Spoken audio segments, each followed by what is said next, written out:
better night's sleep for me, which is crucial for my busy schedule. Also, for a limited time, when your order is over $100, you'll receive $100 in free digital gifts. Go to MyPillow.com now and use promo code LIBERTY to receive the MyPillow Percale sheets for as low as $24.98. Order now or call 800-489-0201 and use promo code LIBERTY. That number again is 800-489-0201, promo code LIBERTY. Charlie Kirk sees an ironic connection. You cannot be a leftist while also being in lockstep with what is best for Western civilization, including what is Israel. And the number one funder of these groups are American Jews. It's by far. They fund the colleges. They'll name the names of the schools. They are funding their own demise. The Charlie Kirk Show. Weekdays at 11, right before Hugh Hewitt at 2 on AM 560. The Answer. It's June 26th, and this is your Fox Daily Snapshot. Today is World Refrigeration Day, billed as the coolest day of the year. First launched on this day in 2019. The goal to raise the profile of the refrigeration, air conditioning, and the heat pump sector, and the role it plays in our everyday lives. Also on this day in 2015, a landmark decision by the U.S. Supreme Court legalizes same-sex marriage. The court rules that same-sex marriages cannot be banned in the United States, and all same-sex marriages must be recognized nationwide, granting same-sex couples equal rights to heterosexual couples under the law. Designer Liz Claiborne died at the age of 78. Her company was the first founded by a woman to enter the rankings of the Fortune 500. In 1990, it was the largest women's apparel maker in the country with $1.4 billion in sales. I'm CJ Papa. That's your Fox Daily Snapshot. Want to see if you could pay less in taxes? Try the quick and easy tax calculator at willsave.com. Yes, a free tax calculator. That's WILSAVE.com. Calculate how you could keep more of your hard-earned money and give less to Uncle Sam, especially in retirement. Get your free tax analysis today at willsave.com. And don't forget to tune in to Protecting Your Assets with Steve Shyman every Saturday morning at 8, right here on AM 560, The Answer. Jenny McGuire is the fresh, bold, unapologetic voice of common sense, constitutional values, and conservative principles. With her sharp wit, she'll tackle the issues that matter most: faith, family, and freedom. Join her and featured guests each week on the Unsafe Space radio show, heard Saturday evening at 7 right here on AM 560 The Answer. And follow Jenny on Facebook at The Unsafe Space with Jenny McGuire. For months, you've been hearing ads about Virago immune support. I have to tell you, this stuff is for real. I had an occasion to not be feeling well on a remote broadcast. I took it, and it is the real deal. And the stronger your immune system, the stronger your body defends against diseases, viruses, and everything else. That's why Dr. Huber created Virago, a liquid immune booster supplement. You take it daily. It's a blend of 23 nutraceuticals working in synergy to maximize effects and boost your immune system. It's the nutraceutical cocktail for an immune system: antiviral, anti-inflammatory, antioxidant. Virago even protects your heart, your kidneys, your liver, all in a unique liquid supplement for better absorption. Do yourself and your spouse a favor. Order a bottle of Virago today online at myvirago.com. That's myvirago.com. Use coupon code IMMUNE to save 30%. Maha and Virago, making America healthy again. This news alert is brought to you by Secure Controls Incorporated. With no signs of retail theft slowing down, organized retail crime now impacts the overall economy, with losses trending toward over $150 billion by 2026. It's important now more than ever to send a message to thieves. If you're a VP or Director of Loss Prevention or Asset Protection, you already are aware of these alarming statistics. How can you protect your inventory and get back to rising profitability? It only takes one click to secure.com. That's SE-KURE.com. With active anti-theft security solutions and products from Secure Controls, you're assured state-of-the-art protection of your merchandise. Secure will keep thieves second-guessing and provide peace of mind to your employees. Check out our products manufactured in the USA. From electronic sensors and alarms to mechanical and clothing security to customized solutions, we're the original inventors of anti-shoplifting products. Request our product catalog today at secure.com, SE-KURE.com, or call 800-250-9265. A great smile can make you feel happy and confident. So when you consciously conserve your teeth, that glowing smile will show through. At Best Dental Group, Doctors Economos, Gavalis, and their staff are ready to help you create that perfect look or maintain the one you have now. Along with general dentistry, Best Dental Group is a multidisciplined practice with an orthodontist, periodontist, and prosthetic specialists on site. They use the newest breakthroughs in dental technology such as titanium implants, Invisalign clear braces, and laser treatments. Don't let fear get in the way. They can recommend sedation to make your experience as comfortable as possible. Best Dental Group is located in historic downtown Bartlett and is a multilingual office. Call 630-830-4930, 630-830-4930, or visit bestdental.org. Best Dental Group, sharing your conservative values and helping you to conserve your teeth. You need a construction company, but who? Call Croscom. A construction company you can trust that shares your Christian and conservative values. For decades, Croscom has been doing work in Chicagoland, Northwest Indiana, and Wisconsin. Roofs, siding, windows, doors, gutters, basically everything for your home or business, even solar. Quality work and professional services that make you feel great about your decision to work with Croscom. Call Croscom. 630-871-5500. Give them a chance to earn your business. If your repairs are due to storm, fire, or flood damage, you need to call Croscom. They're licensed public adjusters. They work for you, not the insurance company. Croscom will work to get you the money you deserve, the maximum payout. They know the insurance companies and how to deal with them. They win for you. Call Croscom. Croscom Construction and Public Adjusters. This is Dan Lights with Croscom. You can trust us with your home or business for high quality work and fair prices.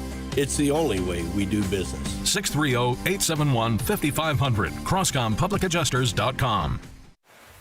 Is it time to get your children and grandchildren out of the godless government schools? You cannot allow your loved ones to be forcibly subjected to ungodly psychological examinations and perverse sexual teachings. You would not send your child to a school that teaches 2 + 2 is 5. What is being taught today is far worse and damaging to minds and hearts. We can help through our on-campus Christian school and homeschool program. For over 55 years, Christian Liberty has operated a Christian school now located in Arlington Heights, and we have served hundreds of thousands of families across our nation and foreign countries through our homeschool program, Christian Liberty Homeschools. Visit ChristianLiberty.com to learn more or to schedule a tour of our excellent 12-acre facility in Arlington Heights and learn about our educational programs. Take action today. Visit ChristianLiberty.com. Experience the best in our on-campus Christian school and homeschool program, and get more information at ChristianLiberty.com. This is a special alert during this window replacement season.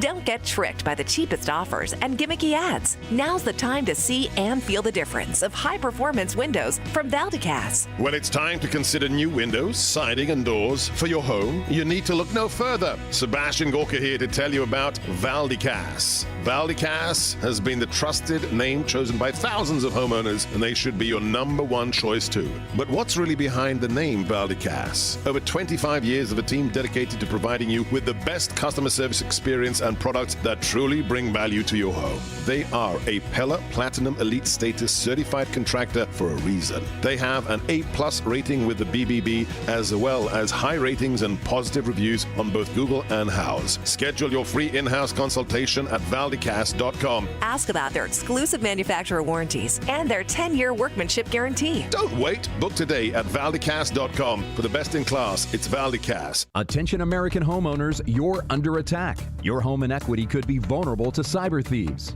There's only one company that completely stops them, and that company is Equity Protect. Equity Protect prevents any attempts to steal your home, equity, and ownership 24/7. Get your free risk report today by texting the word HOME to 94878. That's right, text the word HOME to 94878 to get your free risk report. Keep your equity and legacy safe with Equity Protect. Wealth Health Radio. The biggest fears that people have is, do I have enough money to retire? Retirement doesn't have to be complicated. To make sure that you're going through retirement with confidence. Learn principles of income planning. There's a lot of different facets that you need to take into consideration when you're retiring. Tune into Wealth Health Radio with Joe Murphy, noon to 1 p.m. Sundays on AM 560, The Answer. This is Hugh Hewitt for townhall.com. There are a handful of phrases from the national security crises of the past 50 years that stand out. President Donald Trump has now added his signature line to the list. For the sake of brevity, I'll just note Mr. Reagan in 1987 saying, "Mr. Gorbachev, tear down this wall." George W. Bush in 2001, "I can hear you, the rest of the world hears you." And the people who knocked down these buildings will hear from all of us soon. Now, President Trump has his quote. They should have done the deal. That's what President Trump told reporters on Air Force One on June 17. Even if Donald Trump had not returned to the Oval Office in 2025, the Abraham Accords from his first term would have matched any diplomatic achievement of the post-World War II era. But the devastation of Iran's nuclear weapons production facilities has changed not just American history, but quite obviously world history as well. Thank you, Mr. President. I'm Hugh Hewitt. Suburban Welding and Steel is your local welding, fabricating, and repair shop where service and quality is number one. Their dedicated team of experts can repair a job on site or in their shop located in Franklin Park. They have the machinery needed to get your project completed with the craftsmanship and precision so you can get back to business. Suburban Welding and Steel services, more than just the manufacturing industry. They also service the food industry, heavy equipment, trucking, airports, and railroads. Walk-ins are also welcome, so if you need it welded, repaired, fabricated, or modified, Suburban Welding and Steel will do the laser cutting, machining, forming, and plate rolling for you. Or they have the materials you need in stock and ready for the purchase. And if you know a hardworking person looking for a career in the trade, Suburban Welding and Steel is looking to add to their team of experts. Visit suburbanweldingandsteel.com to see the full story on what they can do for you. suburbanweldingandsteel.com. Now, your official weather forecast. Today will bring partial sunshine with a thunderstorm in a spot or two, making it hot with a high of 93. Tonight, expect mainly clear skies, warm and humid conditions with a chance of a thunderstorm in some areas and a low of 74. Tomorrow will start with some sun, then turn cloudy with a thunderstorm. It won't be as hot, but still humid with a high of 86. I'm meteorologist Jason Caterina on AM 560, The Answer. Get the latest weather, traffic, and news updates online at 560theanswer.com. Portions of the following show may be pre-recorded. Now, from the Signature Bank Studios. This is Chicago's Morning Answer with Dan Proft and Amy Jacobson on AM 560. The Answer.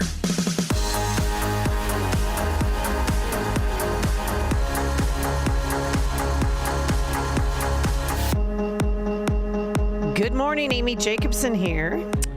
Jim Murio. He had a homework assignment. And it was. I did an A. Well, I have to review the results of your work, but we challenged you. Actually, Justin Kosick, our technical producer, begged you, stormed in the studio yesterday and said, "You need to bring ribs Grabbed tomorrow." me by the collar, Yeah. shook me, and said, "Come on, man, don't bust my onions over here. I want the ribs." So how many ribs did you bring in? And can somebody like Quinn, I don't know if Quinn's busy. Yeah, I don't know Quinn, what can time. you bring in a slab of ribs? The question please? is what time of day is appropriate for rib consumption, and I suggest it's any time. But I did bring home 4 racks to my home last night. I got home at about 6:30. I was about to sit down for dinner. Yeah. And one of those racks did not make it through my dinner that my wife had made, too. So now there's only 3. Well, a little less than 3. So, but they'll be good. You ate the food you got for us? I did. Well, some of the food. Yeah. Who's got the ejection button? You guys, they're like it's like a drug. Brandt's ribs. You know how like right now, just because the two offices over sits the ribs. You know how like when your dog, if you're like cooking steaks or something, gets all nervous. Like that's how I am when the ribs are in the other room. You're gonna Okay, did you bring different sauces? Nope, or are just they the one sauce. Marinated in a sauce? So we'd make our own sauce. We bake them for like 6 hours, and then at the end put some fire on them to kind of caramelize things. And I think you'll like them. Is all I'm going to say to that. So did you adopt this recipe from the prior owners? Oh, yeah. When we bought Brandt's was poorly run from a financial standpoint. Brandt's kitchen was fabulous. It was the best burgers I'd ever tasted, the best ribs I'd ever tasted, and all we had to do was tell those guys, don't change a thing. We'll change everything else. So when I say we have the best burgers and ribs, I'm taking no credit for that. Walt and I found the place that served the best burgers and ribs, and we bought it out of foreclosure because it was silly that someone at the top of the game would be going out of business. I don't know if you remember Bassetti's The Aceti. I know it was the a name. supper Where was club. it? Yeah, okay. It was at Ashland and Irving. And Yeah, sure. Al Capone used to target shoot in the basement, and that was for there forever. And they had the best ribs I've ever. Okay, and well I've then lived in Texas. the and gauntlet has been thrown. Detroit, and I've lived, in places you wouldn't even stop to go get gas, young man. But those were the best. And then when they sold to Cordis Brothers, they left the barbecue sauce recipe. Okay. They left, that was part of it. They had to leave everything. Yeah. And then they left and they went to start Pitchfork, I believe, on Irving Park further Right. down the road. But then that closed. So I don't know where my favorite rib recipe Okay, is. well, soon. Well, then we'd like to throw our hat in the ring. Oh, give it a Ernie and shot. Metaphor. Yeah, and as far as sauces go, most places that serve a ton of ribs, they buy a base and then they make that base into their own sauce.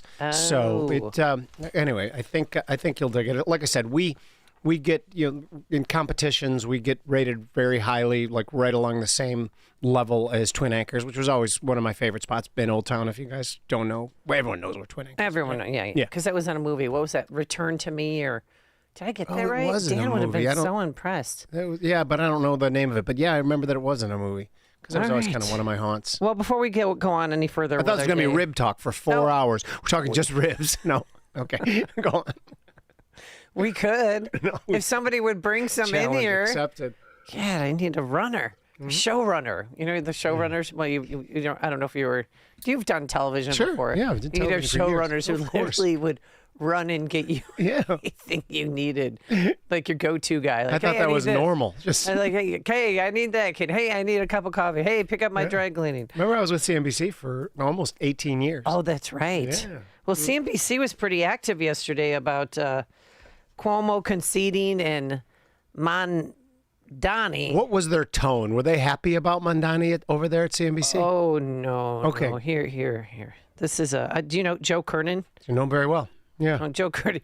He doesn't have rib happy face on today, I can tell you that. Gotham. Have you seen what Batman is up against in Gotham and what the guy running for mayor is up against? That's what it reminds me of. They're taking Wall Streeters and make him walk out onto the ice in the East River as and hope and then they fall through. Yeah. I mean, there is a class warfare that's going.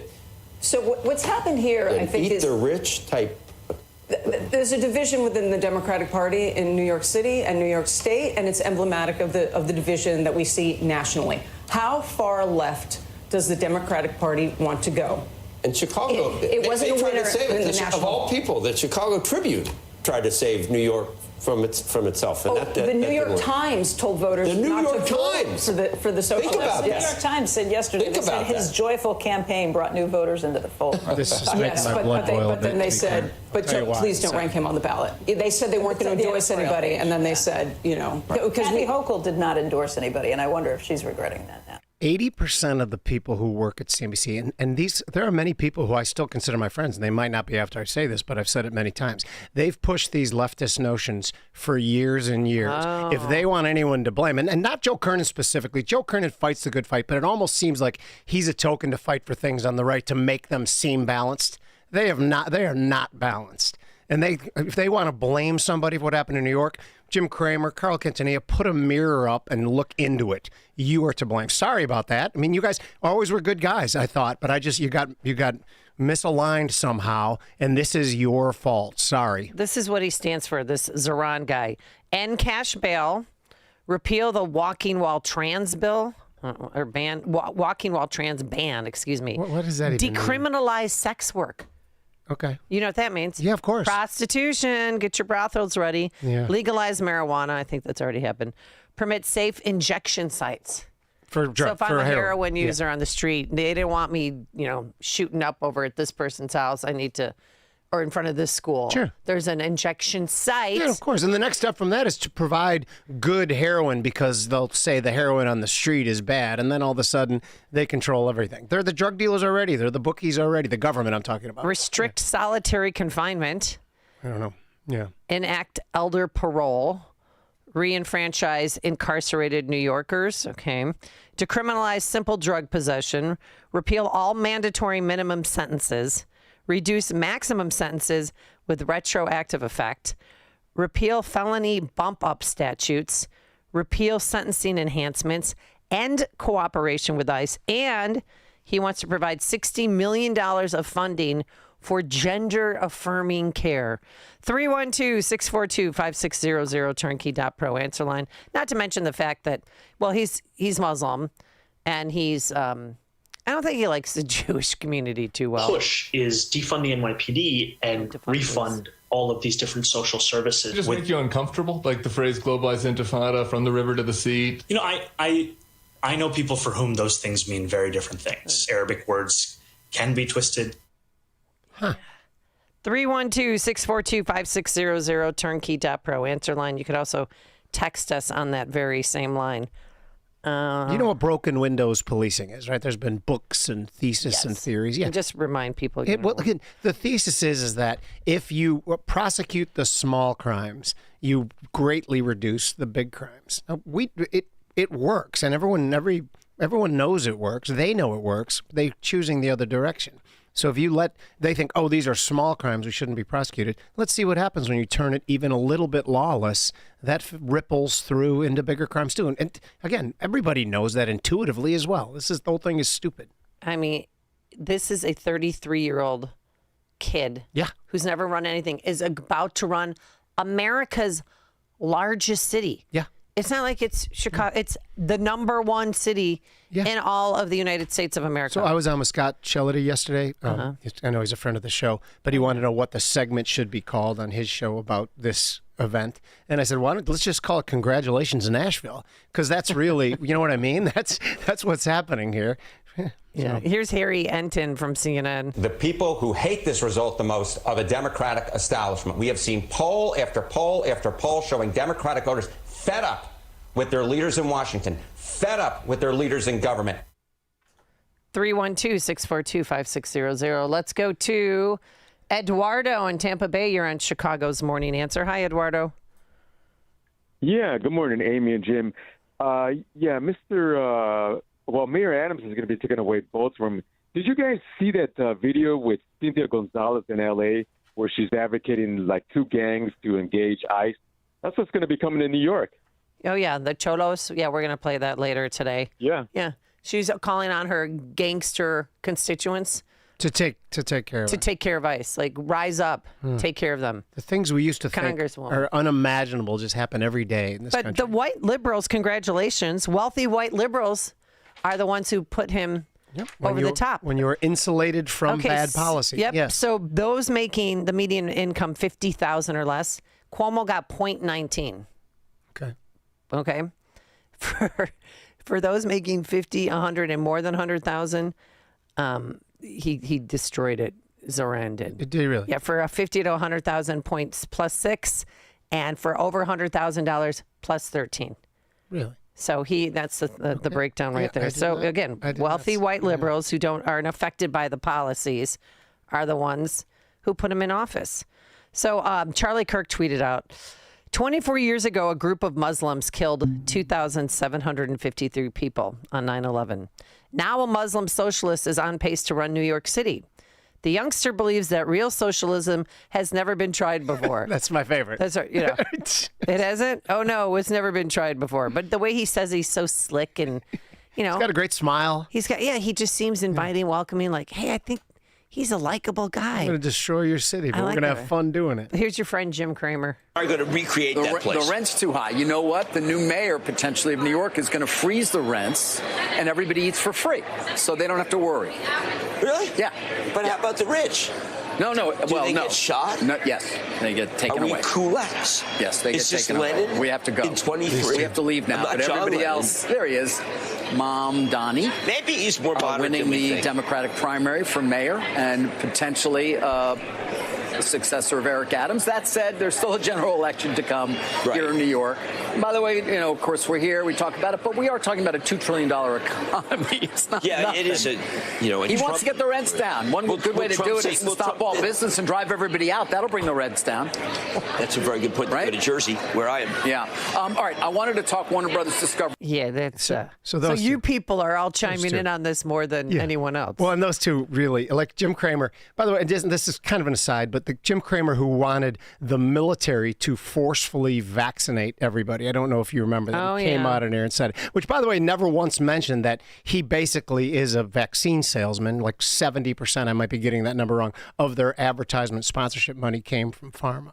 So never once really? mentioning the conflict. Never of mentioned interest. that? Yeah, no, that seems unimportant. So, why by the would way, we? your credibility, and Andrew Ross Sorkin, you've never had credibility on anything, and I apologize. I mean, I don't. No, don't. Yeah, again, Jim Cramer, I never liked Andrew Ross Sorkin. He was never nice to me there at all. I think he thinks that New York people are above Chicago. Oh, that's what, yeah. Again, that's what all Chicago people think. If I'm getting that wrong, Andrew, please, you feel free to address it. But Jim Cramer, I always liked. I always thought he was a good guy, and then he went absolutely crazy. You can't swear Over on the here, right? vaccines. When the vaccine things came out. And now these guys, they led New York to this. They've been pushing leftist ideas for years and years. It started when Donald Trump won the first time. They panicked. And now all of a sudden, guess what happens when you push toward the left? I don't even know. Now we're in kind of in fringe land there. Good luck, New York, is all I'm saying. I mean, Democrats wishing to lose the 26 midterms. Yeah, keep pushing this guy.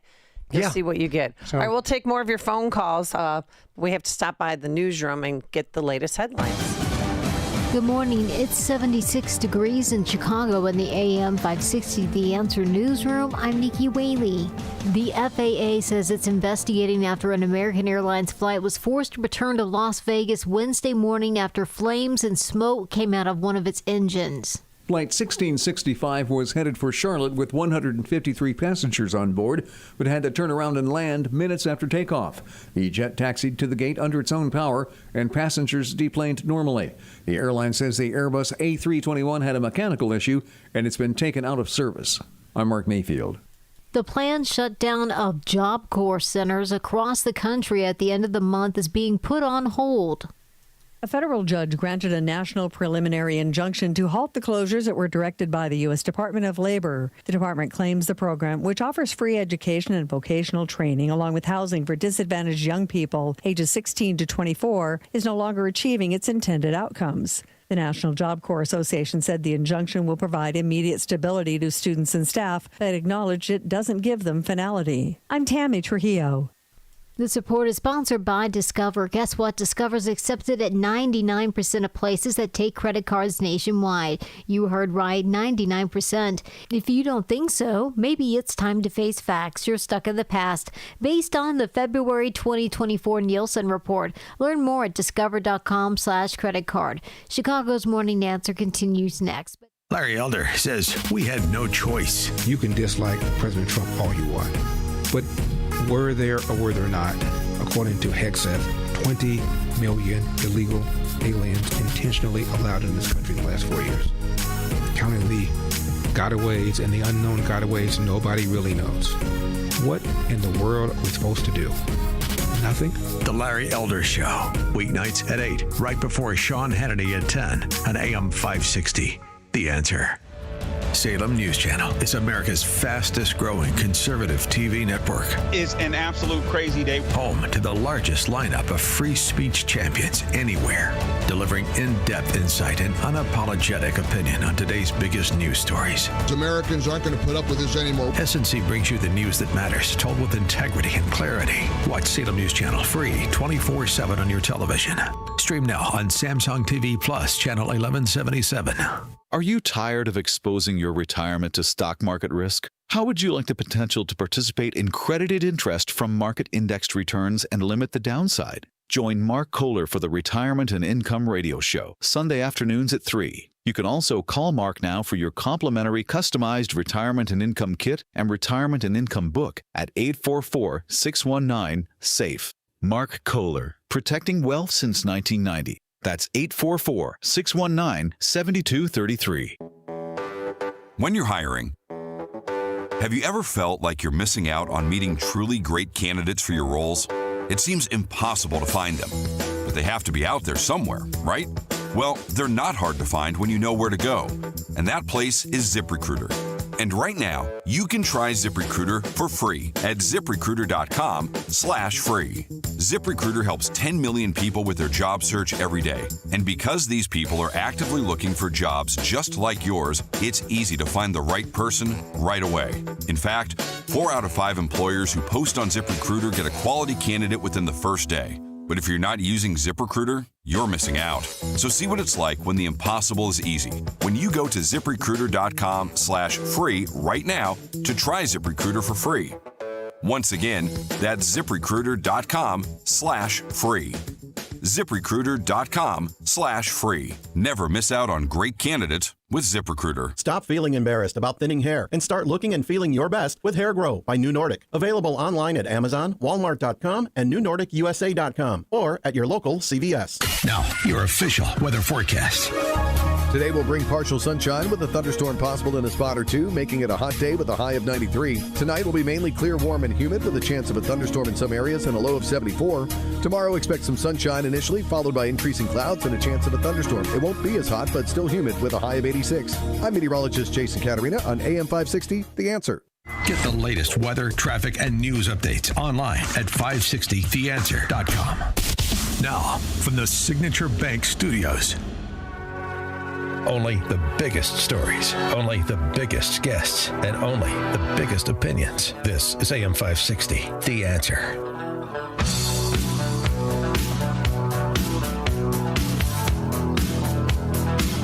Wow. I just had one. My first rib from Brant's. You're right, the meat falls off the bone. The meat falls off the bone. When I deliver ribs like that, I almost feel like I'm a drug dealer getting people hooked. Now I don't feel guilty. Wow. Don't get me wrong, but I know that there will be, people just I hope the people realize, and again, we take no credit for it. They were already doing something incredibly right by the time we bought it 12 and a half years ago. And those ribs, man, they make me happy. By the way, so what I'll do, my play is to get like a slab on a Friday if I'm, at the restaurant, eat some of it for Friday dinner, and then for the next morning, cut it off the bone and scramble it with eggs, the rib meat. It's pretty heavenly. This is a bad day to wear white. Yeah, no, their ribs are messy. All right, wait. Let's take a phone call. I'm eating on TV. I'll be doing the rest of the show because Amy's going to be in a food coma soon. I know. Yeah. But I didn't have dinner last night. I had dinner. Do people come in for dinner there? Sure, yeah. Lunch, dinner? Yeah, but we call those people old people. Okay. Coming at 4. Well, 3:34. It's a perfect time to It go. is the perfect time. I agree. I'm you're just not joking. full when you go to bed and take a walk. I like it. A lot of people. I love Leonard. Yeah. Craig in Mount Greenwood. You're on Chicago's Morning Answer. Hey, good morning, Amy and Jim, and thank you much for taking my call because I'm a rib smoker and I got a pretty good reputation for our ribs. I'm going to tell you what I do, and then I was going to ask you about your temperature in it. So I smoke at about 225 with the hickory in it, and I make my own rub. It's kind of like a Memphis rub. I heat it up a little bit with some cayenne, and I hold about 225 for generally 5-6 hours with those, and I take the fascia off the backside, And I was asking about those couple things like your temperature and if you take that fascia off the backside of your ribs when you do them. So I smoke meat myself, and I love smoked ribs. I love fall off the bone ribs, our style. For those listening who aren't as tuned into meat talk, there's two sweating. There's Do I have meat sweats right now? Right, two distinct ways to cook ribs. Okay. Smoking is great, but that's like there's more of a chew to it, and some people love that. We go with fall off the bone. As far as how we do them, I have no idea. We have a staff of chefs that are amazing, and when I get in there, they scream at me to get out because I'm messing up their flow. I'm just kidding. It's stressful in there, so I don't know how they do it, but I just know they do it extremely well. All right. Thanks, Craig, for the phone call. Appreciate it. Excuse me. This is really bad. I'm never doing this again. No, I think it's fantastic. I'm actually getting the meat sweats, right? Is that what you call it? I think so, yeah. I eat a lot of meat, and I don't know exactly what they are. Are we going to get gout soon? No, no. I eat Brandt's food every day. I have for 2 years. You're in great shape. Every by the day way. I eat like a pound of Brandt's ground beef. A pound? A pound with olive oil and the homemade salsa we make there. You get gout from all the crappy processed carbs and too much bad salt, not good kind of salt. Because I know somebody with gout, and I'm like, you have gout? I was shocked because he's in great shape. Yeah, but it's the French fries and the bread and the things like that that'll get you more than the meat. I think the meat is health food. Again, I sell meat. Maybe that's a conflict of interest, but Jim Cramer didn't say it was a conflict of interest when he sold vaccines. But I sell meat, but I do think that meat is health food.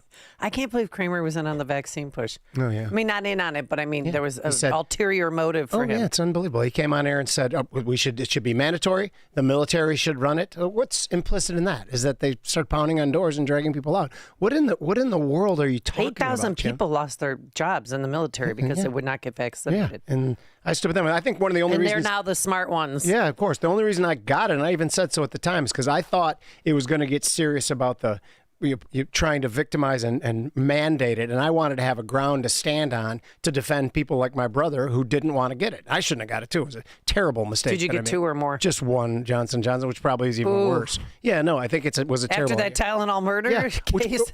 By the way, one of the reasons I'm like this weird health nut now and do intermittent fasting and mostly carnivore is because something weird happened to my immune system in the year and a half after. And I was sick, it seemed like every 3 weeks I'd be sick. And also I was like, I got to change things. After the shot? After the shot, of course. And again, I'm not a scientist, but I do know that correlation doesn't always equal causation, but it doesn't suggest otherwise either.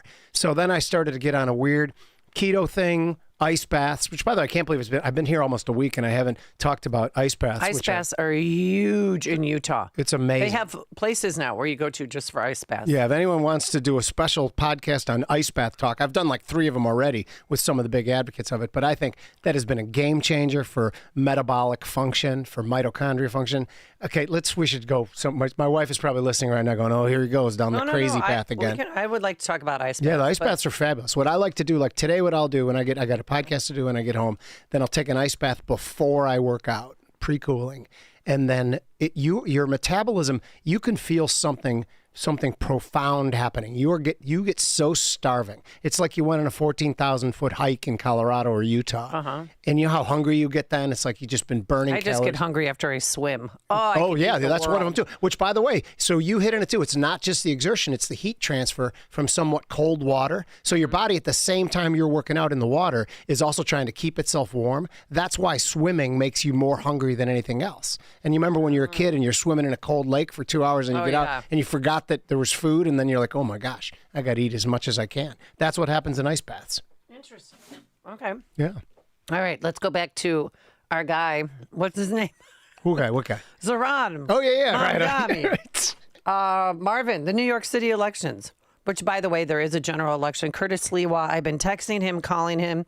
He's probably going to try to get me arrested for stalking him. Yeah. But he's a Republican nominee. Eric Adams is running as an independent. But I don't know any of the numbers. Yeah. Of who's... Well, I'm sure we're going to get polling soon. But I'll never believe that a non-Democrat could win in these major cities. Really? I have to see it first. Okay. Just the machine is in place. All right, Marvin, Burlington, Wisconsin. You're on Chicago's Morning Answer. Yeah, I think, first, good morning, but I think that only 9% of the people voted in the election. Isn't that crazy? And so this guy got, a little over 4.5%. So, what this tells me is, like we all know, is the electorate is extremely lazy. Extremely lazy. And to blame. And yeah. So I don't anticipate this guy actually achieving the office of the mayor. I think what will happen is the Democrats are going to lose that office for the first time in I don't know how many years, because I think people understand who this guy is. I don't know. Come out and vote against it. Well, with only 9%, so you've got 91% that didn't voice any opinion at all. I mean, I can't believe this guy is going to win. And if he does, well, then it's another social experiment that we'll have to look at to say, that their ways are not the right ways, because all it does is breed chaos. They'll just say that just wasn't real socialism. That's what they'll say in 2 years when everything falls apart. Socialism light. Well, he's got AOC out there campaigning. I mean, wrapping her arms around him. How can he lose? Not letting go. His socialist promises: freezing the rent, city-run grocery stores, no-cost child care, $30 minimum wage, and free buses.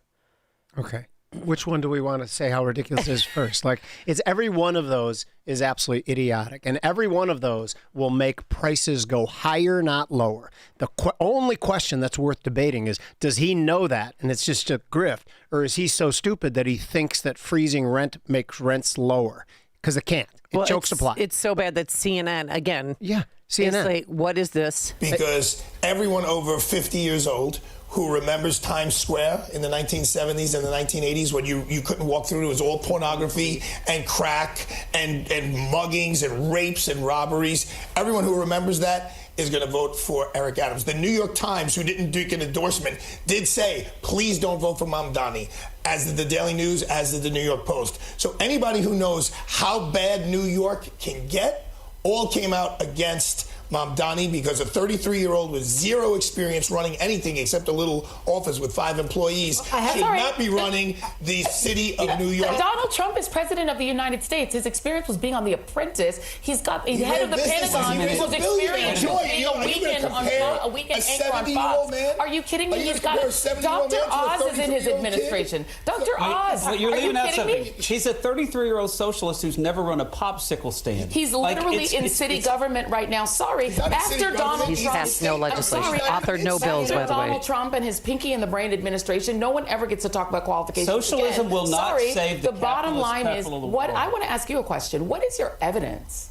that Mamdani would return New York City to the 1970s hellhole Times Square? What is your evidence? It's very simple. So he wants to raise taxes on people who make the most money. What eventually is going to happen is you're going to lose that tax base. Once you lose that tax base, our bonds will get degraded. Now the city budget will not be substantial enough to subsidize not only the cops but the fire department, the sanitation department. Once you start losing Wall Street and people who pay $11,000, $12,000 a month to live on the Upper East Side, you're done. Let me ask and you go back to the 70s when Gerald Ford said to New York, drop dead. Okay, but hold on. Remember that? Yeah, I do. New York could drop dead. I mean, 312-642-5600. I think the left-wing media is waking up slowly. Is this slowly kicking the big media giant? Should have woke up 3 weeks ago. Yeah. So oh my gosh. This is the whole thing. By the way, there's a progression that happens when you institute these asinine socialist policies, particularly the one that cause inflation, like rent freeze and government grocery stores, which, by the way, it is a simple equation. Demand chases supply. So you will be decreasing supply by making it less advantageous to be in that game. And then all of a sudden they'll say, oh, prices are going higher, so what should we do? Then they'll give money to people directly, which they'll be increasing demand while supply is still low to make the problem worse. How do I know this? Because it's what they do every time. At least they propose it. So just buckle up, people. This is going to be interesting. Okay, let's go to Marvin. Are you there? Yep, sure am. Okay. Well, sorry, we're gonna. So you're saying that a lot of people voted, right? Because they kept saying, "Oh, it's so hot out," that people didn't go to the polls yesterday. So. Well, I don't think it's so much that. I think people are just flat out lazy, and we don't teach people that people gave up their lives to give us the right to vote. And to me, it's almost it is a sacred responsibility as an American citizen to go out and vote. It's your civic duty. I love election day. I love it. I get up. I'm so excited. I know who I'm voting for. But we all both agree that it's what the message should be: acquaint yourself with the issues and then vote, not just vote. Right. Right. Yeah. Well, I study the candidates. I know you do. I listen to this show. Yeah, of course. Try to have them on. Lewis in Texas, you're on Chicago's Morning Answer. Good morning, Amy. Good morning, Jim. How are you guys doing this morning? Good, thanks. Good. First of all, I just wanted to tell you, I sent you a link to the very first anti-ICE commercial that I saw while I was streaming on my phone. I sent you guys the link so you could scroll down and look at the video. Wait, where did you send it? To our text message line? Yes, to your text message line. Okay. We have two guys from New York I'm a plumber out here in Texas. We have two guys from New York that just moved, and they're talking about their in-laws, and they're going to have more people from their families move this way because of the growing inflation and growing everything in New York. And I don't know if New Yorkers truly understand that if they elect this guy, the financial impact that it's going to have on their city. You know, like you guys were kind of echoing in some of the clips, that it's going to raise everything. Some of the ideas that he has are going to raise food. They're going to raise just everything about them. And if you have everything being raised, you're going to lose people, you're going to lose businesses, you're going to lose those tax dollars. And once you lose those tax dollars, who is going to fill in that extra money that you've lost?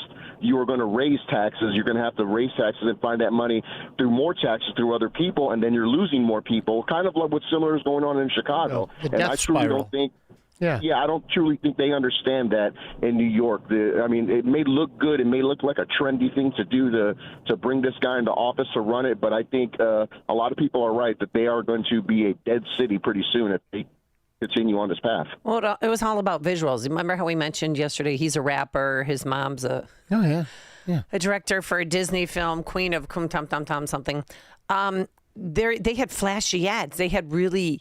He made him look so attractive and likable. And sure. But then you get to the surface, you scratch the surface, I should say, and you see what he's all about. Yeah, no doubt about it. Are you kidding me? And by the way, people he's think like an original socialist, and his wife is 27 years old. Yeah, how about that? Right. But if you guys think we're being hyperbolic too, just look at the history of Detroit. I know there's a slight difference in that Detroit was really top heavy in one industry, but New York is top heavy in the financial industry and the fashion industry. So it's just a couple. And it used to be tourism. Yeah, but in Detroit, then they raised when the green flight started happening, money leaving the city.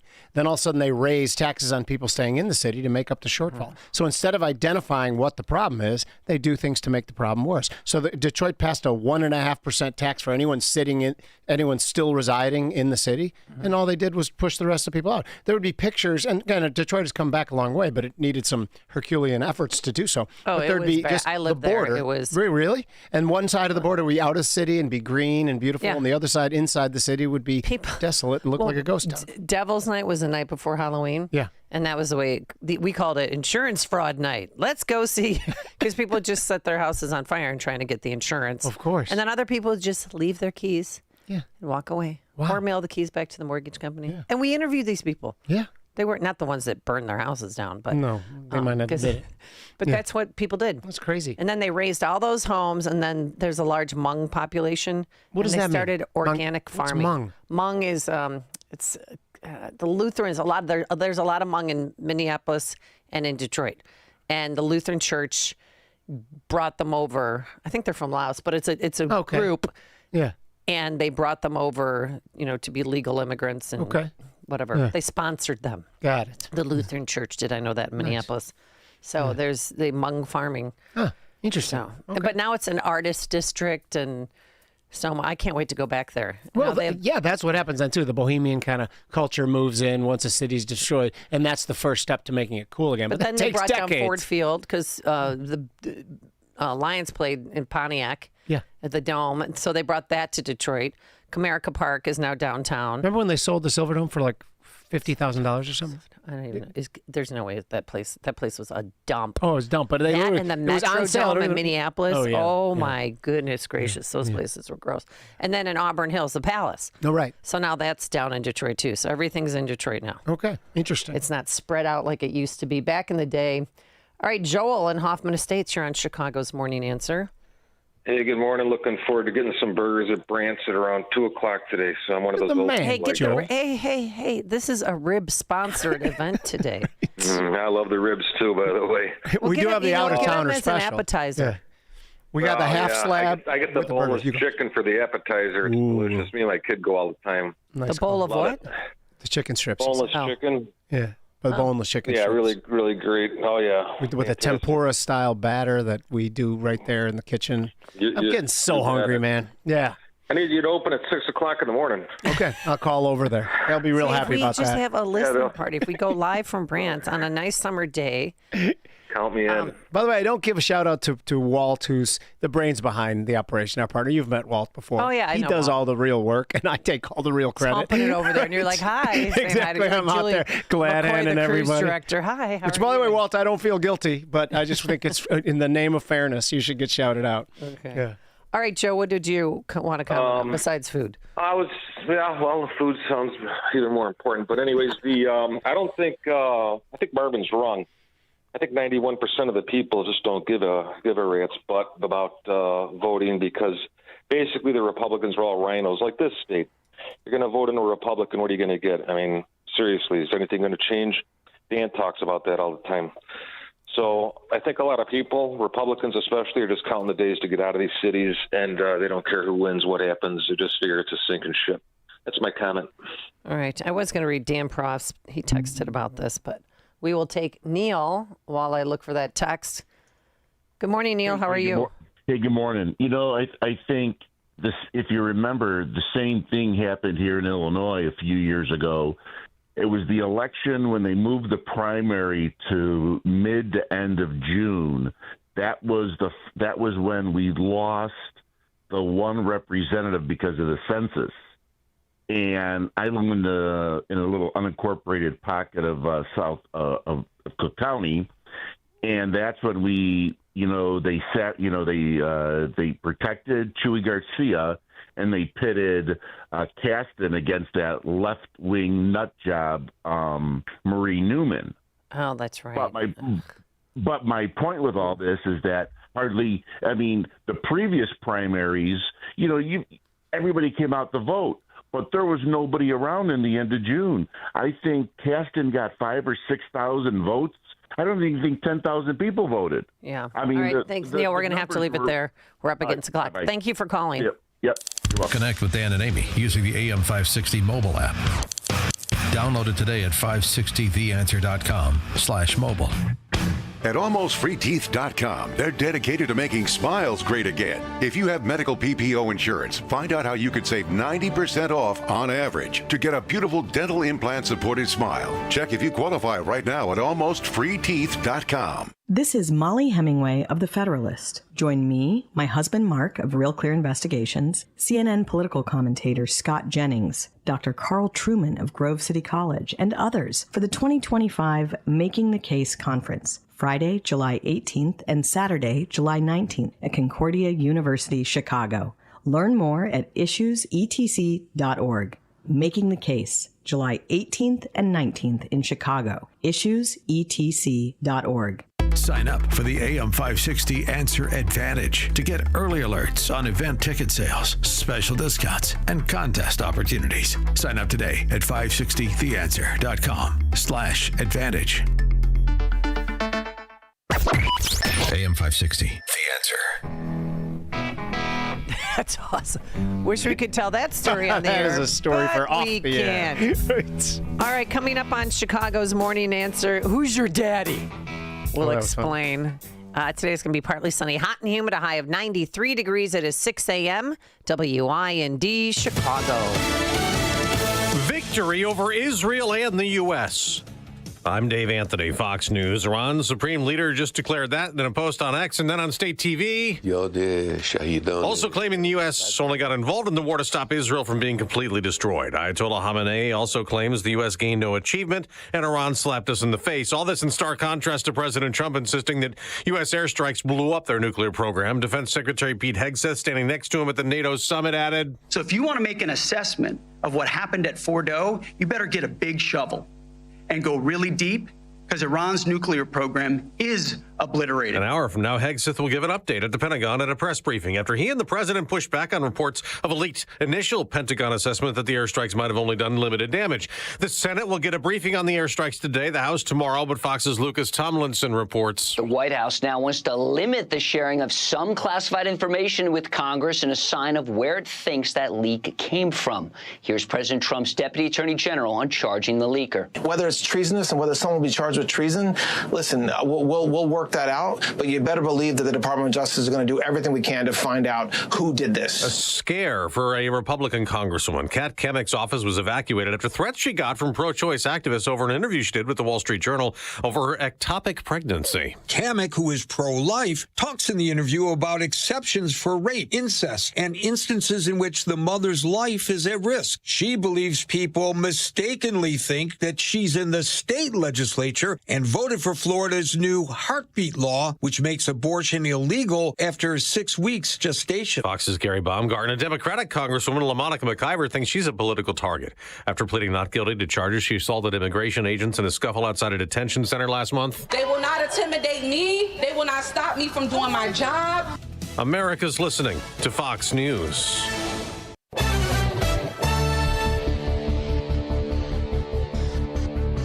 Good morning. It's 76 degrees in Chicago in the AM 560 The Answer newsroom. I'm Nikki Whaley.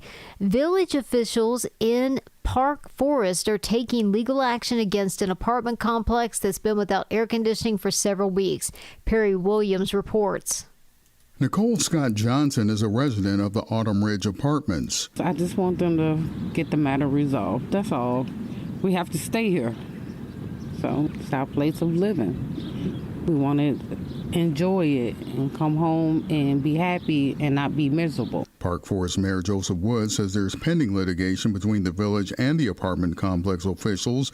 He added that he's been told by the landlord that the air conditioning should be up and running by the end of the week. Illinois Congressman Brad Schneider says that the U.S. military made the world safer by bombing 3 nuclear sites in Iran. When asked during an interview, the Democratic congressman said unquestionably they executed well as what we could have hoped for. However, Schneider refrained from giving his overall assessment of the operation when asked if he would describe the strikes as good.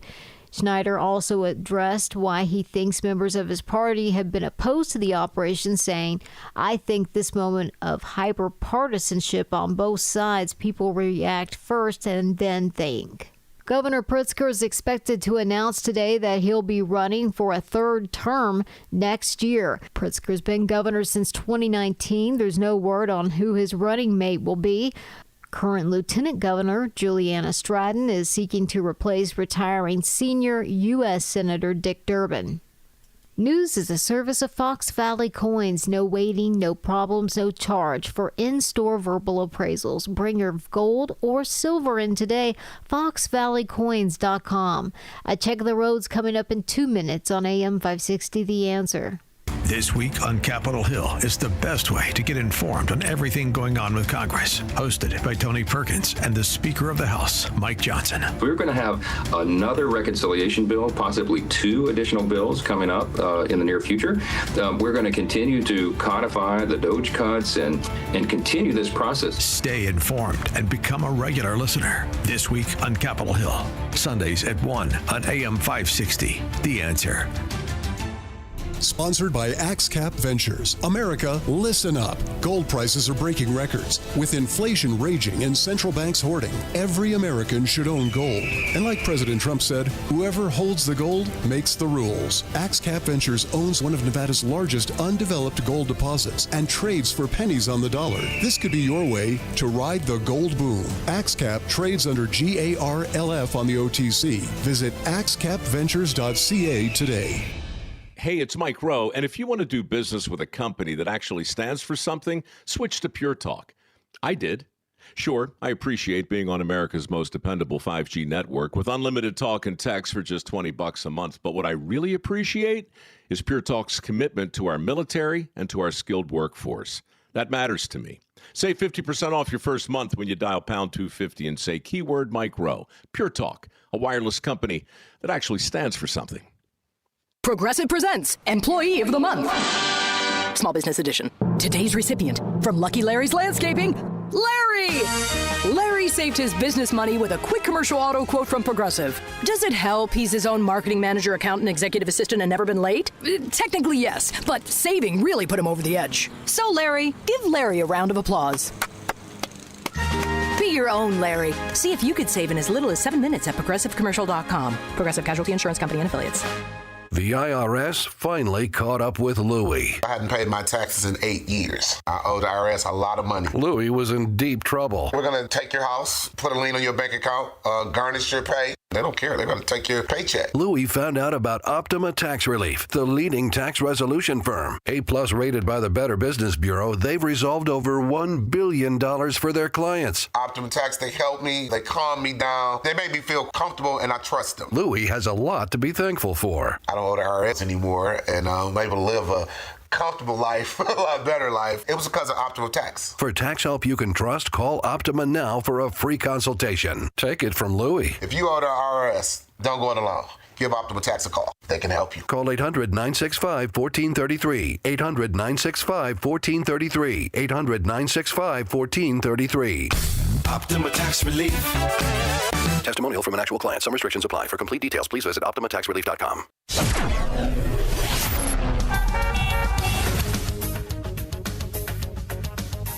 From the Team Hochberg Traffic Center, I'm Nikki Whaley. On the Edens inbound from Lake Cook to Montrose, 20 minutes. Outbound, 13 minutes. On the Kennedy inbound from Montrose to the Byrne interchange, 29 minutes. You've got a rollover accident. 2 left lanes are blocked. This accident involving a semi carrying meat rolled over into the express lanes. And on the outbound side, that's going to be 77 minutes. On the Eisenhower inbound from Wolf to the old post office, 15 minutes. Outbound, about 18 minutes. On the Stevenson inbound from the Tri-State to Lakeshore Drive, 19 minutes. Outbound, about 15 minutes. Traffic is a service of AlmostFreeTeeth.com. Have you been getting high quotes for dental implants? With medical PPO insurance, it's possible to save 90% off on average. See if you qualify today at AlmostFreeTeeth.com, making smiles great again. Chicago's Morning Answer continues next, but now check your forecast from the National Weather Service. Today will bring partial sunshine with a thunderstorm possible in a spot or two, making it a hot day with a high of 93. Tonight will be mainly clear, warm, and humid with a chance of a thunderstorm in some areas and a low of 74. Tomorrow, expect some sunshine initially, followed by increasing clouds and a chance of a thunderstorm. It won't be as hot, but still humid with a high of 86. I'm meteorologist Jason Caterina on AM 560, The Answer. Get the latest weather, traffic, and news updates online at 560theanswer.com. This hourly segment is brought to you by Goldilocks, offering smart security systems to homes and businesses. Call Goldilocks at 708-889-5600. Now, from the Signature Bank Studios. This is Chicago's Morning Answer with Dan Proft and Amy Jacobson on AM 560. The Answer.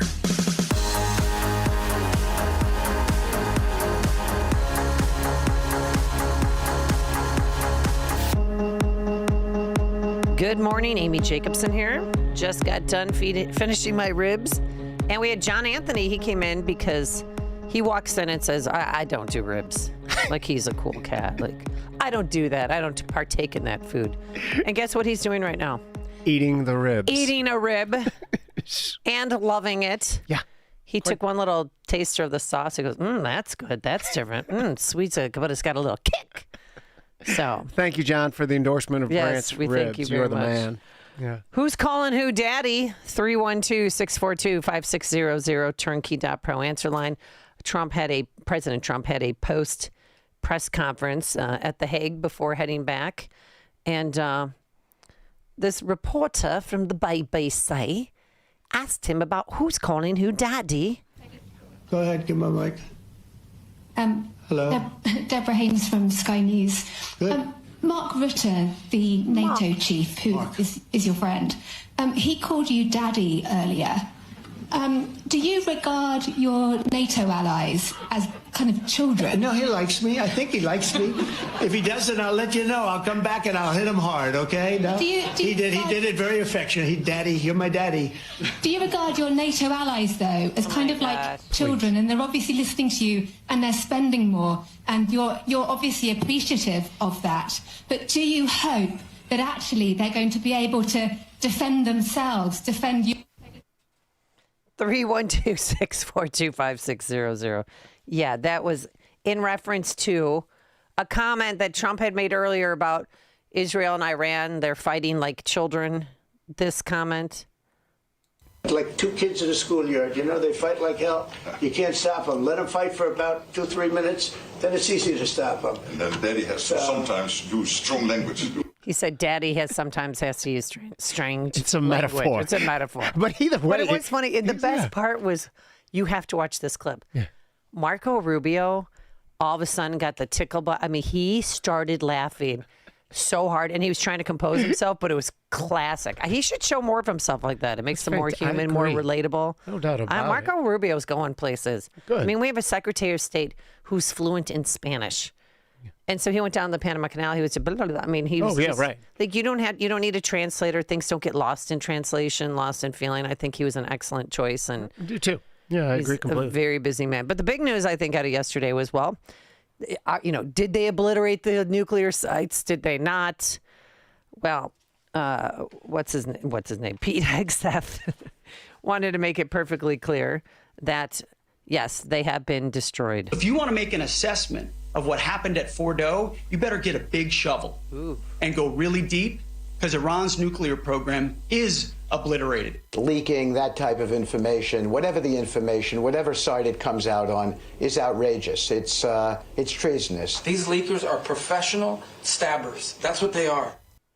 312-642-5600, turnkey.pro answer line. You could text us too, because CNN claimed that there were 3 sources that confirmed that that they'll be back up and running in months, if not weeks. The same people there who said that they never were close to nuclear capabilities before this, now they're saying they're going to be back up to nuclear capabilities in 3 months. It's the same station, so they got to pick a side.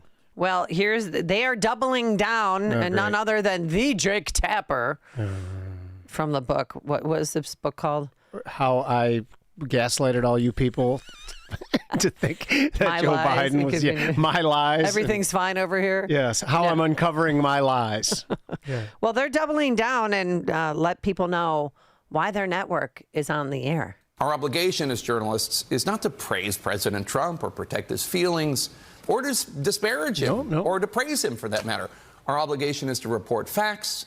In this case, the fact is that an initial DIA intel assessment out of Secretary Pete Hegseth's own Pentagon exists. And that's not going to change, no matter how many insults Trump levels. A lot of insults, by the way. In a Truth Social post, he calls CNN and the New York Times, quote, bad and sick people. The administration casts any reporting on any questioning on the success of an incredibly difficult military operation as fake, as unappreciative, and as disrespectful to service members. But that, however, flies in the face of what journalists have hopefully learned throughout the last 50 years of U.S. history. Oh, gosh. You go. Well, I can't think of any non-cuss words. I don't trust him. And they may have low-level sources, but now the Trump administration is going to change the way they do business, which they should. Yeah. But who's the leaker? Who's the Dobbs decision leaker? Oh my! Whose cocaine was it in the White House? I mean, there's so many unanswered questions. Gosh, how will we ever know? Yeah, it's unbelievable to me. And this guy, this Jake Tapper, about legacy media, it is just you can whiteboard out when they were bought and paid for. And again, I talk about letting things like pharma advertise directly to consumer. That was a huge thing for legacy media because it just threw all this money, and it turned out that it becomes 60-70% of legacy media sponsorship. And now all of a sudden they're controlled by other people, and they're controlled by making money. Jake Tapper, you are controlled by somebody. It's obvious when you start to talk about the president, and you talked about him in the past, that you weren't there to report the news. You were there to drum up negative stories about Trump. So just take a back seat, man. I know. CNN isn't here to tell the truth. I swear they're here to hurt Trump. Of course they are. That is what I... But why did they hire Scott Jennings then? That's because you need... the appearance of... They need Scott Jennings. Yeah. They need somebody to push back off of, because what are they going to do? Just agree with each other and be like, oh, yes, you're right. Oh, you're right. Right. So it's a ratings thing. They need... Right. Well, you need some pushback. You need some conflict. With every movie, there has to be a conflict of some sort or a love interest, and... There's no love interest. There just does not, there. But hopefully, this will come to an end, hopefully. We shall see. When we get more information. But what Fox News was reporting is that when they dropped those heavy bombs, they were dropped down into the ventilation system at Fordo, at the main nuclear site. If that's the and then case, went into that's blew amazing. up shafts inside. Yeah. That's just mind-blowing if that's the case. Yeah, I thought they just go plow through Earth. Well, that's why Israel needed us, because we had the bunker-busting bombs. Right, of course. And again, remember on Monday that I didn't believe necessarily either side. My inclination was that what the administration was saying was closer to the truth than CNN, just because I'm not a big truster, and I certainly don't trust legacy media, CNN, CBS. But now it's Thursday. I believe they did do what they were supposed to do. Yeah, but it goes along with everything that the left has been trying to do to Trump. Yep. They tried to imprison him. He's been 2 assassination attempts. Oh, yeah. Yeah. I mean, when you think about the left, you had a lefty liberal firebomb Governor Shapiro's house right after the Seder dinner on a Saturday night. Yeah. You had a kid in Wisconsin who killed his mom and stepdad because he wanted their inheritance money so he could go kill Trump. Okay. I mean, it just doesn't stop. Yeah, you should be speaking out against violence at every turn you get. If you don't, then you're complicit. The whole thing is idiotic. All right. Well, let's change gears a little bit. And I don't know if you heard this, but Bernie Sanders, Bernie Bros, listen up. He was on with Joe Rogan yesterday. Do you ever listen to Rogan's podcast? I've never listened to the whole one. It's 3 hours long. I know, but if you're ever driving to, say, to Iowa or to Michigan or Minnesota and you need to kill some time, it's really good. The best one you should listen to, or one of the better ones, I thought, him and J.D. Vance. Really? I had no idea J.D. Vance had such a potty mouth. Really? Oh my. He was dropping boom, boom, boom, booms all over the place. Okay. But it was really good just to hear his story. Sure. I mean, we saw it in Hillbilly Elegy. Right, of course. You read the book or saw the movie. Yeah. The movie was great. Did you see it? I didn't. I read the book. Well, I didn't finish the book, but I read most of the book. Yeah. Yeah. And the movie's really good. Is it? I'll give it a go. And that's why I wonder, like Amy Adams, she was in it. She played his mom. What she thinks that he is now the vice president of the United States. Yeah, and she is contractually obligated to hate him because she's a Hollywood person. Oh yeah, no, she went out and supported Kamala. Oh, of course. Yeah, yeah. But he said, but in real life, when they would come to the set, he would come to the set, to make sure things are right. And he wasn't the continuity director by any means, but he would just go and, make sure that this is the correct depiction of the book. Yeah. And he said that they got along wonderfully. Oh, I'm sure. Yeah. Here we are. And here we are. Okay, so here he is about spending. We could talk about Elon, but he spent $270 million to elect Trump as president. Okay. I think that's absurd that any one person. What's the most someone donated towards the Harris campaign? They spent a lot of money on Harris as well. They spent $1.5 billion just combined over the course of a couple of months. You got it. All right, let me talk about it. So I'm not here just to say it's a Republican. That's my point. Yeah, you were. Sorry. Yeah. Oh, no. yeah, you were. How much has Soros spent? Exactly my point. And he doesn't mention Soros by name. And this is that guy, Bernie Sanders, who does not believe in profit motivation, believes the spirit of cooperation is what should propel the commerce of our country. So I'm not sure that he deserves to speak on anything, particularly this. He's just the most hypocritical person. Talk about poverty and owning 3 homes. The guy's, I'm sorry, Bernie, but just no. And then he and AOC are on this oligarchy tour. Tell me more. And the Democrats came out and said words you should not use. One of them is oligarchy. No one knows the kids these days. They don't know what that means. Yeah. And just, progressive, there's just different buzzwords that they're not supposed to use. All right, here he is about our favorite, climate change. Oh, yeah. There are some people who think climate change is a hoax. It ain't a hoax. The reality is that the Earth's temperature has never been static. Scientists have captured the Earth's climate change over the last 485 million years. Here's a surprising place we stand now. So look at the far end of that graph, and you see we're in a cooling period. Well, I'm not sure. I didn't read that article, but all I can tell you is that we are, in my view, going to see more extreme weather disturbances in the coming years than we have ever. Okay. It's a big business. Yeah. And with climate change, you've got that. You control. It's a money grab. Sure. Or big business, as I mentioned, but also power. You say that climate change, you scare people. I mean, what elementary school did you go to? St. Teresa. Did they talk about climate change with you? Not They at all. didn't? No, I'm 60, remember? I left. No, I know, but we're not that far apart in age. Yeah, but a couple of years maybe matters. I didn't know what climate change was until after college. I don't think. Oh, they scared the bejesus out of us. Oh, see, maybe they did. Maybe I just wasn't listening. But they did it during sex ed class. Interesting.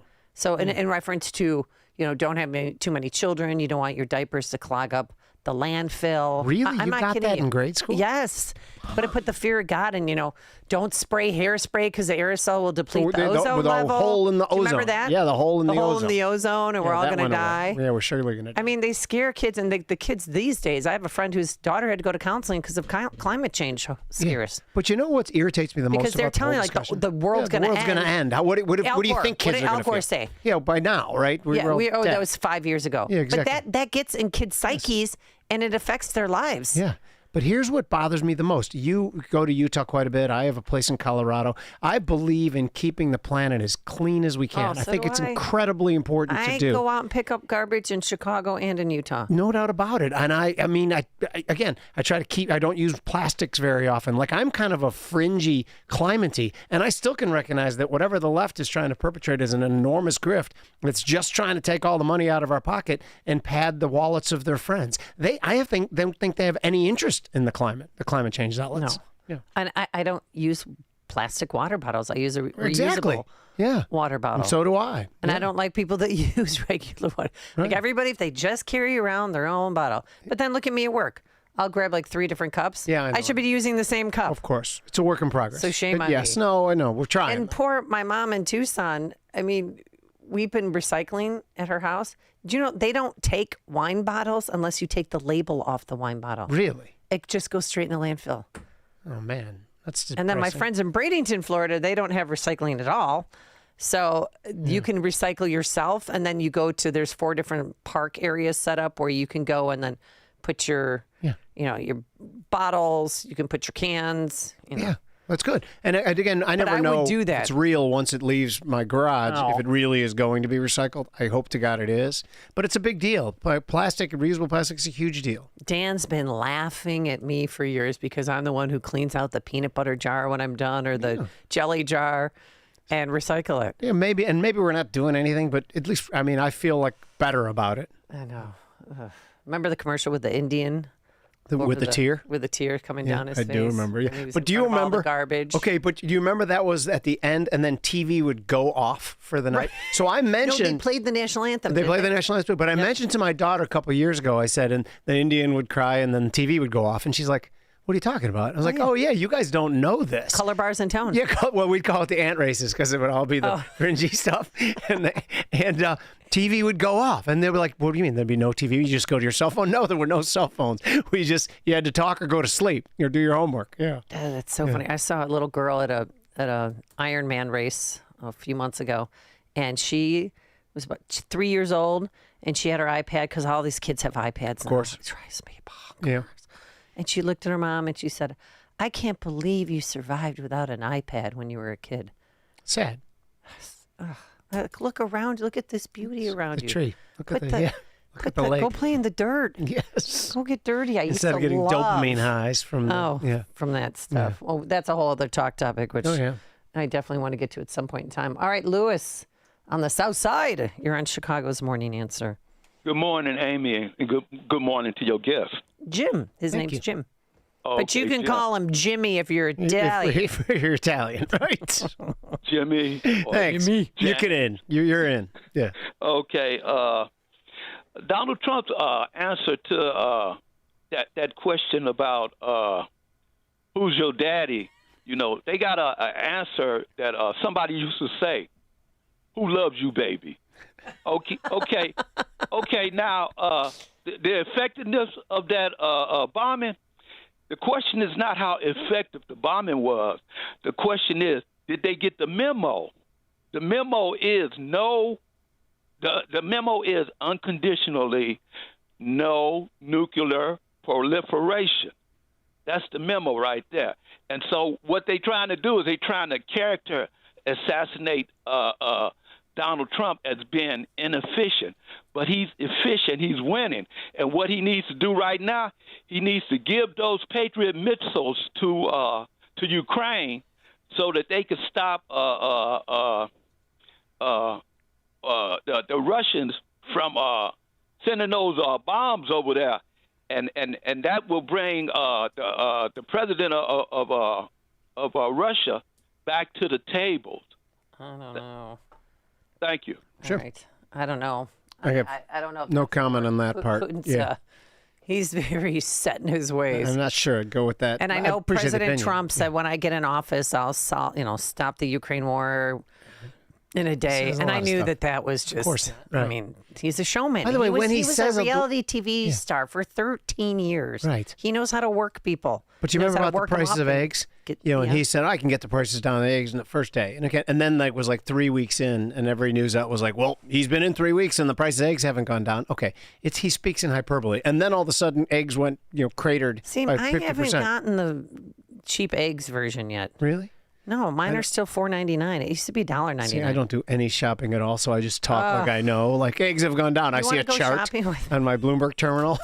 And, yeah. No, I know, because I keep hearing you and other people say, oh, no, the egg prices have gone down. Where? Okay. Can somebody We tell might me be where? wrong. Yeah. I have to buy a 30-pack of eggs and I'll throw half of them out if I want to get something. That's $9.99 for 30 eggs. Wow. Yeah. I eat a lot of eggs. I probably eat 3-4 eggs a day. Well, ask your wife. Does she shop for you? Oh, wait. Do you have a shopper? I don't know. Oh. No, I think Margaret does all the shopping. Yes. Oh, or unpeeling the But there is the a lot layers of the that goes onion. on in my household that I do not know about because I work Where do a you lot. live in a mansion? No, I don't live in a mansion, but like my someone asked me why I had such a nice lawn. I was like, I don't know. Maybe either Margaret does Nice it or lawn? somebody else does it. I don't know who does the lawn. I love doing my lawn. I would too. I just busy doing other things. You know what I mean? I would like to do them. When I retire, I'll do my lawn. Okay. But whoever does my lawn, they do a kick-ass job. I sound like such an elitist right now. Sorry. Yeah, you do. I'm sorry. But Take it's it all okay. back. When this goes live, cut that all out. Okay, yeah, we're going to cut it out right now. Thanks. The more you listen, the more you'll know. This is Chicago's Morning Answer. Morning Answer on AM 560. The Answer. Planning a wedding is a monumental task. After months and months of preparation, on your wedding day, you have a lot to think about. The flowers, the catering, the bridal party, the DJ, the seating chart. It can be overwhelming, and no one wants all of that stress to take away from the joy of the moment.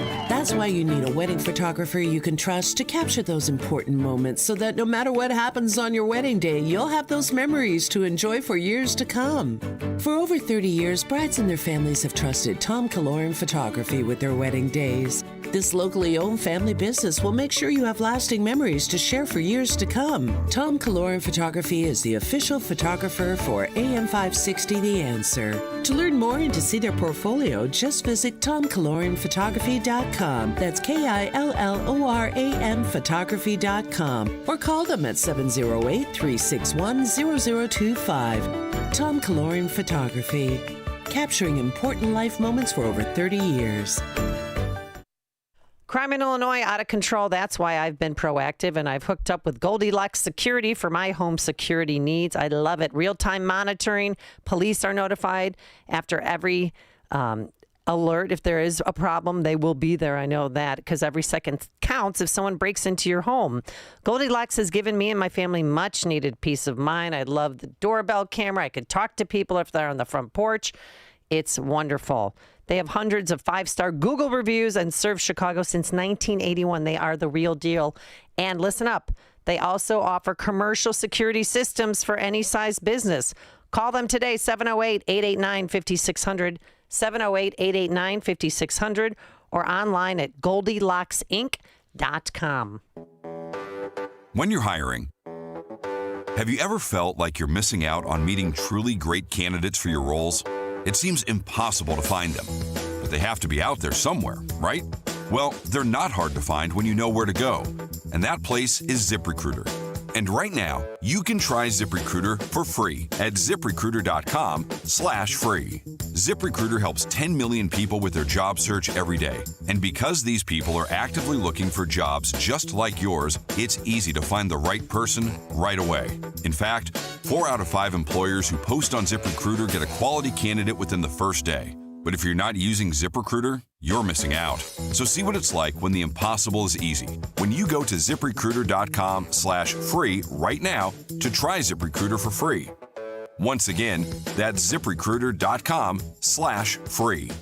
ZipRecruiter.com/free. Never miss out on great candidates with ZipRecruiter. Can you afford not to have effective video surveillance? Is your outdoor inventory at risk? Theft and vandalism can hit your bottom line hard. Stop these events before they happen. Monitor your business 24/7 with alarm detection systems. We prevent crime with live operators watching video alerts, ensuring your assets and employees are secure. It's not worth the liability when you can effectively protect what matters most. Call ADS at 1-630-844-6322 or visit adsalarm.com for a free demo. Alarm license number 127000143. Spending too much on security guards to patrol your property? With rising crime rates, guards may not be enough. And the cost, it's adding up fast. At Alarm Detection Systems, we offer a more innovative solution. Live video monitoring. Cameras provide extra coverage in even the hardest to reach areas. Unlike guards, they never get intimidated. Our operators watch video alerts in real time, cut costs, increase coverage, and stay secure. Call ADS at 1-630-844-6322 or visit adsalarm.com for a free demo. Alarm license number 127000143.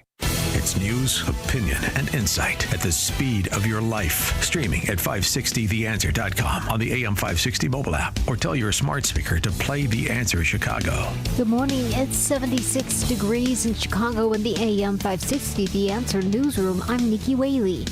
The suspect in the firebombing of a pro-Israel march and rally in Boulder, Colorado is being indicted. A federal grand jury came back with 12 hate crime counts against Mohammed Soliman, up from the one he was already charged with. He's also facing state charges, including attempted murder. Prosecutors allege that he had plotted his attack earlier this month for over a year and wanted to kill his victims. I'm Brian Shook. Southwest Airlines could soon have its own airport lounges. That's according to CEO Bob Jordan, who said the discount carrier is also thinking about offering more premium seating and long-haul international flights. It's all part of the airline's plan to cater to more high-paying customers. Jordan tells CNBC that whatever customers need now or in the next few years, they won't take any of that off the table. Last summer, Southwest announced it would be getting rid of open seating and start charging for checked bags. I'm Tammy Trujillo. This news update is a service of Quick Delivery Service. When you need same-day delivery, you need the fastest service. When you need last-minute delivery, go to Quick Delivery Service and get a quote right now. That's quickdelivery.com. A check of the roads coming up in 2 minutes on AM 560 The Answer. Charlie Kirk sees a big decision for the president. Israel has done a lot of work in Iran. They have bombed a lot of targets, but there are some nuclear facilities hidden within a mountain. It is within a deep, deep bunker. President Donald Trump has to make a very important decision. Does the United States get involved kinetically against Iran? The Charlie Kirk Show. Weekdays at 11, right before Hugh Hewitt at 2 on AM 560. The Answer. When you're hiring, have you ever felt like you're missing out on meeting truly great candidates for your roles? It seems impossible to find them. They have to be out there somewhere, right? Well, they're not hard to find when you know where to go. And that place is ZipRecruiter. And right now, you can try ZipRecruiter for free at ZipRecruiter.com/free. ZipRecruiter helps 10 million people with their job search every day. And because these people are actively looking for jobs just like yours, it's easy to find the right person right away. In fact, 4 out of 5 employers who post on ZipRecruiter get a quality candidate within the first day. But if you're not using ZipRecruiter, you're missing out. So see what it's like when the impossible is easy. When you go to ZipRecruiter.com/free right now to try ZipRecruiter for free. Once again, that's ZipRecruiter.com/free. ZipRecruiter.com/free. Never miss out on great candidates with ZipRecruiter. So, what'd you call me over here to see, buddy? Well, wait till you see the new set of wheels Whoa, would you look at this garage floor? Wow, buddy, is this epoxy? So smooth and shiny. It looks like a showroom in here. Wow, looks easy to keep nice and clean, too. Yeah, it is, but... Man, I've been thinking about getting an epoxy coating. This is a sweet-looking garage floor. You happen to notice my new Corvette? Oh, huh. That's cool, too. Level 10 Coatings, Chicagoland's premier concrete coatings company. We can improve the look of your garage, basement, office, or outdoor space with customized concrete coating solutions. As Chicagoland's only certified Cimarron installer, we're setting industry standards with the most durable flooring solutions at highly competitive prices. Level 10 Coatings uses polyurea and polyaspartic coating, which is stronger than epoxy. Turn your ugly garage floor into a showroom floor. Now, with a spring special, just mention Amy Jacobson to receive $500 off any new project. Visit level10coatings.com. Big or small, we coat them all. Level 10 Coatings, your custom concrete coating solution. Stop feeling embarrassed about thinning hair and start looking and feeling your best with Hair Grow by New Nordic. Available online at Amazon, Walmart.com, and NewNordicUSA.com, or at your local CVS. the Team Hochberg Traffic Center, I'm Nikki Whaley. On the Edens inbound from Lake Cook to Montrose, 24 minutes. Outbound, 13 minutes. On the Kennedy inbound from Montrose to the Burn Interchange, 29 minutes. As due to a rollover fatality accident, 2 left lanes are blocked. This involved a tractor trailer carrying meat which rolled over into the express lanes back at around 11:43 last night. That's a mess. On the inbound side, it seems to be moving along fairly well. On the Eisenhower inbound from Wolf to the old post office, 23 minutes. Outbound, about 20 minutes. This report is sponsored by Payday. Hardworking people need a hardworking candy bar packed with peanuts and filled with golden caramel. Payday is definitely working hard for you, so grab one to power you through the day. Payday Peanut Caramel Bar. Get to it. Chicago's Morning Answer continues next, but now I check your forecast from the National Weather Service. Today will bring partial sunshine with a thunderstorm in a spot or two, making it hot with a high of 93.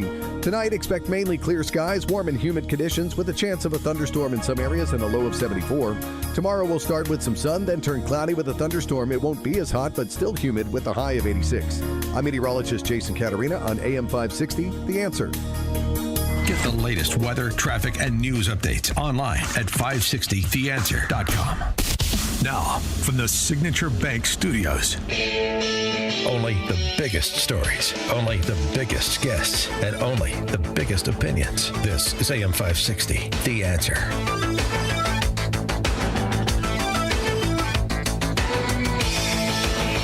Is the radical left going to move to Florida now? Good morning, Amy Jacobson here. Jim Irio in for Dan Proft while he's out hitting the little white ball over in Scotland. For him. Good. I don't even know how. What's a Scottish accent? I get them all messed up. I can only do accents if I'm about 3 beers in, just because I really? get too self-conscious other than that. So I can't do that right now for you. But if anyone wants to come to Brands, buy me 3 beers. I'll give you my whole accent litany, which isn't good, by the way. No. You'll be sorry, but we'll have fun. Oh, I'm sure. What's not good is what's going on in New York, the Democratic mayoral primary, as you all know, in case you've been living under a rock, is that socialist extremist Zohran Mamdani won. Here he is a few months ago, trying to beat up Tom Homan. This is him. And he's pushing a security guard to try to get to Tom Homan. How many more New Yorkers will you detain? How many more New Yorkers without trial? Do you believe in the First Amendment? Should have arrested him. Do you believe in the First Amendment, Tom Homan?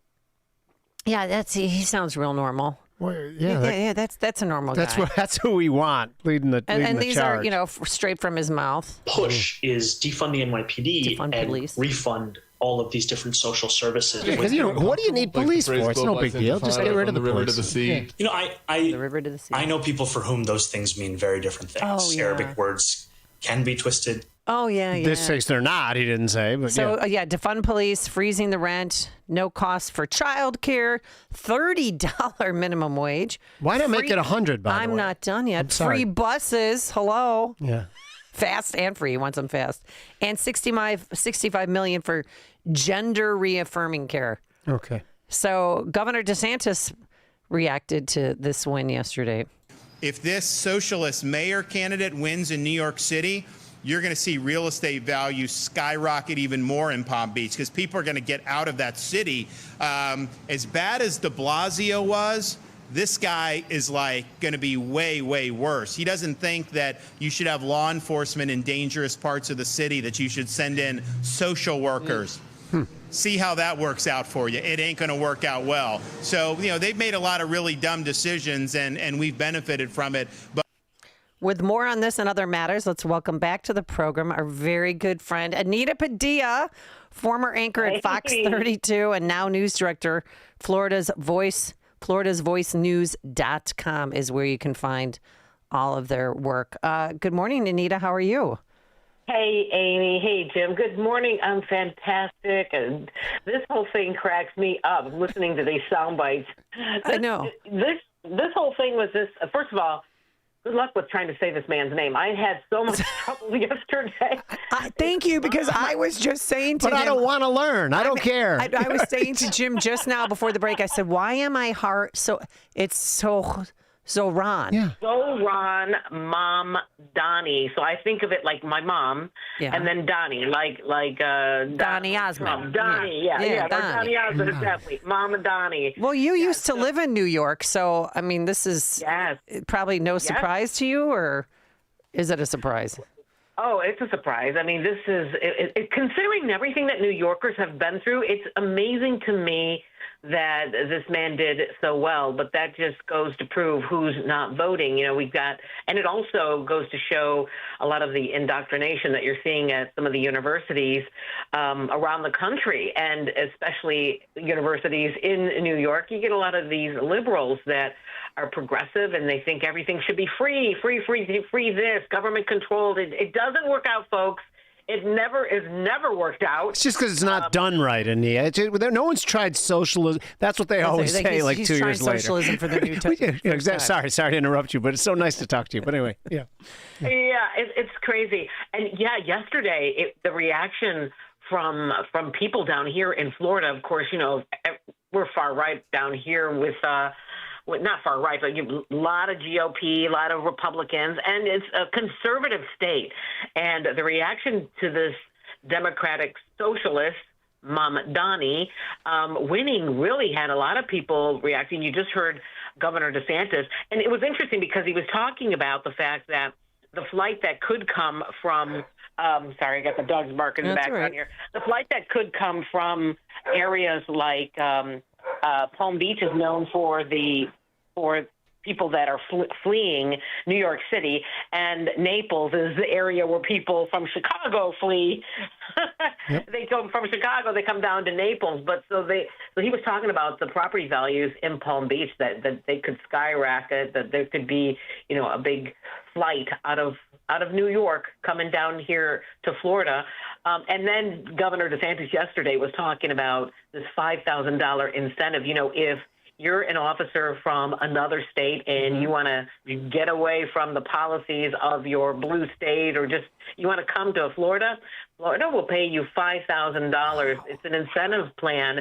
And he was just saying that we may have to increase that because they expect, if this goes through, that NYPD, a lot of these officers are going to come down here. And and then also you've got Congressman Jimmy Patronis saying, hey, New Yorkers, welcome to conservative Florida, where we vote red, we love our barbecue, and we keep the gators free. Don't roll in with your big apple politics trying to tax our sunshine or ban our sweet tea. Leave the New York politicking up north, because down here we settle debates with a fishing pole, not a soapbox. Oh, my gosh, that's great. I know in Utah they have T-shirts that say, don't California my Utah. And then they have that. My mom lives in Tucson. I went to visit her, and there was another bumper sticker that said that, "Don't California my Arizona." Right. Because that's a real thing. I mean, you spend all this money, you try and get away and live a happy life with some law and order and some reasonable politicians, and then you see, like, I saw some Antifa people once on a flight to St. George, and I got the hives. I mean, I was shaking. Really? I was like, well, no, I'm sorry. They had BLM backpacks on, and I just went, what? I actually went to her. I said, what are you doing here? Yeah. Why are you here? And I know that there's freedom of movement in this country, and I should have been the better person, but I was seeing red. Yeah. I couldn't believe it, because I just don't want, I mean, that's certain counties are Republican, and you definitely want them to stay that way. So speaking of that, the gubernatorial race is coming up.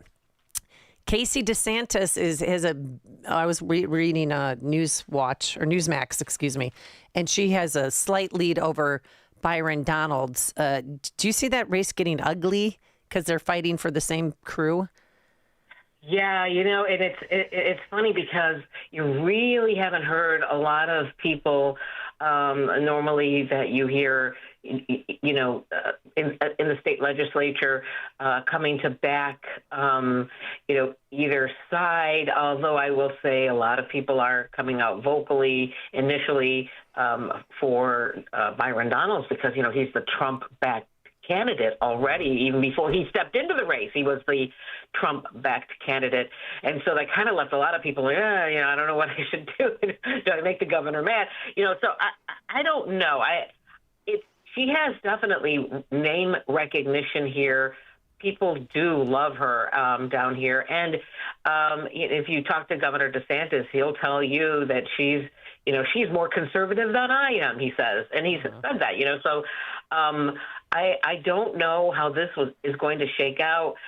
We haven't heard of her holding any formal fundraisers or anything like that. And but there's also, speculation that I shouldn't even say speculation. There's just talk, on social media that, some people are even mentioning one of the senators here, Jay Collins, as a possible person because DeSantis keeps talking about him a lot. Now, Jay Collins went to Israel just the other day. He was there for several days working on these evacuation missions out of Israel when the conflict was growing. And he's been doing a lot of talking about Jay Collins. But, Byron Donalds is still very strong, very vocal, speaking about the race when it comes to the Mamdani. He was going really hard at David Jolly. David Jolly, if you didn't know, is a former Republican. He's turned Democrat. He was on MSNBC the other day. He was talking about the Mamdani win. And, boy, he really had Byron Donalds reacting and saying, he's going to bring that kind of thinking down here to Florida.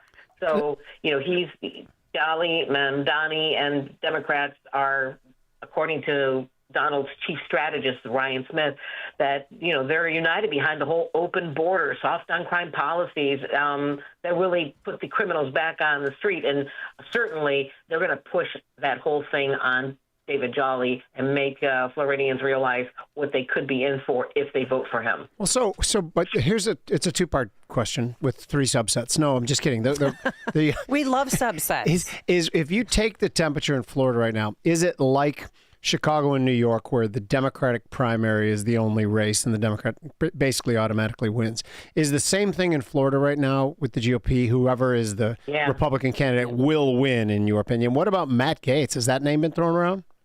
It has been thrown around. It was thrown around early on, and then he kind of left some speculation out there. So that is going to be interesting. If he jumps into the race, boy, that would be a real game changer. But how do you do that if you're going to go against the man that Donald Trump has already backed? However, Matt Gaetz has a big following down here. So that would be really interesting. So here, if you could name for me right now 4 candidates who you think have the greatest chance of being the Republican nominee for president for president. What year would that be? 2027, 28, whatever that election is. Is DeSantis in that list of 4, and who might the other 3 be if you've thought of it?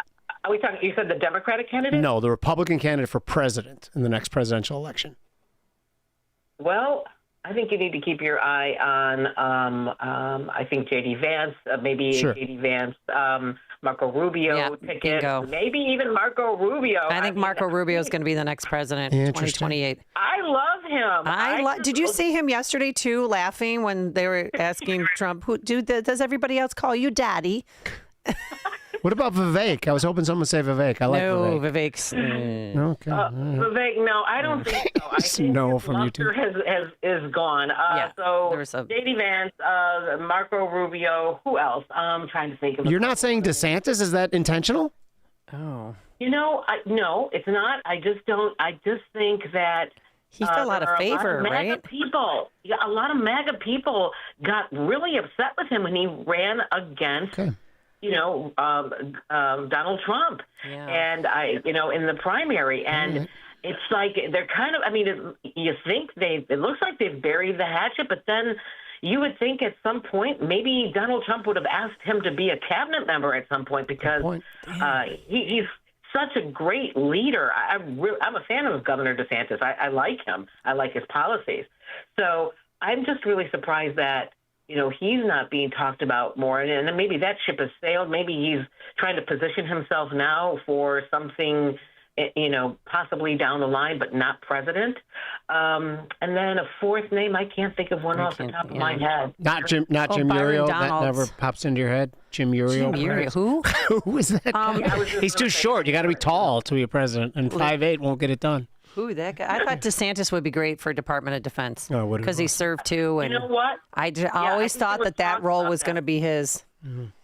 You know that when there was some wavering on Pete Hegseth, which I like him.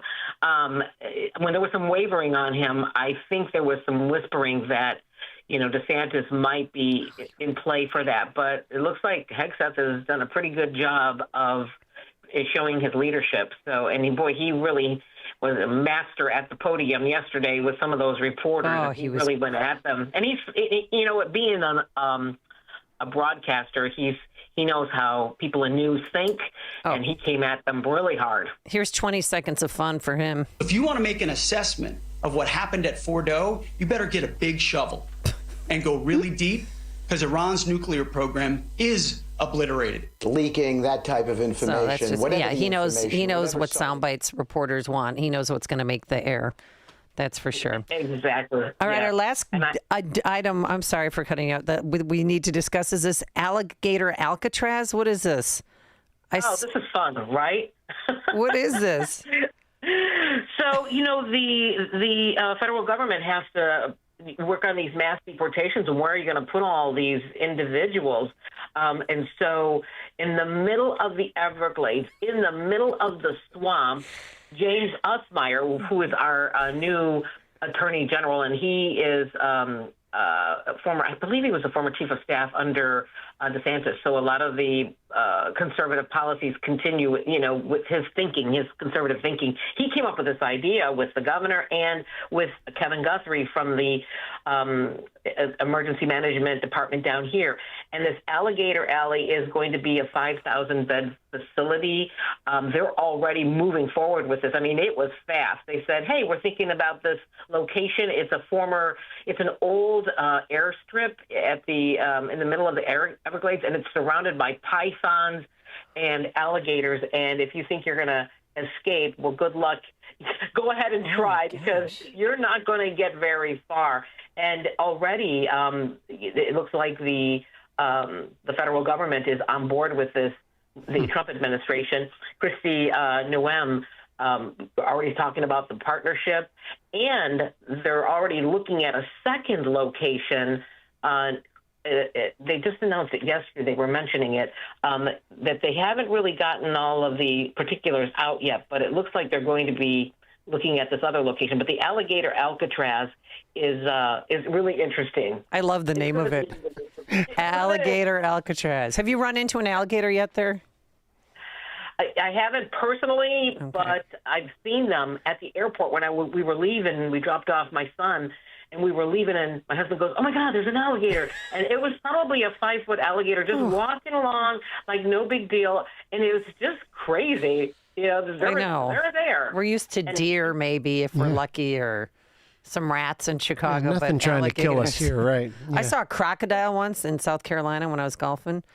Berkeley Hall. I thought they're supposed to be just in. There's a difference between an alligator and a crocodile. Oh my! I thought I was going to faint. Yeah. I just walked away and slowly. They can move fast too. I think they can move very quickly. Oh yeah. Yeah. But they're not very Don't let agile. those little legs fool you. Well, you got to. So if you're running from an alligator, I was Serpentine. told to go zigzag. Serpentine. I go, what do you mean? He's like, just go zigzag. And I'm like, okay, that's what the golf pro told me. Like, okay, or I could just get in a golf cart and just drive and scream like a little schoolgirl as I'm driving away. All right, Anita Padilla, we're going to have to leave it there for today. What are you? Any pieces you're working on that you want to promote? My head is swimming every single day because I'm the news director. I'm also the assignment editor and the copy editor. When you're, I do it all here. So I report, I write digitally, so you can check out some of our coverage. I'm copy editing, I'm producing, I'm assignment editor, I'm making phone calls, I'm helping out the other reporters. Yeah, I do it all here. But it's fun. Good. Yeah. It's fun. And you're in Free Florida, so congratulations. Yes. Because you know what today is? Today, Governor Pritzker is going to announce that he's running for a third term. Look, yes. Good luck, guys, with that. I'm so sorry. Thoughts and prayers. Right. Anita Padilla, former anchor at Fox 32, news director, does it all at Florida's Voice, and you can follow them at flvoicenews.com. That's flvoicenews.com. Thanks, Anita. Yeah, Jim and Amy, thank you so much for having me on. Have a great day. Thank you, too. Nicia. And she joined us on our turnkey.pro answer line. It's like a hot, steaming cup of information to start your day. It's Chicago's Morning Answer on AM 560. The Answer. For months, you've been hearing ads about Virago immune support. I have to tell you, this stuff is for real. I had an occasion to not be feeling well on a remote broadcast. I took it, and it is the real deal. And the stronger your immune system, the stronger your body defends against diseases, viruses, and everything else. That's why Dr. Huber created Virago, a liquid immune booster supplement. You take it daily. It's a blend of 23 nutraceuticals working in synergy to maximize effects and boost your immune system. It's the nutraceutical cocktail for an immune system, antiviral, anti-inflammatory, antioxidant. Virago even protects your heart, your kidneys, your liver, all in a unique liquid supplement for better absorption. Do yourself and your spouse a favor. Order a bottle of Virago today online at myvirago.com. That's myvirago.com. Use coupon code IMMUNE to save 30%. Maha and Virago, making America healthy again. Whew, that shot was money, Lisa. Hey, speaking of, did you ever figure out what to do with your parents' old coin collection? Not yet. I need a reputable dealer to appraise them. I have no clue what they're worth. I just finished working on my dad's estate collections. I took it all to Fox Valley Coins. Their customer service was the best. Plus, they're super honest and reputable, but most importantly, experienced. They'll give you the best prices. Really? They handle estate collections? Absolutely. Buying, selling, appraising, they do it all. It was quick and simple, and we maintained our privacy. Fox Valley Coins made the whole process easy. That's exactly what I need. Are they local? Right in Naperville. They have an easy website to remember. FoxValleyCoins.com. Perfect. Now let's see if you can return this shot. Whether buying or selling or just want valuation, Fox Valley Coins is your trusted gold and silver dealer. Visit Fox Valley Coins, 1 light north of I-88 on Route 59 at the Naperville-Warrenville border. FoxValleyCoins.com. Family-owned integrity since 1981. Signature Bank is Chicago's fastest growing independently owned business bank. It's a bank that cares about your business and is invested in your success. I'm Dan Proft, and I know this because Signature Bank is my business bank. Hi, I'm Chris Johnson, CEO of Classic Cinemas and proud customer of Signature Bank. We are a local family-owned business that is known for free refills on all sizes of popcorn, soft drinks, and ices. With over 9,000 heated recliners in 16 locations, we marry the traditions of the past with today's state-of-the-art technology. Throw in a 30-minute guarantee and an after-movie mint, and you have the perfect night out. As we strive to make every guest our priority, Signature Bank does the same with their customers. The team at Signature Bank is interested in taking my company forward. They have all the resources and solutions of the big banks, but they customize their offerings to meet my business needs. The customer always comes first with Signature Bank. Signature Bank helps local businesses succeed. Let Signature Bank turn your business vision into reality. Visit signaturebank.bank. Member FDIC, Equal Housing Lender. AM 560. The Answer.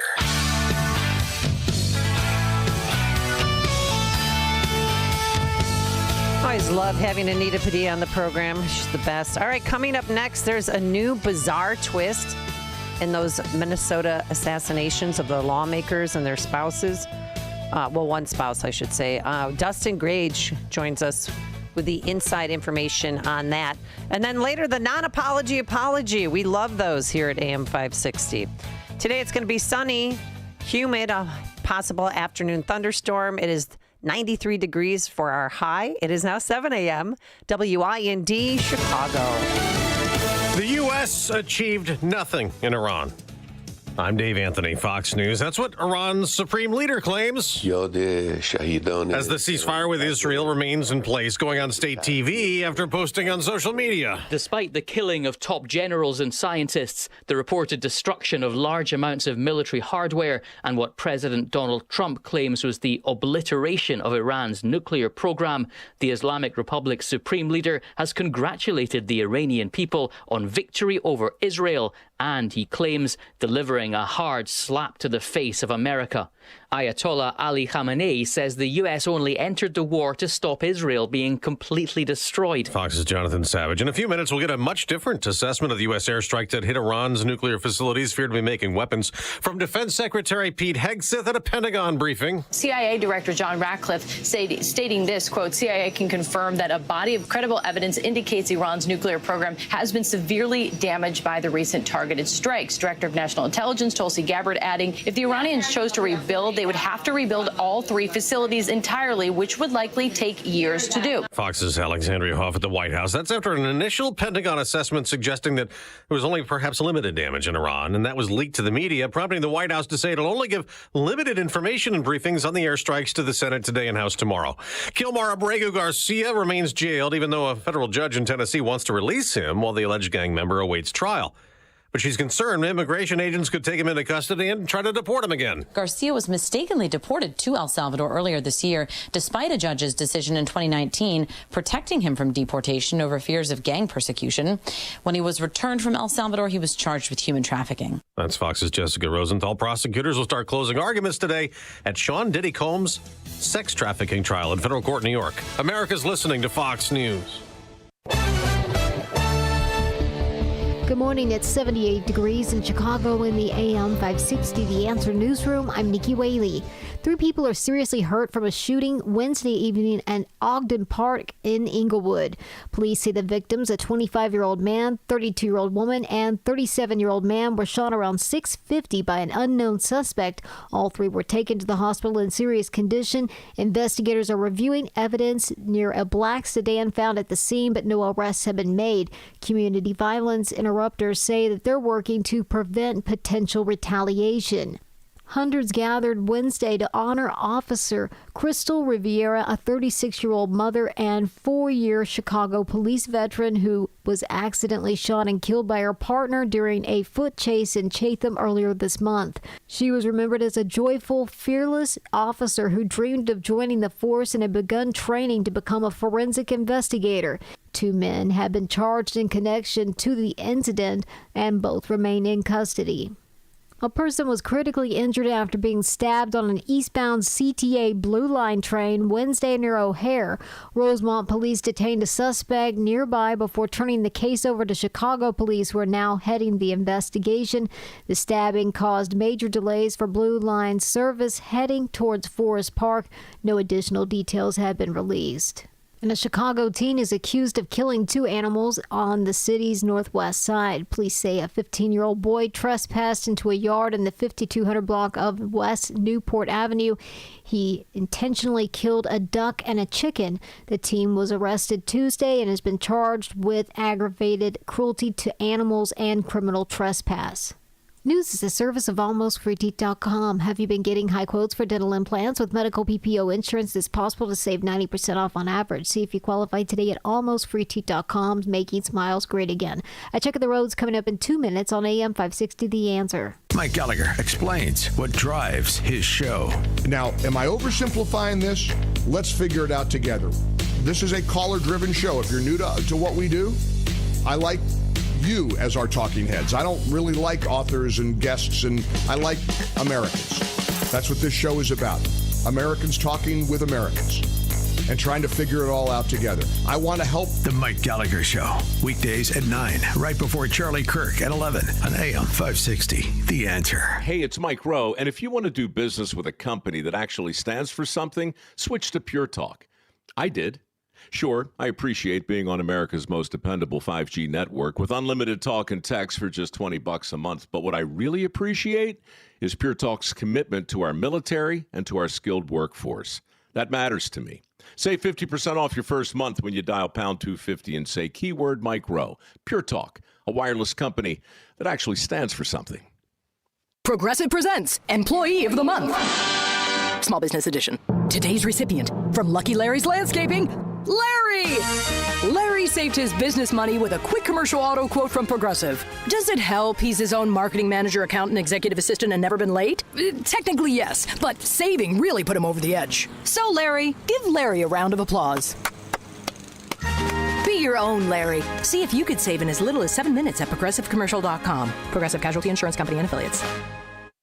We all hear the radio ads about the IRS. They tell you to be afraid, to be scared, and they try to frighten you into calling. I'm not here to do that. Tax Relief Advocates is different. TRA is here to tell you that if you owe money to the IRS, whether it's $5,000, $50,000, or $500,000, we have a solution. It doesn't matter if you're sitting in your car, at work, or with your kids. No matter where you are, call now. 800-575-6745. Don't lose hope. TRA can eliminate or reduce what you owe to the IRS. Generous programs are now available that can give you a fresh start. Our passion is taxes and helping individuals fix their IRS problems. We have over 1,000 5-star reviews on Google and an A+ with the Better Business Bureau. You don't need to be afraid of the IRS any longer. End your tax nightmare today by visiting us online at TRA.com or call 800-575-6745. That's 800-575-6745. Tax Relief Advocates. Real solutions for real people.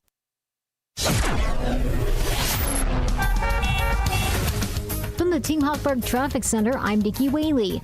On the Edens inbound from Lake Cook to Montrose, 33 minutes. Outbound, 13 minutes. On the Kennedy inbound from Montrose to the Burn Interchange, 21 minutes. That's partially due to a rollover accident. 2 left lanes are blocked. It was a fatality. On the outbound side, it's about 101 minutes. On the Eisenhower inbound from Wolf to the Old Post Office, 34 minutes. Outbound, 29 minutes. On the Stevenson inbound from Tri-State to Lakeshore Drive, 31 minutes. Outbound, 29 minutes. Traffic is a service of In Grace with Pastor Jim Scudder Jr., now heard on Sunday morning at 7:30 on AM 560. Tune in and find hope as Jim Scudder explores God's Word and His Word each Sunday morning right here on AM 560 The Answer. Chicago's Morning Answer continues next, but now checking your forecast from the National Weather Service. Today will bring partial sunshine with a thunderstorm in a spot or two, making it hot with a high of 93. Tonight, expect mainly clear skies, warm and humid conditions with a chance of a thunderstorm in some areas and a low of 74. Tomorrow will start with some sun, then turn cloudy with a thunderstorm. It won't be as hot, but still humid with a high of 86. I'm meteorologist Jason Caterina on AM 560, The Answer. Get the latest weather, traffic, and news updates online at 560theanswer.com. Now, from the Signature Bank Studios, this is Chicago's Morning Answer with Dan Proft and Amy Jacobson on AM 560, The Answer.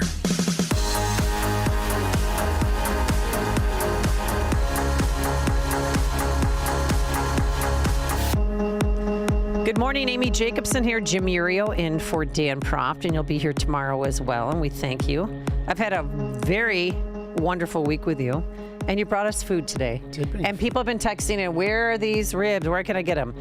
Brant's in Palatine on Northwest Highway. Yep. And what's your hours of operation? 11 to 11. Actually, we usually close up earlier than that. 11 to 11? Once we stuff What are you doing over there? Underground poker? No. But we usually close up about 10 because most people eat too much, get too tired, have to go home for a nap because we feed people. Okay. Right? Yeah, you have nice portions of food. We do have. We have better portions than most. But again, it's Brant's in Palatine. Right. And I will say one more time that this place I thought had the best food before we ever owned it. We bought it because we couldn't stand seeing it go out of business because me and my buddy, that was our spot to get ribs and burgers and beer. Ah, I see. And then since then you've extended, you have a patio now? We do, yeah. We have probably about between 80 or 90 outdoor seats, actually probably even closer to 100. So when you go by there on a Saturday and it's a 75-degree sunny day, it looks like it's a festival of some sorts. The parking lot's jammed. There's people playing bags. The music's playing. I don't like waiting for tables. I gotta be honest with you. I don't like waiting when for you can tables. have a drink and I know, talk to friends. Told me that. Just gonna sit down in the Adirondack so glad chair. that other people don't agree with you on that because they love waiting. Actually, waiting was fun because I got to meet some more people. Yeah, you got to meet too many entire Urios. family. Right, exactly. That's true. All right, I'm so glad to have our next guest return to the program because there was some bizarre news about the Minnesota politician assassinations that apparently the gunman, I hate saying his name, but we'll just say Vance, he apparently sent a letter to the FBI, to Kash Patel, saying that Tim Walz, the governor, had told him or asked him to assassinate U.S. Senator Amy Klobuchar in order for Tim Walz to run for her Senate seat. Is it bizarre? Is it true? Is it fake? Let's get the latest with Dustin Gage. He writes, a contributor for townhall.com. And you could also find him on Twitter or on X at Grage, Grage, Grage Dustin. Good morning, Dustin. How are you?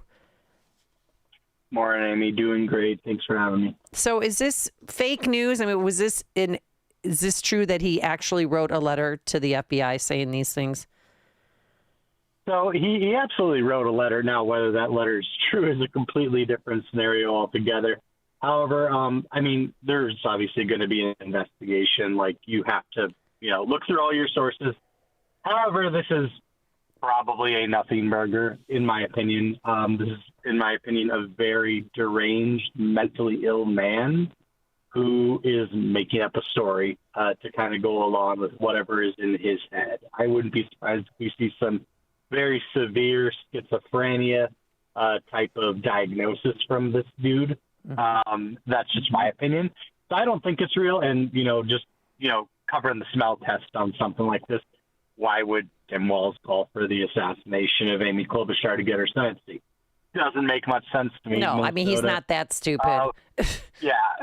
And Minnesota has gone, 15, 16 years statewide.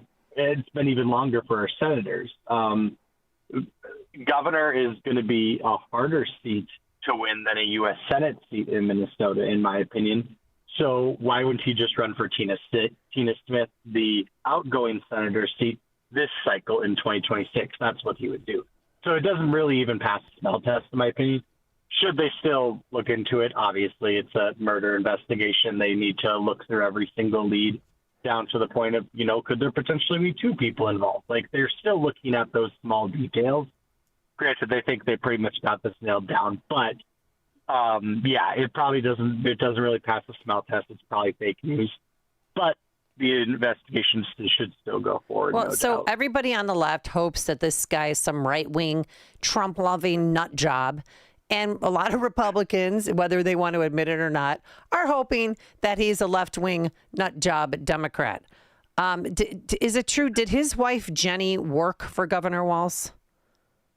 So, yes, she was an intern way back when he was a congressman for the 1st District, which, he's had plenty of those over the years, and I've known quite a few of them. Many of them are left-wing rags now, and they'll run operations like the Minnesota Star Tribune and so on and so forth in whatever positions where they use to, gauge leftist interest. I also know plenty of right-wing college students that were interns that are now left-wingers, so that can flip sometimes. But, yeah, she was a intern for his office in the early 2000 range area. I think it was 08 or 06 or around that time. It was early on in his congressional career. So that is true. However, I'm not looking too much into that. Honestly, the closest thing I would put to this guy being, left-wing would be his, positions on actual boards that he was pointed to through Mark Dayton, the governor before Tim Walz, and Tim Walz in 2018, 2019, at the beginning of his tenure. And what were those boards? So those were workforce boards. They're volunteer and they're nonpartisan. So you do get Republicans on those boards. You do get independents. You get Democrats, regardless of who's appointing them. That does happen. In my opinion, he probably got put on because Mark Dayton was a little bit more lenient with that, where he would add some Republicans on there for good faith. And, it's quite possible he just ended up getting thrown on there again in Tim Walz's first term. I do think this guy was a Republican. It's just my opinion. But at the end of the day, monsters are monsters. I don't really care which party they're affiliated with. We got to reject this guy in whatever form we can. So there's a lot of those stories going out there. But at the end of the day, this dude was a monster, and we just got to reject him outright. And, I think we're doing a fairly good job at it, to the point Republicans are so bizarrely thrown off by this. They're like, well, this guy can't be a Republican. We don't do this. So that tells me some good news, at least. We're so disgusted by it, we're rejecting him from the party immediately before anything really even happens, versus look at like a Mangione who murders someone, and they literally throw this guy as a patron saint of the left, and they make fake candles for him and praise him. So women are sending nudies to parts. his jailhouse, so much so that he told them to please stop sending photos. I'm not kidding you.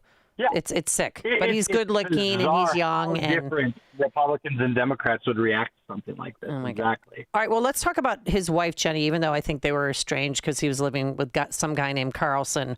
But Jenny was detained about 90 minutes from Minnesota with her kids in the car. They found ammo. They found $10,000 in cash and passports. Where were they going?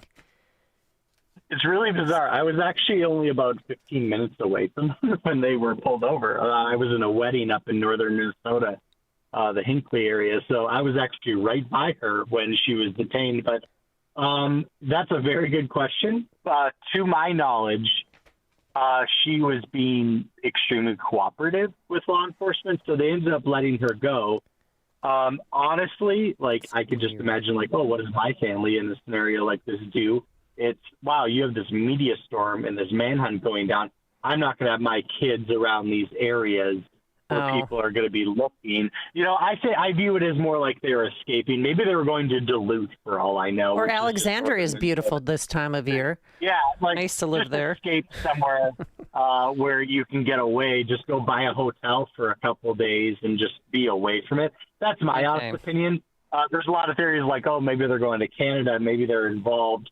I'm not so sure about that, but one of the bizarre ones that literally just came up yesterday with this is Vance Bolter was extracting eyeballs from dead bodies through the University of Minnesota and was let go the day before the assassinations happened. So I almost wonder, like, oh, was this guy in a financial strain situation? He lost his job with the U of M, and that set him off. So I'm interested to see if this ends up being a big part of the story. Because he was a mortician before that, right? He worked at a funeral home. Yeah, he was a mortician, correct. But the attack was so well planned. I mean, he had the gear, he had the vehicle. I mean, he really had people fooled that he was a police officer. So, I mean, well, and this is another part where like this whole like, is he kind of left wing? Maybe he's not. Maybe he's Republican, but maybe he's left wing leanings to him. You look at his businesses, like this guy ran a security company that predominantly worked in like Congo in Africa. And this thing was funded through like USAID, and like this was getting cut. So there's more financial strain there. Now he's working these doubles potentially because he's losing his USAID funding. And then he goes to be a mortician extra time over at the U of M. He loses that job. I wonder how much of this is financial and that guy losing it from that part of it. But I will say, like, he had all these resources, like, with his security company. So, like, he had that a lot good to go.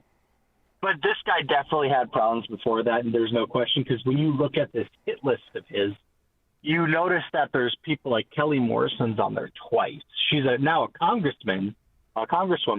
She was a state representative prior to that when she voted on the PRO Act, which is this anti-abortion bill, which the big theory out there is this guy was just like this rabid pro-lifer, which I don't claim anyone's a pro-lifer if they're willing to commit murder. They're not pro-life. But this was kind of his reason, like, oh, he was super anti-abortion, so this is what set him off. And I have to start to lean into that theory a little bit more because he's putting down people who are on these pushes for these pro-abortion laws at the time when they're written, because he's using rosters of the legislature from that time, not the current one. And the whip list on it is also the old legislative whip, the current one.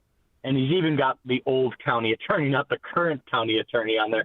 So I almost wonder if he just literally went ChatGPT and was like, give me all the politicians from this time period who voted on this or might have been supporting this type of stuff. Wow. So I start to lean into that theory a little bit more. And like he printed that out. He had these resources and now he's going through this financial strain. And now whatever is going wrong up there in his head just flicks off and he goes off. And this is his trigger moment. So that's my theory, at least. No, and I like, because your theory is very balanced and reasonable, and everybody on both sides, loves to jump to a conclusion, and then, like Amy, you said, we want it to be a certain thing. Yes. And I've been guilty of that myself too. And Dustin, hats off to you for presenting it in such a balanced way. Because Tim Walz, I think, is just such a weird guy. And then we hear that story about perhaps he wrote about it in a letter, or two, did it actually happen? Which I don't believe it actually happened either. But it comes back to Tim Walz. Is he still a popular figure in Minnesota, do you think? If there was an election tomorrow, would he win, or is he kind of fallen off? And another very timely and fantastic question. A little bit ago, about 2 weeks ago, he had a favorable poll come out, like 58% favorable. Everyone was like, this is insane. Why is this possible? What? One came out yesterday where he sinks 9 points from that poll. So he's underwater, under 50% right now in Minnesota. Which is significant. It's only happened one other time in his political career. So this is the weakest he's ever been in Minnesota history. Granted, take some of these polls with a grain of salt, especially this one, because this one was put out by the Star Tribune, which I mentioned before, interns that are... They love them some Tim Walz. One of his former interns, who is a leftist, is the primary editor for the Star Tribune. So his intern, who is his deputy, one of his main administrators in his current administration, he moved to the Star Tribune now, who runs that rag show now. They put out this poll. So one of his biggest advocates, who put signs in his yard and votes for him and everything, ended up giving him this nasty poll. And he is underwater everywhere in greater Minnesota. The only area where he has a favorable rating is in Hennepin and Ramsey County, which is Minneapolis, St. Paul. Wow. He is he's only 5% favorable. Does he still want to fight all the Trump supporters? Didn't he Yeah, call he us wants to fight us. He wants to fight us. I mean, so we He's could such set a that good up. He's a sitcom dad. Yeah. Yeah, which also, just quite frankly, with all this political violence going on, voters have to look at this and be like, well, how genuine is this dude? Because he went on the record in front of Congress with your governor, Pritzker, as well as mine and Kathy Hochul. And he was asked a dozen times, hey, you've been calling ICE the Gestapo, and they have seen a 500% increase in targeted violence toward themselves. You, in your own city of Minneapolis, before the LA riots broke out, may I have you, it was like a week and a half before, there was an ICE raid. It didn't end up really technically being an ICE raid. They were there, but it was mostly like Homeland Security and FBI. They did a drug bust, which ended up, drug and human trafficking drug bust, ended up coming up with 900 pounds of crystal meth. And ICE agents were assaulted at this raid because they thought it was a ICE raid. Right. Instead of, they thought they were taking people, not drugs. Yeah. I remember. Yeah. And this ultimately ended up triggering like the LA riots and this 500% increase. He's asked over a dozen times hearings, hey, this violent rhetoric, do you apologize for it? He never once apologized. And then a week later, these murders happen and these murder attempts. And he's calling for civility after that. Yeah. But he never specifically addressed those specific things. He just said stability, generally speaking, but we're not going to actually acknowledge the things that you've done to create some of the political violence. So you have to wonder about how genuine it is. And we'll see kind of in the coming weeks and months. I'm going to pay attention pretty close to it, but on how he kind of reacts and if he actually apologizes to some of these statements. But he we'll won't. see where it goes. So is he going to run for Tina Smith's Senate seat, or is he going to run for governor again, or what do we know? So I believe he's going to run for governor. I mean, it's always a chance he might not run at all and just go straight for 2028, because I do believe he's going to run. He's going to run president? in 2028. It's just, he's going to. I'm very adamant on that belief. Oh, no, I want him to run. Please run. I'll donate. Please, no, I do too. It's going to be fantastic. I want him and Pritzker up there, and they could argue each other. Oh, my gosh. Because our governor is announcing today that he's running for a third term. And he starts off in the city, then he's going to, I think, Peoria, then he's going around the state to make his big announcements that he's running again. What are we celebrating here? I mean, honestly, nothing. Totalitarian rule. I mean, all right, I want to ask you a question about the night in question. So after the shooting at State Senator Hoffman's house, so Senator Hoffman and his wife were shot. One shot 8 times, one shot 9 times. Miraculously, they lived. Wow. Thank God. Yeah. And before he went to Melissa Horton's house, so after that shooting, he was in New Hope, Minnesota. So they were instructed, the police officer, to do a well-being check on that state senator. According to media, when the New Hope officer arrived at the scene, she saw Bolter's black SUV parked down the block with the lights on. She believed that Bolter was a police officer who was dispatched to the scene. The New Hope officer pulled up next to his car, rolled down her window to try and speak with him, and he didn't respond. According to the officer, he just sat there and stared straight ahead. So the New Hope officer, who was dispatched to the scene, proceeded to the state senator's home, and she waited for other law enforcement to arrive. And then when they went back, Bolter had left the scene. Is that being, I mean, it's such a horrible set of charges. Because then after that, he left and went to Melissa Horton's house and murdered her, assassinated her and her husband and the family dog, too, that nobody talks about. No, the whole story is just so bizarre when you look at, like, the police, there's some really, really bad parts just on, like, wow, law enforcement really screwed some things up. Mm-hmm. But thankfully, they did save lives by reacting as quick as they did to say, hey, we should send to other legislators in the area because, I mean, quite frankly, there could have been a lot more. Well, two state reps weren't home. One was on vacation and one didn't answer the door. So thank God for that. Yeah, I believe it was Ann Rest and Maple Grove rep. The Ann Rest Center, Maple Grove is a different one. But, they probably saved some lives. At night by the chief of police saying, hey, send a wellness check on some of these other ones. And he very specifically pointed out Melissa Hortman in this scenario, which I will say that was one theory that was coming around for a while. Because when it hit when it hit my phone at like 6:30 in the morning that day, it was starting to get very, very early unconfirmed reports. But the first one was, hey, Melissa Hortman's been shot. We didn't know she was murdered at that time or not. The one where it was like, this left wing nut, where my initial thought went there was that she voted to restore or repeal, I should say, free health care for illegal immigrants. That's what I thought it was too. But then the other guy, Hoffman, that she shot, then the other guy, he voted against. He voted for it. Yep, exactly. And that's where that theory then went out the door. The only thing that was maybe linking this to, left-wing violence at that point was the workforce committee he was on. Hoffman in the Senate also kind of oversaw and worked with that one. So I was like, oh, did he know these people? And that's why he went to them. But, we're ultimately not going to know until the end of this investigation for sure. But I tend to lean on the abortion argument, but, at the end of the day, he's crazy. A lot of things could change. And hopefully you could get, I'm sorry for interrupting. Hopefully you can get a jailhouse interview. Well, you and Liz Collin from Alpha News, they should try working on that because I would love to hear what that guy has to say.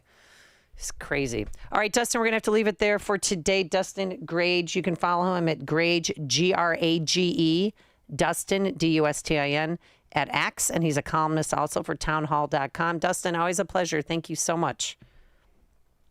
Thank you very much, guys. Have a good one. You too, and he joined us on our turnkey.pro answer line. Listen to podcasts of Dan and Amy from the AM 560 mobile app. Download it today at 560theanswer.com/mobile. For months, you've been hearing ads about Virago immune support. I have to tell you, this stuff is for real. I had an occasion to not be feeling well on a remote broadcast. I took it, and it is the real deal. And the stronger your immune system, the stronger your body defends against diseases, viruses, and everything else. That's why Dr. Huber created Virago, a liquid immune booster supplement. You take it daily. It's a blend of 23 nutraceuticals working in synergy to maximize effects and boost your immune system. It's the nutraceutical cocktail for an immune system, antiviral, anti-inflammatory, antioxidant. Virago even protects your heart, your kidneys, your liver, all in a unique liquid supplement for better absorption. Do yourself and your spouse a favor. Order a bottle of Virago today online at myvirago.com. That's myvirago.com. Use coupon code IMMUNE to save 30%. Maha and Virago, making America healthy again. Isn't it strange? That was 2 weekends ago that the Minnesota assassinations happened. And it feels like forever. We have the attention spans of gnats. Pardon? Yeah, we have the attention span of gnats. Well, it's just like the news cycle changes so quickly. All right, what doesn't change is crime in Illinois. We wish it would, but crime is on the rise, not only in Chicago, but the suburbs as well and downstate. Easy targets, that's what criminals are looking for, and they watch you first, see your routine, and then decide to make their move. Am I scaring you? You are. Well, I have my security system, which is my 2 dogs, but they are pains sometimes, and they protect me against squirrels. Goldilocks That's what I may look into. Yeah. No, seriously, and because I don't have motion detector because I've got dogs, so if they move around, it would be a long evening. Yeah. The Jacobson household, but they have state-of-the-art smart home security systems that doesn't just record crime; it prevents it because they put up the items outside to let people know. Don't mess with this house. Goldilocks has given my family much needed peace of mind. They also offer commercial security systems. What about at Brandt's? I don't know where that What do you got security going system there? is not my department, so I'll talk to Walt. Okay. I'm Maybe sure the we have chef's something in charge of that. It could too. easily be. Yeah. They stopped the robbers by offering them ribs. Goldilocks has hundreds of 5-star Google reviews, has served Chicago since 1981. They are like-minded, if you know what I mean. We believe in the same things, have the same value system. Tell them Amy Jacobson sent you, and Goldilocks will include 3 months of monitoring for free with any new install. And it's so easy. I thought it would take a while for them to, install. Boom, boom. Great staff, friendly crew. Came in, offered them a pop. Like, you want some water? Like, you want to chat? Played with the dogs a little bit. It was great. We had a really good, nice conversation. Good family-run business. So call them today at 708-889-5600. That's 708-889-5600. Again, 708-889-5600. Or visit them online at GoldilocksInc.com. AM 560, The Answer. I didn't know where it was. All right.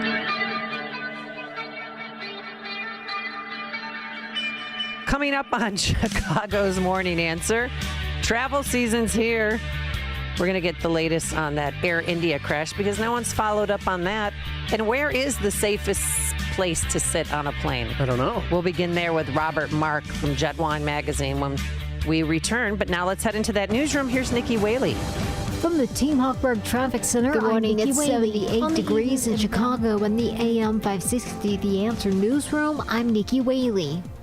The FAA says it's investigating after an American Airlines flight was forced to return to Las Vegas Wednesday morning after flames and smoke came out of one of its engines. Flight 1665 was headed for Charlotte with 153 passengers on board, but had to turn around and land minutes after takeoff. The jet taxied to the gate under its own power, and passengers deplaned normally. The airline says the Airbus A321 had a mechanical issue, and it's been taken out of service. I'm Mark Mayfield. The planned shutdown of Job Corps centers across the country at the end of the month is being put on hold.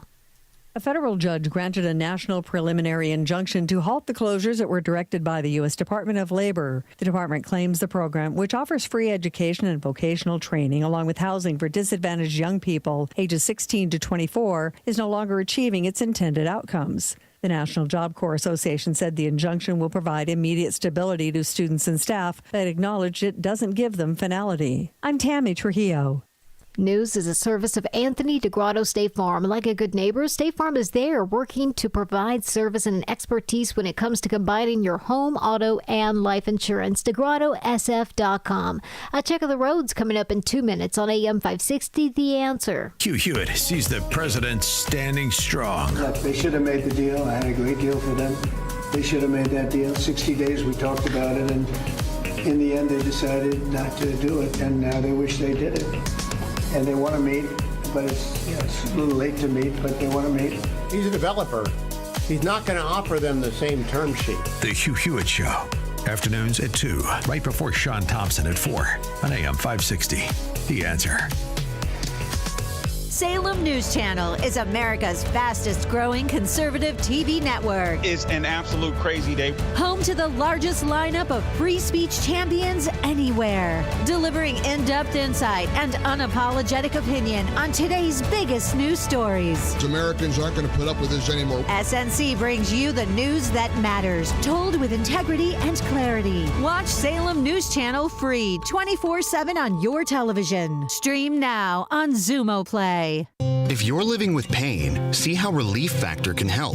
My back got injured very bad. I was off work for about a year. I heard about Relief Factor from my wife. I took it every day, 3 times a day for 3 weeks. Look at her and I said, the pain is gone. And she said, I'm glad it helped. I said, no, you don't understand. It's gone. Fight pain naturally with Relief Factor. Go to ReliefFactor.com and get your 3-week quick start today. Only $19.95. 1, 2, 3, 4. Third day. The original members reunited for the 30th anniversary tour, playing all the hits. With special guest Zach Williams. Tickets available Friday at AwakeningFoundation.com. Third day, the 30th anniversary tour. You just call my name. An Awakening Foundation event. Want to see if you could pay less in taxes? Try the quick and easy tax calculator at willsave.com. Yes, a free tax calculator. That's WILSAVE.com. Calculate how you could keep more of your hard-earned money and give less to Uncle Sam, especially in retirement. Get your free tax analysis today at willsave.com. And don't forget to tune in to Protecting Your Assets with Steve Shyman every Saturday morning at 8, right here on AM 560, The Answer. Progressive Insurance. Progressive can protect your home, auto, boat, motorcycle, ATV, RV, and more. In short, a lot of things. Bundle today at Progressive.com.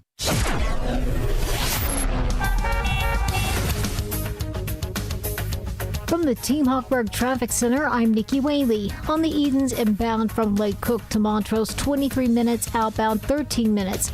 On the Kennedy inbound from Montrose to the Burn interchange, about 20 minutes. Outbound is about 118 minutes. It's due to an accident. They are in the process of clearing. On the Eisenhower inbound from Wolf to the Old Post Office, 40 minutes. Outbound, about 32 minutes. On the Stevenson inbound from the Tri-State to Lakeshore Drive, 33 minutes. Outbound, about 31 minutes. This report is sponsored by Indeed.com. You just realized your business needed to hire someone yesterday. How can you find some amazing candidates fast? Easy. Just use Indeed. Start at Indeed.com/credit. Chicago's Morning Answer continues next, but now check your forecast from the National Weather Service. Today will bring partial sunshine with a thunderstorm possible in a spot or two, making it a hot day with a high of 93. Tonight will be mainly clear, warm, and humid with a chance of a thunderstorm in some areas and a low of 74. Tomorrow, expect some sunshine initially, followed by increasing clouds and a chance of a thunderstorm. It won't be as hot, but still humid with a high of 86. I'm meteorologist Jason Caterina on AM 560, The Answer. Get the latest weather, traffic, and news updates online at 560theanswer.com. Now, from the Signature Bank Studios. If you're looking for the latest news, insight into what it means, and the sharpest opinion, there's only one station in Chicago where you can turn, and it's this one. We're AM 560, The Answer.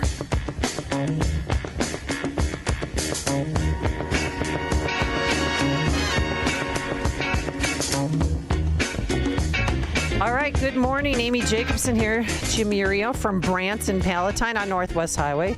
He also runs the Futures Edge podcast. How often do you? Everyone's got a podcast now. Well, I know, but I like to think ours is a little different than everybody's. But we at the Futures Edge podcast and the Unfiltered Investor newsletter. And lately, I'm just looking at markets right now, and we've been metals and tech stocks for years now. So I'm wondering if we're getting to levels that we might have to switch around. But anyone who's interested in markets, and just kidding, everyone's interested in markets. But please join us on the Futures Edge podcast and at the Unfiltered Investor newsletter. Wow. Yeah. The unfiltered, what is it? The Unfiltered Investor. Really? It's kind of I'm listening, I swear. It's kind of a joke because, on our podcast, we both were kind of refugees from legacy media, financial television, and they monitor what you say and everything. So we don't want Nobody monitors what we say. If we feel like cussing, we cuss. If you're offended by it, then it's not the show for you. Wow. Yeah. You cuss? I have not heard you drop anything. I worked on a trading floor for 38 years. I have a few pockets of expertise in colorful language, maybe one of them. What is going on in the trading floors? So there is still a trading floor in still a trading Chicago. floor? Yeah, there's two. There's one that trades actual stocks, and the one we trade short-term interest rate products. It used to be called Eurodollars, now it's called SOFR. And there's still about 250 of us, 300 of us, because the product still, it's a huge volume product, but it's so complicated that they haven't really been able to replicate the efficiency on the screen yet. I don't care when they do. I'm 38 years in. I'm looking to get out. It doesn't really matter to me. But so far, like, we do a great business, but it's kind of a secret that there's still a trading floor in Chicago. Yeah, because we don't. I mean, I remember back in the day, I went to visit once, and I thought I was crazy. going to have a heart attack. It's like heaven, How wasn't do you? it? Heaven. Heaven. That was like the opposite. HE double hockey sticks. No, it's the wrong mental attitude. I've been in 2 physical fights at my place of work. Where else can you do that? It's a wonderful thing. I saw fights in Detroit at JBK. What's JBK? WJBK Channel WJBK, 2. yeah. Where the news mattered or where it came first or we're there for you. I can't remember. Every station I worked at had some goofy slogan like, we're the Eastern Iowans news leader. Okay. Cedar Rapids. Then JBK was, I think we're news. I can't remember. But people used to fight each other. That's the way. So that's, yeah. a producer, what was his name? I think his name was Al Allen. He got back from some live shot, and we had gone from just doing a 5 and a 6 o'clock newscast to doing 8 hours of news a day. 4-hour morning show, hour noon show, start right back up again at 4 to 8, a 2-hour break, and then 10 to 11. Wow. It was maddening. Like I remember one time I was following body parts. Like they found a finger here, I'd do a live shot, a breakdown. They found a leg here, I do another. Like it was just constant. Ooh. It was the hardest job I've ever had. Really? Yeah, physically, emotionally, mentally. I mean, it was. And then also too, they had a helicopter landing pad in the backyard. It was in Southfield. You just jump on, like you go to work and you wouldn't be home for 5 days. So you guys had to have a go bag at home so the courier could go and they had an extra set of keys to your house or my townhome or apartment I was renting. And they would just go get the bag that was always packed. That's big boy journalism. It there. was That's crazy. real. I mean, yeah. it was, and I was young back then. Wow. I was young. And what was the point of that story? I don't know. We were talking about places of work, and you said that a trading floor sounded like hell. So Al Allen comes back from, and Al Allen's the sweetest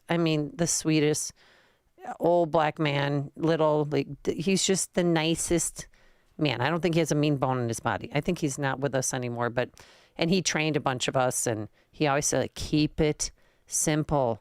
You don't have to do this big, huge package. Like, just keep it simple. Best video first, best soundbite first. Keep it simple. So he comes back, and the producer wanted him to go longer. Something happened. These two, Al Allen, got into this fight and ripped. The guy's shirt was torn in 3 places. He and the producer got into it, and they're fighting. And I'm like, oh, God. The place is built on an Indian burial ground, I swear. You're desecrating it. Oh, it's crazy. That was standard. That was a Tuesday on the trading floor back in the day when there used to be 5,000 You guys people. would fight? I've gotten in 2 real life physical fights. Okay, over what? Well, the first time when I first went into the pit to fill orders, it was about the late 90s, and everybody treats you like there's this hierarchy. And this one guy who was a big order filler, Ted Cohen, great guy. If you're still alive, we became friends. But anyway, he kept skipping me because I was the new guy. Yeah. So I was like, I told my buddies who I was standing by in the trading pit, like, the next time he skips me, I'm going to go over there and get in his face. I just want you guys to kind of drag me back. I want to make it a little bit uncomfortable for him. So he skips me over on the next trade, and I go charging over there like I'm going to fight him with full intent that my buddies Danny and Bob were going to drag me back. Well, I turn around, and they're gone. They're at lunch or something. So all of a sudden, I'm charging headlong at the guy, and he thinks I'm coming for a fight. So as I get there, I'm like, okay, we might as well fight. There's no other. So we go at it. We clash. We're down on the ground wrestling, which was unusual on the trading floor. Sometimes there's punches. We were wrestling, and his tie and my tie were around our heads. And the funniest part of the whole story. Did you move your tie? Well, no. Like some people wear clip-on ties, but no, he had dragged it up. It was like across my face, and his was too. And then the security guards come over, and this was the funniest part. And the security guards are they got their pads out. They're going to write fines for this fight. And one of the old guys in the pit, Doc, he ran the pit. He was like, Are you kidding me? You're going to find these? They slipped on all this debris that's on the ground. You're lucky they don't sue you. Put those pads away. And we're all like, yeah, we slipped. Awesome. It was so awesome. That was the first, and then what's the second fight? The other one is a guy who worked for me. And I actually, in the ordeal, I broke a couple ribs. You broke his ribs or he broke Well, your no, ribs? I twisted it. He was on Vicodin for 2 weeks, so I considered that a little bit of a victory. God, people are going to think we were animals. This And is they're right. great. Keep But talking. so I twisted his neck, and he was on Vicodin. But I didn't want anyone to know that my ribs were busted.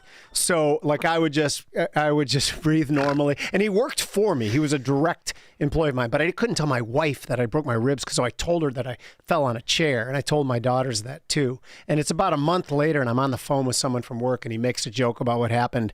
And through what I said, my daughter, the oldest one who ratted me out, realized that I didn't fall and the chair hit me in the ribs. I got in a fight. What were you fighting over? Oh, he was an employee. He's a great guy. Dave, you're a great guy. But every Dave, once in call a into the while, show, Dave. every once in a while, you be a pain, and sometimes we had to go at it. And usually it was just words. And then my daughter's she was like 12 at the time, and she said, "Well, did you fire him?" I'm like, "Of course not. Why the heck would I fire him? He's a good employee." Just because he broke a couple of my ribs. You fought him, but you wouldn't fire him. Of course not. Okay. Yeah.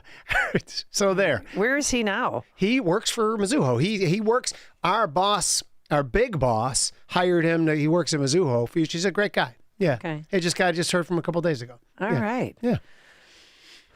Anywho. Things to know about Jim Uriel. Yeah, I think you liked the story. You think that settling I love a good fight. disputes that way I is got in funny. a fist fight too in 6th grade. Did but I'm you not really? talking- How'd you fare? I'm not talking about it. Everybody was there. Anywho, it was a big deal. It was the old meet me by the tree. Oh, I love that. Off a burning bush. It was so stupid. I She did and I that are once and got my friends nose now. broken. The meet me by the bike rack. So never before. Now after that, I cheat. I throw the first punch. I don't square up like we're in a ring. I always tell people, let them throw the first punch. No, I won't do that anymore. All right, well, it's summer season travel. A lot of people are getting out of town to start their 4th of July week, believe it or not. And I always want to know, where's the safest place to sit on a plane, especially since that Air India crash. There was one survivor. He was in seat 11A. Yeah. And they say the way that the plane hit the building, it projected him out. So he was, thrown away from the wreckage and the carnage. But I mean, but what's the latest with Air India and more? Let's bring back to our program our good friend, Robert Mark at Jetwine. We can follow him on X, which you should do, at JETWHINE, Jetwine. Business jet pilot, publisher of jetwine.com. Good morning, Mr. Mark. How are you? Good morning, Mr. Mark. Wow, I feel really well. We have to start the conversation by asking you: have you ever been in a street fight? Well, I went to high school in the city, and I think I did observe a few of those. Although I only got close, I was smart enough to run like hell. What high school did you go to? I went to Lane Tech. Ah, so did my dad. Were you? Did you swim naked for gym class? Oh my God! You know what? And years later, decades of therapy have still not helped me. My dad did too. I mean, I said, "What? Who thought of that?" Well, that happened at Chicago Oh, Public I know. Schools. I know it because did. It's the craziest thing. It's so gross. I never understood that. Yeah. Oh, well, thank God they don't do that anymore. Okay, so how long have you been a pilot? You're a pilot and then a business jet pilot for 50 plus years. All right, and I always call you when I'm worried about flying in certain weather conditions. You've been a great friend of mine because there's flying anxiety. And then with this Air India crash, we still don't know what happened. Could it have been pilot error? Well, of course it could have been. It could have been a lot of things. And what people need to know is that there really hasn't been any update on the Air India accident because all of the investigation is happening in India. Often the black boxes that they record all the data from are shared with the NTSB here in the States. But this time the Indian government decided they're going to do it themselves. And so while there's a U.S. Transportation Safety Board participant in the accident investigation, they are, at the mercy of whatever the Indian government wants to do. And so far, they haven't given us any updates about anything so far. Well, wasn't it a Boeing Dreamliner? Is this the first fatal accident that they've had? It is. It's the first fatal that there's ever been with a 787. It's had a really great safety record. I mean, there have been a few mechanical issues, but then there are mechanical issues with practically any airplane that's out there, depending upon how it's maintained. It's like your car. When your car is new, you don't expect much to go on, but after a year, 2, 5, if you haven't really taken care of it, if you haven't had the oil changed or changed the tires or had the brakes adjust, whatever, it's not going to be as reliable as it was. Now, we don't know that that's the issue, but, people are speculating. And what's interesting is that a friend of mine told me last night that there have been AI accident reports circulated on the internet that are totally fake. They look like they came from the National Transportation Safety Board, but they didn't because they're completely made up.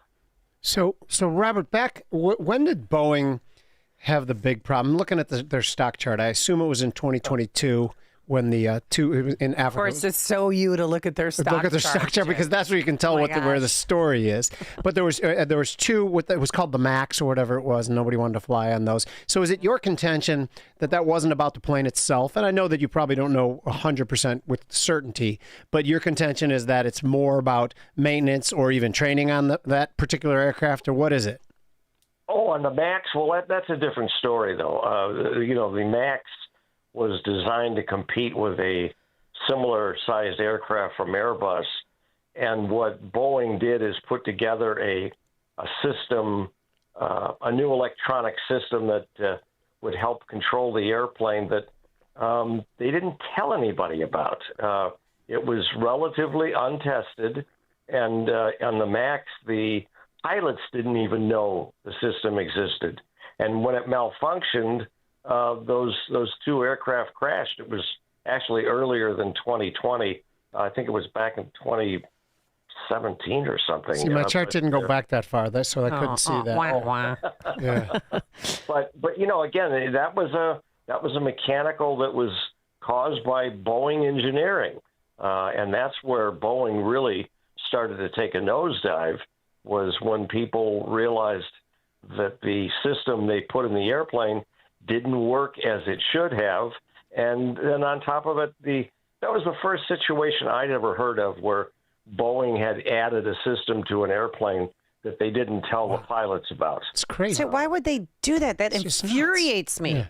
So then what did they have to do? Go back and retrain all the pilots or retrofit the plane? What did they do? Well, and in fact, that was the point of the system, was that they didn't want to have to do any retraining of pilots because the system was so simple that it couldn't fail. Well, guess what? It did.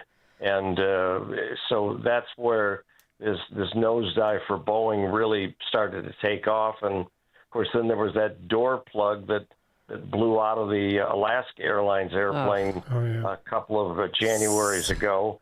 And, so lucky nobody was sitting in that seat. Nobody was hurt. By the way, just wanted to add something. First of all, it was the end of 2019 into 2020, and Boeing's share price went from $350 down to $100. By the way, I don't think of in terms of these tragedies as boiling it down to dollars and cents. I just look at the charts to interpret news stories and pinpoint news stories. It doesn't. I hope that people don't think, well, he's ghoulish. What is there opportunity to make money on plane crashes? That's not what I was saying at all. That's just an interjection there. So let's go back to Air India. So what could have happened? If it was pilot error, what did they do? If it was mechanical, what might have happened? Well, we only know what we saw in those very short videos that were circulated. And the aircraft took off, and usually the first thing that happens when you are making a standard takeoff is that the person, the co-pilot, will say positive rate, means the airplane's climbing, and the pilot flying will say gear up. And I'll pull the landing gear up because it's a huge source of drag, and that's at a time that you don't want drag, so you want to get rid of it. Mm-hmm. And by 400 or 500 feet in the air, this Air India aircraft still had the gear down. Now that's very strange. Now we don't know why. We don't know what was going on in the cockpit. There could have been a mechanical failure. And then at 400 feet, then the airplane started to sink, and it just stopped flying because it only had about 300 or 400 feet to hit the ground. So what could have caused that? Oh my Lord! Well, I mean, certainly they were losing power in the engines because there was nothing to keep them in the air. Now, why that happened, we don't know. Was it a pilot-induced problem? I guess it could have been. For weeks now, I mean, many of us have been sitting there racking our brains as amateur accident detectives trying to figure out what they could have done that could have caused that. And again, we just don't know because, again, the Indian government is treating this differently than our U.S. National Transportation Safety Board does. Our board gives updates every so often during an investigation, especially one that would be as dramatic as this. But the Indian government's not doing that. They're not required to, but it's just different from what we're used to. So, but all we can really do is sit back and wait to find out if it was mechanical or pilot error or something else that was going on. But that's a very critical time in that first 30 seconds after you leave the ground. Yeah, and that Air India captain, he'd logged thousands of miles, so it's not like he was inexperienced or anything. No, that's true. I think the person, I don't know what the experience was of the pilot in the other seat, but again, we just simply don't know. Okay. Do you think it's safe to still fly the 787 Dreamliner? Oh, yeah, sure. I mean, the airplane's been flying for many years now, and this is the first fatal accident that there has been. I think if there was really a problem with the aircraft, it would have appeared, something that might have been a design flaw. We would have seen something about it long before now. Okay. All right, Robert Mark, you can follow him on X at Jetwine, JETWHINE. Are you following him? I will. Jimmy, you're getting another follower as we speak. Yeah, let's do it. He's business jet pilot and publisher of jetwine.com. Thank you so much. Have a great day. And he joined us on our turnkey.pro answer line. There's only one radio show in Chicago talking about today's biggest stories and telling you what they really mean. That show is this one, Chicago's Morning Answer on AM 560, The Answer. Hi, I'm Ken Mariotti, owner of Woodland Windows and Doors, a third-generation family-owned business since 1969. We know you're bombarded by choices when shopping for new windows or doors, so we're inviting you to experience the Woodland difference. For decades, we have been transforming living spaces with Marvin Windows, a fifth-generation family business. Marvin replacement windows have been known to increase the warmth of your cold rooms by 10 degrees. Think about that, 10 degrees warmer. When you welcome Woodland into your home, you will get a product expert to transform your living spaces, full-time, dedicated professional installers that you can trust in your home, along with the best products like Marvin.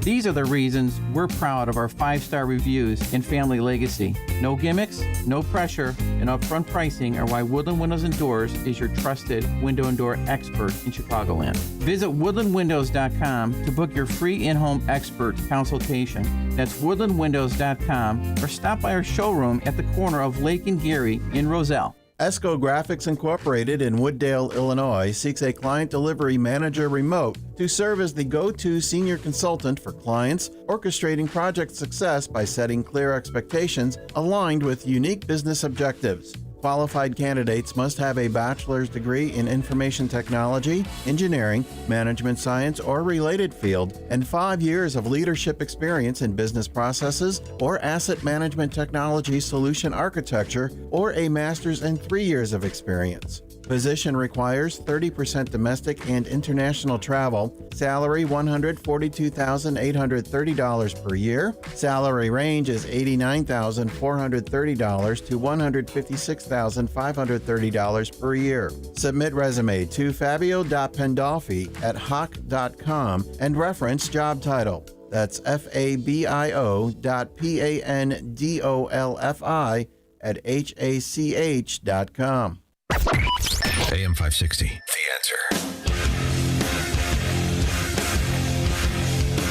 All right, coming up on Chicago's Morning Answer, we have a great hour ahead. Carol Roth, and tell him. Larry Kudlow. Larry Kudlow. Were you in his wedding too? Stephen Moore was a groomsman in his wedding. No, that was before when he was married. Before we became friends. We've been friends for like 8 a.m. WIND Chicago. Iran's nuclear program was hit hard. I'm Dave Anthony, Fox News. You want to call it destroyed, you want to call it defeated, you want to call it obliterated, choose your word. This was an historically successful attack, and we should celebrate it as Americans. Defense Secretary Pete Hegseth a short time ago also took issue with what he called fake news. Reports of an initial Pentagon assessment suggesting the U.S. strikes on Iran's nuclear facilities over the weekend might have only done limited damage. There are so many aspects of what our brave men and women did that, because of the hatred of this press corps, are undermined because people are trying to leak and spin that it wasn't successful. It's irresponsible. Now, that leak has the Trump administration limiting the information it'll give lawmakers in briefings on those airstrikes at the Senate today and the House tomorrow. Many Democrats claim the action was unconstitutional without congressional authorization. Joint Chiefs of Staff Chairman General Dan Kane, standing next to Hegseth this morning, said in the attack on the Fordo nuclear site. The pilots stated, quote, "This was the brightest explosion that I've ever seen. It literally looked like daylight." Earlier, Iran's supreme leader went on state TV, declaring victory over Israel and the U.S., claiming that the Americans gained no achievement and Iran slapped us in the face. A new vaccine advisory committee met for the first time and plans to reconsider vaccinations given to children. That panel was completely overhauled by Health and Human Services Secretary Robert F. Kennedy Jr., whose vaccine skepticism has upset Democrats. The panel's recommendations influence the official U.S. immunization schedule and determine which vaccines are covered by insurance. Earlier this week, Senate Health Committee Chair Bill Cassidy, a physician, called for a delay in the meeting, saying the group lacked experience. Fox's Tanya J. Powers. Closing arguments start today at rapper and music producer Sean Diddy Combs' trial. Combs faces several charges, including racketeering, conspiracy, sex trafficking, and 2 counts of transportation to engage in prostitution. Fox's Chanley Painter. America's listening to Fox News. Good morning. It's 82 degrees in Chicago in the AM 560 The Answer newsroom. I'm Nikki Whaley. Village officials in Park Forest are taking legal action against an apartment complex that's been without air conditioning for several weeks. Perry Williams reports. Nicole Scott Johnson is a resident of the Autumn Ridge Apartments. I just want them to get the matter resolved. That's all. We have to stay here. So it's our place of living. We want to enjoy it and come home and be happy and not be miserable. Park Forest Mayor Joseph Wood says there's pending litigation between the village and the apartment complex officials. He added that he's been told by the landlord that the air conditioning should be up and running by the end of the week. Illinois Congressman Brad Schneider says that the U.S. military made the world safer by bombing 3 nuclear sites in Iran. When asked during an interview, the Democratic congressman said unquestionably they executed well as what we could have hoped for. However, Schneider refrained from giving his overall assessment of the operation when asked if he would describe the strikes as good. Schneider also addressed why he thinks members of his party have been opposed to the operation, saying, "I think this moment of hyper-partisanship on both sides, people react first and then think." Governor Pritzker is expected to announce today that he'll be running for a 3rd term next year. Pritzker's been governor since 2019. There's no word on who his running mate will be. Current Lieutenant Governor Juliana Stratton is seeking to replace retiring senior U.S. Senator Dick Durbin. News is a service of AlmostFreeTeeth.com. Have you been getting high quotes for dental implants? With medical PPO insurance, it's possible to save 90% off on average. See if you qualify today at AlmostFreeTeeth.com, making smiles great again. A check of the roads coming up in 2 minutes. I'm Liz Clayman, and this is the Fox Business Report. There's another sign of continuing strong demand for technology involving artificial intelligence. Memory chip maker Micron Technology saw sales and earnings jump in the recent quarter. It's seeing booming demand for memory used in artificial intelligence systems. Shoppers are still spending at discount fashion chain H&M. Its earnings topped expectations. It's been expanding from its low-cost fashion base to offer higher quality quality products and has been moving more manufacturing closer to its major markets. Travel company Booking.com is being sued by two consumer groups in the Netherlands who accuse the company of overcharging. Booking is also parent company of Priceline and Kayak. Booking didn't immediately respond to the complaint. That's your Fox Business Report. I'm Jenny Cosola, invested in you. Larry Elder knows why we haven't heard much from the left. Polling that shows most Americans support what President Trump is doing, which is to prevent Iran from getting a nuke. Now, the reason Democrats haven't said anything is because they do not want to give any support to President Trump. It doesn't matter what he does, what he says, they're just not going to do it. The Larry Elder Show. Weeknights at 8, right before Sean Hannity at 10 on AM 560. The Answer. Enjoy uninterrupted programming from Dan Proft and Amy Jacobson around the clock, all day, every day, including daily replays of Chicago's Morning Answer on Dan and Amy 24/7. Listen now at danandamy247.com. This is an urgent warning. The recent U.S. strikes on Iran's nuclear facilities have pushed us to the brink of a full-blown geopolitical crisis. Retaliation from Iran or its allies is not just possible, it's expected. And that could trigger a chain reaction across the global economy. This is no longer just politics. This is a national security threat, and your retirement could be caught in the crossfire. Every American with a 401k, IRA, or retirement account must act now. Protect your wealth with physical gold and silver today. We are Advantage Gold, the #1 rated precious metals company in America. We've helped thousands secure their wealth, and we can help you too. Call 800-900-8000 right now and request your free gold investment guide. You'll learn how to own physical gold and silver inside your retirement account tax-free and penalty-free. Don't wait. This threat is real. Call 800-900-8000 or visit AdvantageGold.com before the markets spiral out of control. That's 800-900-8000. Past performance may vary. Consult your financial or tax advisor. Call 800-900-8000. Hey, it's Mike Rowe, and if you want to do business with a company that actually stands for something, switch to Pure Talk. I did. Sure, I appreciate being on America's most dependable 5G network with unlimited talk and text for just $20 a month. But what I really appreciate is Pure Talk's commitment to our military and to our skilled workforce. That matters to me. Save 50% off your first month when you dial pound 250 and say keyword Mike Rowe. Pure Talk, a wireless company that actually stands for something. Progressive presents Employee of the Month. Small Business Edition. Today's recipient from Lucky Larry's Landscaping, Larry! Larry saved his business money with a quick commercial auto quote from Progressive. Does it help he's his own marketing manager, accountant, executive assistant, and never been late? Technically, yes, but saving really put him over the edge. So, Larry, give Larry a round of applause. Be your own Larry. See if you could save in as little as 7 minutes at ProgressiveCommercial.com. Progressive Casualty Insurance Company and Affiliates. From the Team Hochberg Traffic Center, I'm Nikki Whaley. On the Edens inbound from Lake Cook to Montrose, 17 minutes. Outbound, 14 minutes. On the Kennedy inbound from Montrose to the Burton Interchange, 39 minutes. Outbound, 139 minutes. On the Eisenhower inbound from Wolf to the Old Post Office, 40 minutes. Outbound, about 39 minutes. On the Stevenson inbound from the Tri-State to Lakeshore Drive, 32 minutes. Outbound, 37 minutes.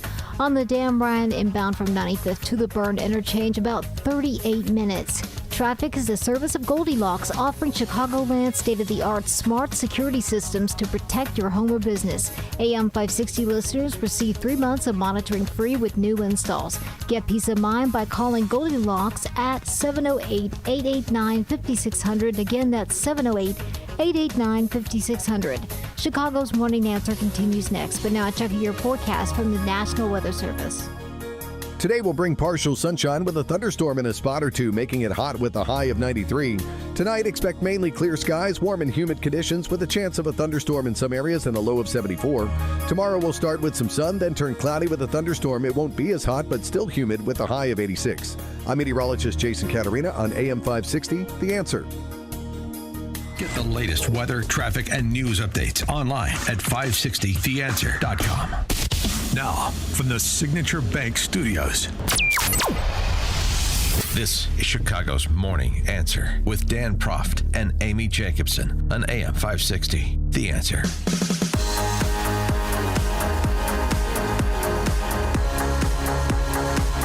let's get to it. Before we get to Carol Roth, we have a very special guest. I don't know how we got this interview.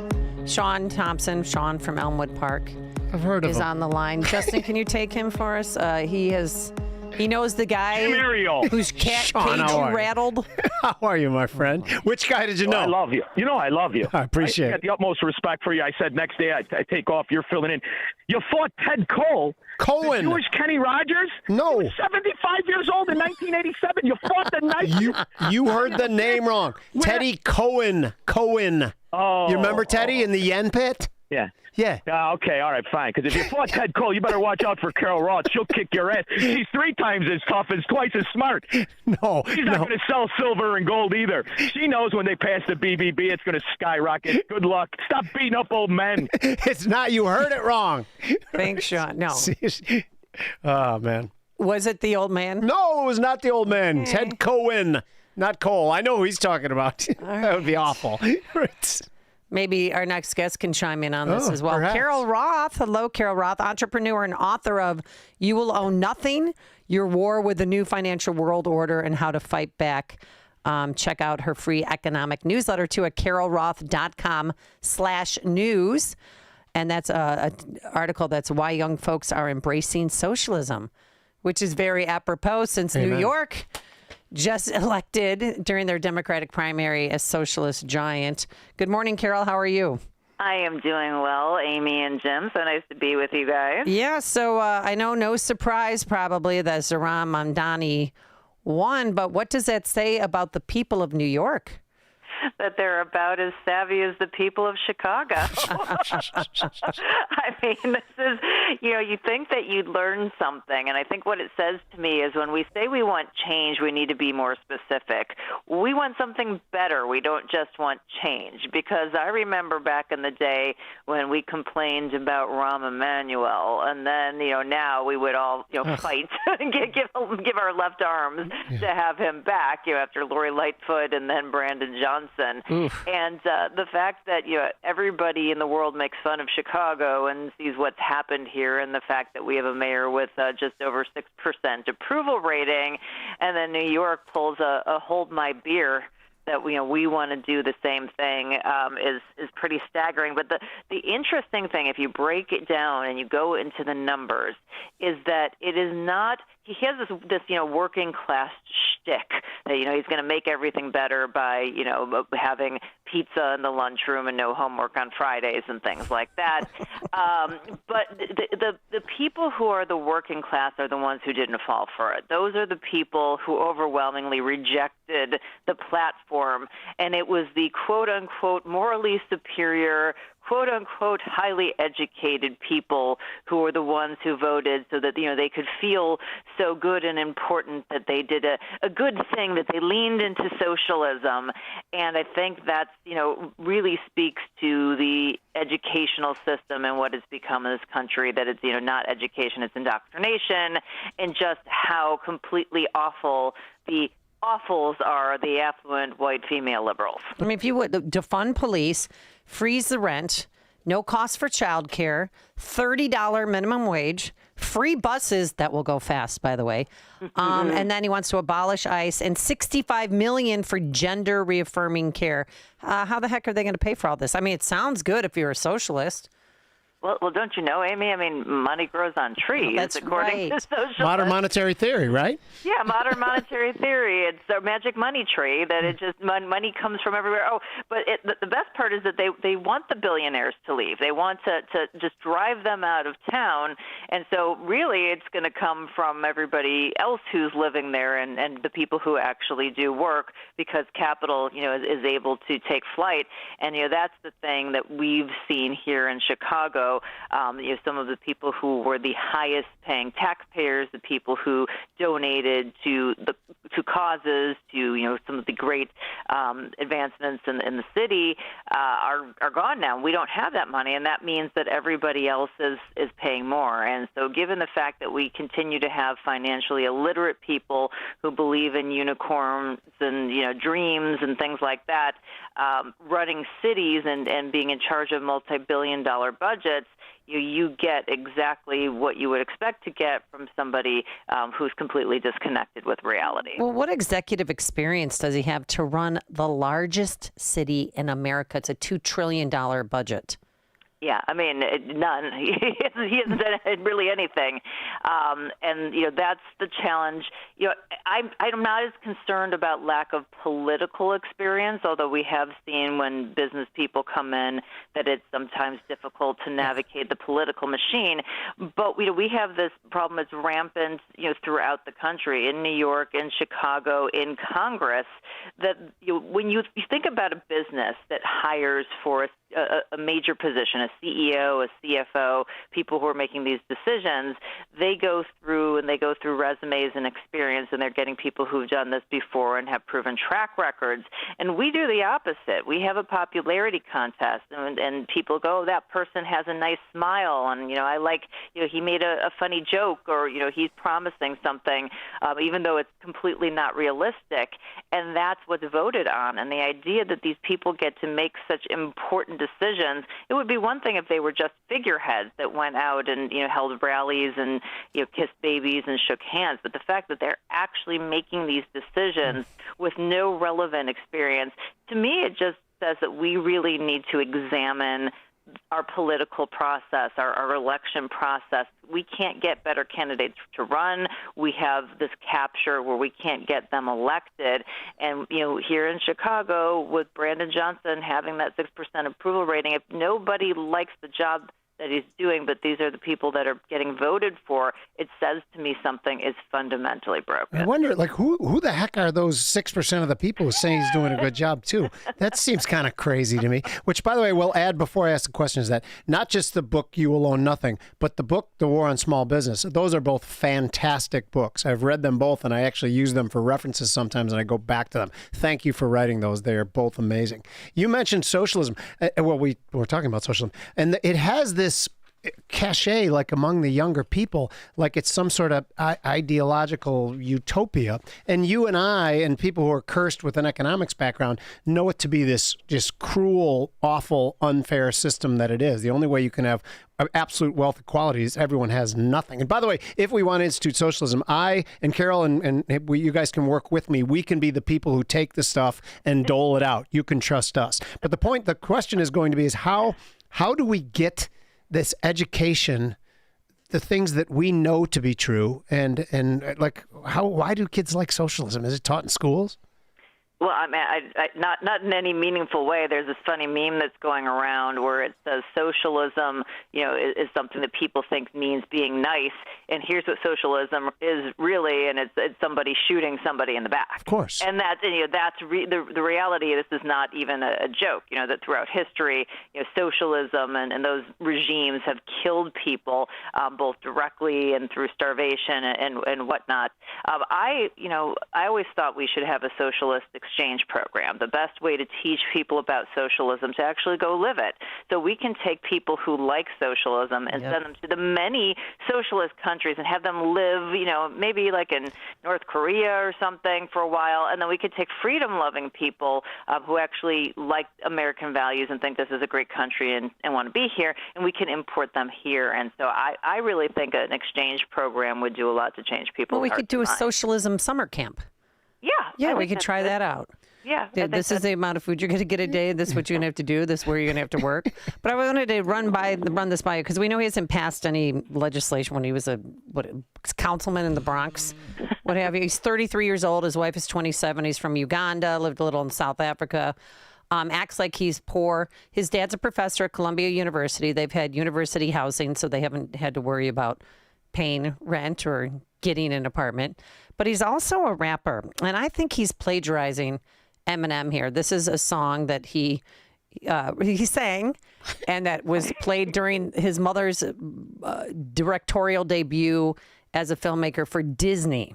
I love the berry, I love the nice. Some me I hate water, but I love spice. So by ACB, I score him with a price. There's auto tracker in here.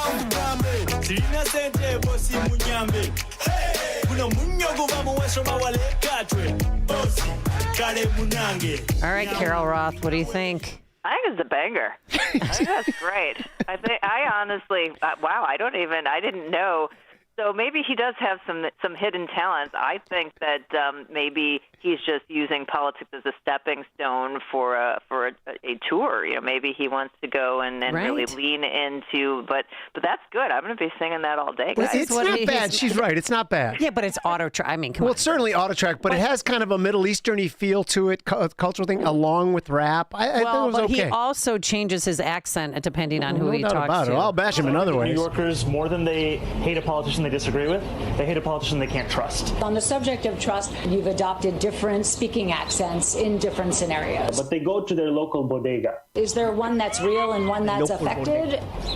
What I would say is, as any immigrant knows, having been born in Kampala, Uganda, and then raised in South Africa and moving here when I'm 7 years old, is there are different parts of my life. Worldwide tour is a worldwide tour is a worldwide tour. Mamdani was talking about a worldwide press tour back when he was a rapper. Bring the flavor to the fish, bring the flavor to the rice. In a Disney movie directed by his mother. Nepotism and hard work goes a long way. Here in New York City, this is how I speak. And his mom helped him direct his campaign videos, which aired in New York, which made him look cool, approachable, friendly. Like, oh, this is something refreshing, something young, since, you know, we're still processing Biden and what a disaster he was and what a cover-up that was.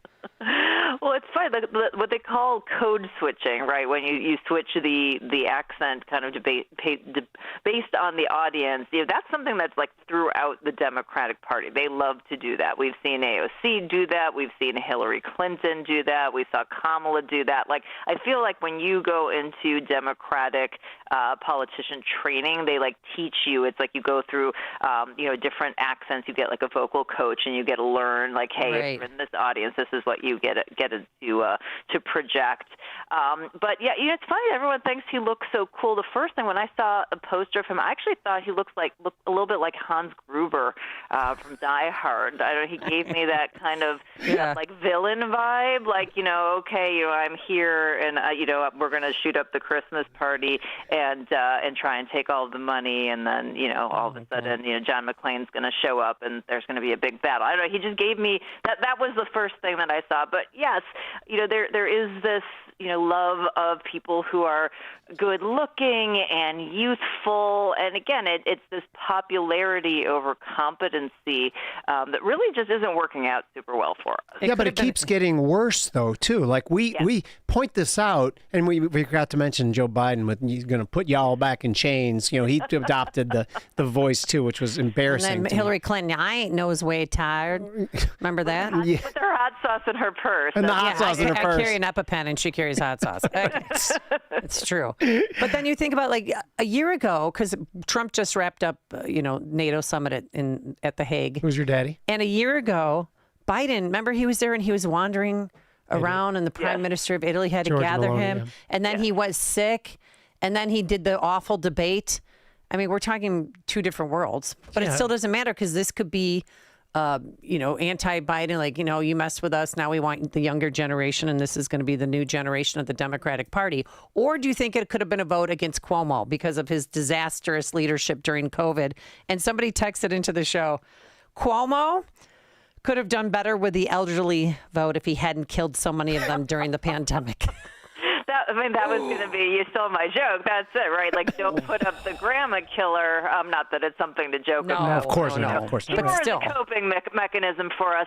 But yeah, I mean, the sexual harasser and the grandma killer probably wasn't the strongest candidate to put up there as like, hey, we're going to pin our hopes. And that goes back to, why do really great people not want anything to do with this process? It's because they make up lies about you. They target your family. Now we're seeing violence directed at politicians. I mean, who would want that headache? Amen. Plus, for any of us who are problem solvers, we want to actually get things done, and all of the roadblocks that are in there. So then, if the good people don't show up, then you're, making the which is the, skinniest kid at fat camp, and you got to kind of pick from that. Love it. That's just the way you put it is amazing, and I appreciate that too. Let's go to the small business thing real quick. Do we have enough time for a question about that? One more question. Because your book, War on Small Business, and as you know, I am a small business owner too. I think it was right on the head. Every policy that's been passed, particularly when accelerated in 2020, favored big chains, and you and I both think we know why that is because they can control the big chains easier. My question though is I always wonder, is it just incompetence or is it much more nefarious motive that the federal government is doing this? What are your thoughts?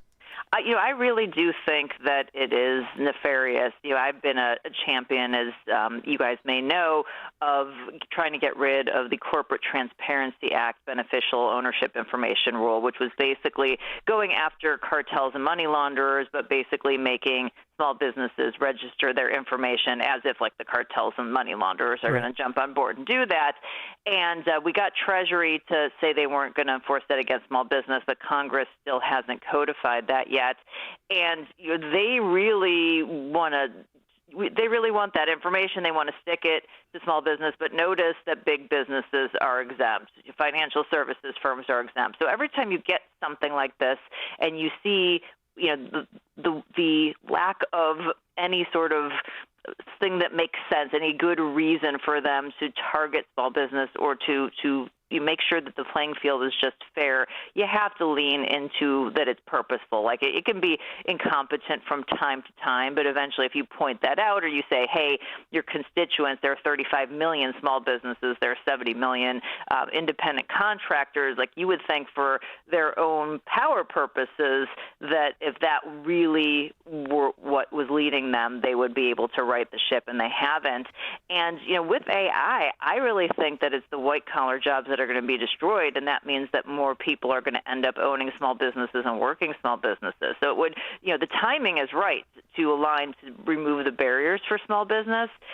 If they don't, then you know that something else is afoot. Right, and it's about control, right? I mean, if there's a million different pinstripes, I don't know if there's a million different pinstripes. That's a good place, by the way. But it's easier to get them to comply with anything if you can just call one front office instead of trying to drop the hammer on 1,000 different small businesses. And that's what we saw during COVID. The restaurants out in the northwest suburbs, I won't mention any specifically, but they're like, no, we're not asking anyone for their vaccine passports. Where at the big chains, you had to. Is it just about control?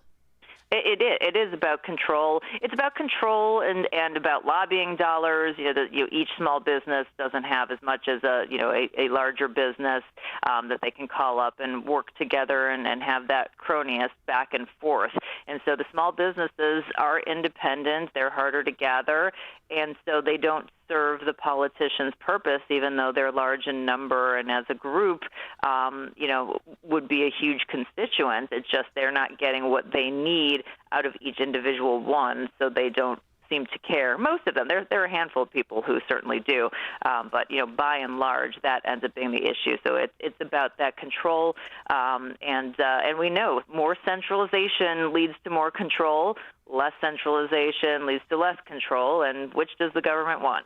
Yep, it's so right out in front there, and nobody even knows it. And that's, again, when you said less centralization, of course, my mind went to Bitcoin, of which I believe you're positive. Because Bitcoin and gold are like, these are us saying that we don't trust the system anymore. Right. You agree with that on some level, Carol? Yes?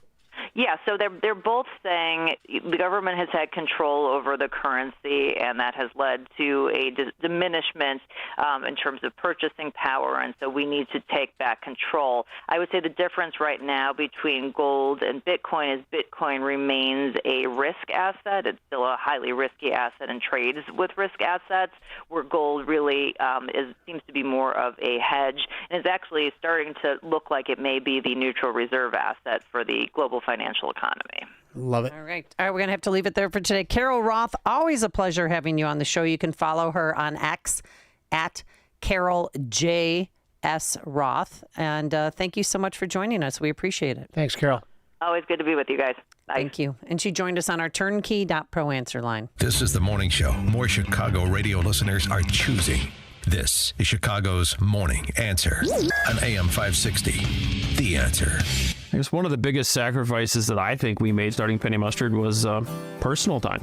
Ben and Arvid Huth. brothers and owners of Penny Mustard Furnishings. Yeah, we just lived, ate, and breathed work all the time for years. Yep. And moving from a town where I knew a lot of people, I was going to school in Eau Claire and kind of living the college life, to moving to Milwaukee and work all the time where I knew nobody. We didn't know anybody down here. Yep. And it took us a long time before we knew a lot of people down here. Well, we were working so much. And we were working a lot. Yeah. And that's hard, especially when you're in your younger 20s. Yeah. That's when you're supposed to be partying. I do remember, I think I was 31 before I actually stayed out till midnight on New Year's Eve. Holy cow. Because New Year's Day is a big day, and you were on the sales floor, and you can't stay out till midnight and do what you got to do the next day. That was like a milestone in my life where I actually stayed out till midnight because I didn't have to be at a store the next day. I was 31 years old already. That's impressive. And embarrassing. Well, probably. See more at pennymustard.com. This is Hugh Hewitt for townhall.com. There are a handful of phrases from the national security crises of the past 50 years that stand out. President Donald Trump has now added his signature line to the list. For the sake of brevity, I'll just note Mr. Reagan in 1987 saying, "Mr. Gorbachev, tear down this wall." George W. Bush in 2001, "I can hear you. The rest of the world hears you. And the people who knock down these buildings will hear from all of us soon." Now President Trump has his quote. "They should have done the deal." That's what President Trump told reporters on Air Force One on June 17. Even if Donald Trump had not returned to the Oval Office in 2025, the Abraham Accords from his first term would have matched any diplomatic achievement of the post-World War II era. But the devastation of Iran's nuclear weapons production facilities has changed not just American history, but quite obviously world history as well. Thank you, Mr. President. I'm Hugh Hewitt. Can you afford not to have effective video surveillance? Is your outdoor inventory at risk? Theft and vandalism can hit your bottom line hard. Stop these events before they happen. Monitor your business 24/7 with alarm detection systems. We prevent crime with live operators watching video alerts, ensuring your assets and employees are secure. It's not worth the liability when you can effectively protect what matters most. Call ADS at 1-630-844-6322 or visit adsalarm.com for a free demo. Alarm license number 127000143. Spending too much on security guards to patrol your property? With rising crime rates, guards may not be enough. And the cost, it's adding up fast. At Alarm Detection Systems, we offer a more innovative solution. Live video monitoring. Cameras provide extra coverage in even the hardest to reach areas. Unlike guards, they never get intimidated. Our operators watch video alerts in real time, cut costs, increase coverage, and stay secure. Call ADS at 1-630-844-6322 or visit adsalarm.com for a free demo. Alarm license number 127000143. Hey, I'm Steve Wyatt, and I want to invite you to the Wyatt Matters Show, which airs every Sunday on this station. You can expect lively discussion and heartfelt reflection that will both entertain and inspire you. And if we do it right, maybe deliver some genuine laughter as well. We talk about not only what matters, but also why it matters. Wyatt Matters. Sunday morning at 6 on AM 560. The Answer.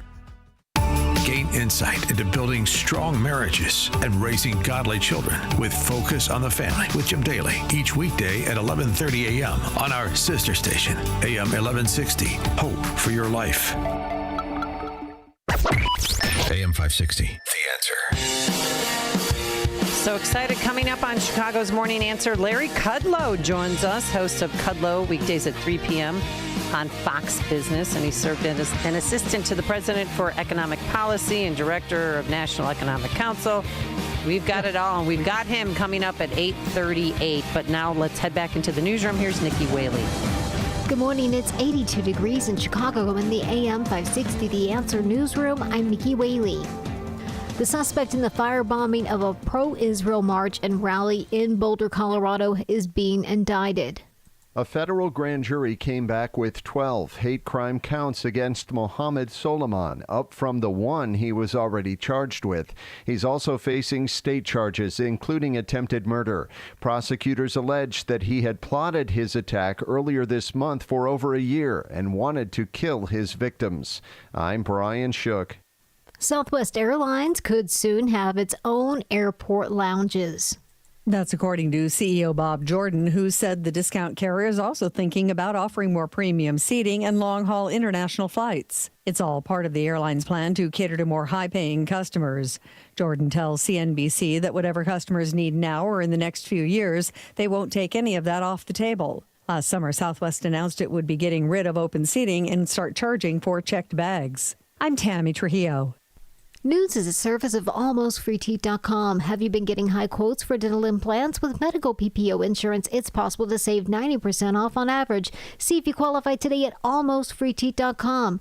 Making smiles great again. A check of the roads coming up in 2 minutes on AM 560 The Answer. Your home is a valuable asset, and you want to take care of your home. From roofs, siding, windows, and doors to furnaces, flooring, landscaping, and much more. Listen to your go-to for all things home. It's Home Answers Radio every Sunday morning at 9. Presented by Lang Home Medical Equipment, Valdecast Windows and Doors, and by JeffBuysYourHouse.com. Get answers from industry experts so you can make informed decisions about your home improvement. Right here on AM 560, The Answer. Hi, Amy Jacobson here, and I won't sugarcoat it. Crime in Illinois is rampant. Every day we hear about home invasions, armed robberies, carjackings. It's terrifying. That's why I turned to Goldilocks for my home security. My family and I feel so much safer. They showed me what intruders look for and installed a state-of-the-art smart security system. They offer HD cameras, motion sensors, smart locks, and real-time mobile alerts. I check mine all the time. So whether I'm home or not, I know who's at my door and who shouldn't be. Goldilocks also secures businesses of all sizes. They have security doors, keyless entry, 24/7 monitoring. Trust me, you'll never regret being prepared, but you may regret doing nothing. Tell them Amy Jacobson sent you, and Goldilocks will include 3 months of monitoring for free with any new install. Call Goldilocks today, 708-889-5600. That's 708-889-5600, or visit them online at GoldilocksInc.com. Wow. At the time of this being written, both gold and silver are up some 40%. That's 40% in just 1 year. In fact, this past year, gold has broken all-time historic records by hundreds of dollars an ounce. And unlike all other financial instruments used today, that historic record goes back thousands of years. In times like these, prices have never been better on most collector and gold coins. Fox Valley Coins in Naperville is trying to keep up with demand. So they're paying the most ever on not only most gold coins and bars, but also those old coin and paper money collections. They're especially looking for the scarcer dates and higher grade coins. Take advantage of the record high market price and our huge demand now, whether you're buying or selling, or just want to find out their worth. Fox Valley Coins is the place to go. Fox Valley Coins is on Route 59, just one light north of I-88 at the Naperville-Warrenville border. Family-owned integrity since 1981. Welcome back to Ask Hasslis. I'm Weston. What's your question? How do you get pee out of an old mattress? Well, I'm asking for a friend. The best way to remove urine from a mattress is to trade in that old mattress for a new Beautyrest or Sealy Posturepedic. But that'll cost a lot of money. Not at Hasslis Mattress. Through Monday, trade in your old mattress and get additional savings of $248 off a queen and $348 off a king. And that's on top of our everyday low prices. Come on, everybody says lowest prices. Others sell a Sealy Posturepedic Queen Emeryville A mattress for $1268. Hasslis sells it for $1034, but through Monday, it's just $786. And check out the low prices on Beautyrest and more. Plus, free next day delivery. What does my friend do with his old soaked mattress? We haul it away for pee. What was that? Sorry, I meant for free. Sure you did. Open 9 to 9. Find an employee-free showroom near you at Hasslis.com. Hi, I'm Ken Mariotti, owner of Woodland Windows and Doors, a third-generation family-owned business since 1969. We know you're bombarded by choices when shopping for new windows or doors, so we're inviting you to experience the Woodland difference. For decades, we have been transforming living spaces with Marvin Windows, a fifth-generation family business. Marvin replacement windows have been known to increase the warmth of your cold rooms by 10 degrees.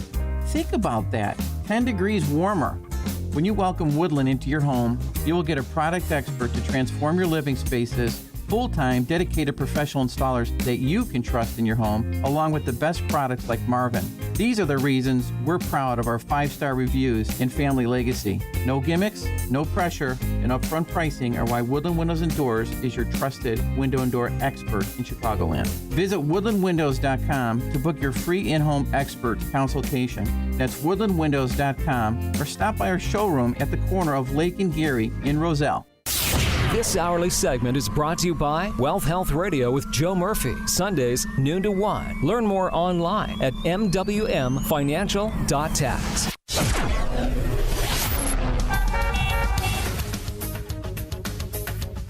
From the Team Hochberg Traffic Center, I'm Nikki Whaley. On the Edens inbound from Lake Cook to Montrose, 17 minutes. Outbound, 14 minutes. On the Kennedy inbound from Montrose to the Burn Interchange, 39 minutes. Outbound, 139 minutes. On the Eisenhower inbound from Wolf to the Old Post Office, 40 minutes. Outbound, about 39 minutes. On the Stevenson inbound from the Tri-State to Lakeshore Drive, 32 minutes. Outbound, 37 minutes. This report is sponsored by Rocket. Rocket.com is the new home for all things home ownership. Whether you're buying your first home, finding the next one, or unlocking home equity to fund one of your dreams, there is only one destination that has everything you need to get started, all under one roof. Get started today at Rocket.com. Rocket, own the dream. Chicago's Morning Answer continues next, but now check your forecast from the National Weather Service. Today will bring partial sunshine with a thunderstorm possible in a spot or two, making it a hot day with a high of 93. Tonight will be mainly clear, warm, and humid with a chance of a thunderstorm in some areas and a low of 74. Tomorrow, expect some sunshine initially, followed by increasing clouds and a chance of a thunderstorm. It won't be as hot, but still humid with a high of 86. I'm meteorologist Jason Caterina on AM 560, The Answer. Get the latest weather, traffic, and news updates online at 560theanswer.com. Now, from the Signature Bank Studios. Only the biggest stories, only the biggest guests, and only the biggest opinions. This is AM 560, The Answer. All right, so former New Yorker, President Donald Trump, not too happy about the Democratic primary in New York the other day, which it seems like it was forever ago, but it was only 2 days ago, doesn't it?